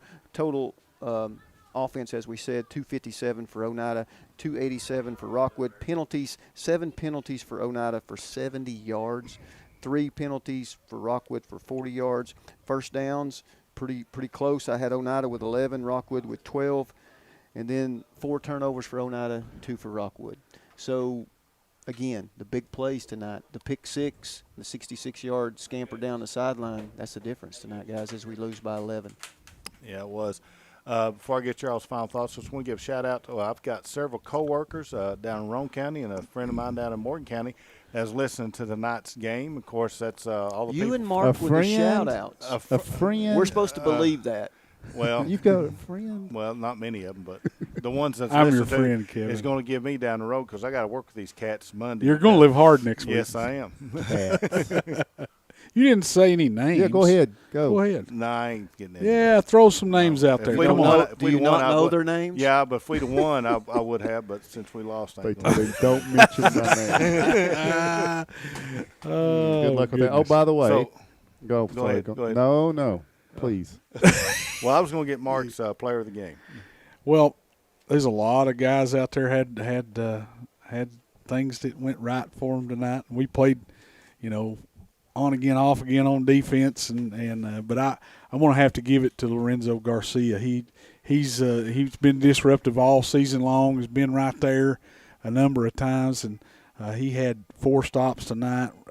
Had a couple tackles for loss. Had a couple of quarterback hurries. He really played well tonight. You was talking about him earlier being the most steady defensive lineman, the disruptor in there in the middle, and he was tonight. Sequoia had a third-quarter lead at East Ridge. Oh. Sequoia had not won a game since 2018. East Ridge was 0-5 as well. They have to start getting good when they lost. Oh, yeah. East Ridge actually wound up winning by 9. So Sequoia took them to the wire-ish. So, but anyway, so it looks like no game next week for us, and sad. That's not for everybody at home. They're glad to have a week away. From all of our nonsense. We're going to return in 2 weeks with the Monterey Wildcats and a hugely important game for the Indians. But I maintain kind of something I said at the end of the game. Is there really that much of a difference in who you play? And once you get to the playoffs, I mean, it's all obviously we can compete with this Rockwood team. Defensively, we surrendered 17 points to this team tonight. Yeah. Okay, we scored 13 points offensively, so that's kind of what we're looking at. It was inside and fumbled. Yeah. Yeah, so it could have been 24-21. I think any of these teams you can throw them in, and I don't know if home field, since we never get to be at home hardly, is going to make a big difference with us. Yeah, we're used to it. But anyway, it was, it'd been nice to get it. And we still control our own destiny here. Mm-hmm. I mean, in 2 weeks, if we beat, if we beat Monterey, there's an outside chance we still win the region. Yeah, because it goes to tiebreakers and overall record. Overall record's first tiebreaker. Yeah. And then it goes to points and all that stuff. It gets into a whole bunch of different things. And I ain't going to get into, ifs and buts and all that kind of stuff. But is how interesting would it be if it come down to the last game of the season, whether or not we beat Coalfield to win our region? Wow. That is a possibility. Throw it out there. That is a possibility. Yeah, it is. It really is. If we can win in 2 weeks and beat Sequoia, and then It would be Kofi. Yeah, sure That'd would. be interesting, wouldn't it? It certainly would. All right. You all have a good week. We'll see you in 2. Hopefully everybody that's having a fall break have a safe and happy fall break. Be Enjoy safe time going to with Florida, your family. John. Oh, and by the way, once again, in all sincerity, congratulations, Martin. Congratulations thank you, to thank you. Sophia Yeah, Sophia, Matthews, the 2021 sure am proud of her. homecoming queen here tonight. So that's really neat. It considering really is. her mama And was her the homecoming Aunt queen Bobby once was upon a time. So, homecoming queen also. So Wow. Yeah. Yep. All right. So You was homecoming queen one year, wasn't you, Tim? He's still homecoming queen.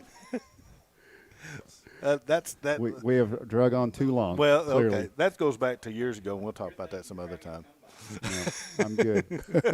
I'm good. So want to thank Stuart Jones for his contribution to the broadcast. Josh Akers brings the pictures that you'll see later on through the week. Ben Garrett in his help getting us things going. And we're continuing to try to improve each week after week. And you run the board tonight. And want we'll- to tell everybody that. You did double duty tonight. Did a great job. Well, and Kevin Akers and John Strunk and Mark Matthews, this is Tim Smith saying thanks for joining us. The Indians fall to the Rockwood Tigers. The final is Rockwood 24 and Oneida 13. So we'll see you in 2 weeks here against Monterey at home. And for all those involved in the broadcast, this is Tim Smith saying thanks for joining us. You've been listening to Oneida Football on the IH Sports Network.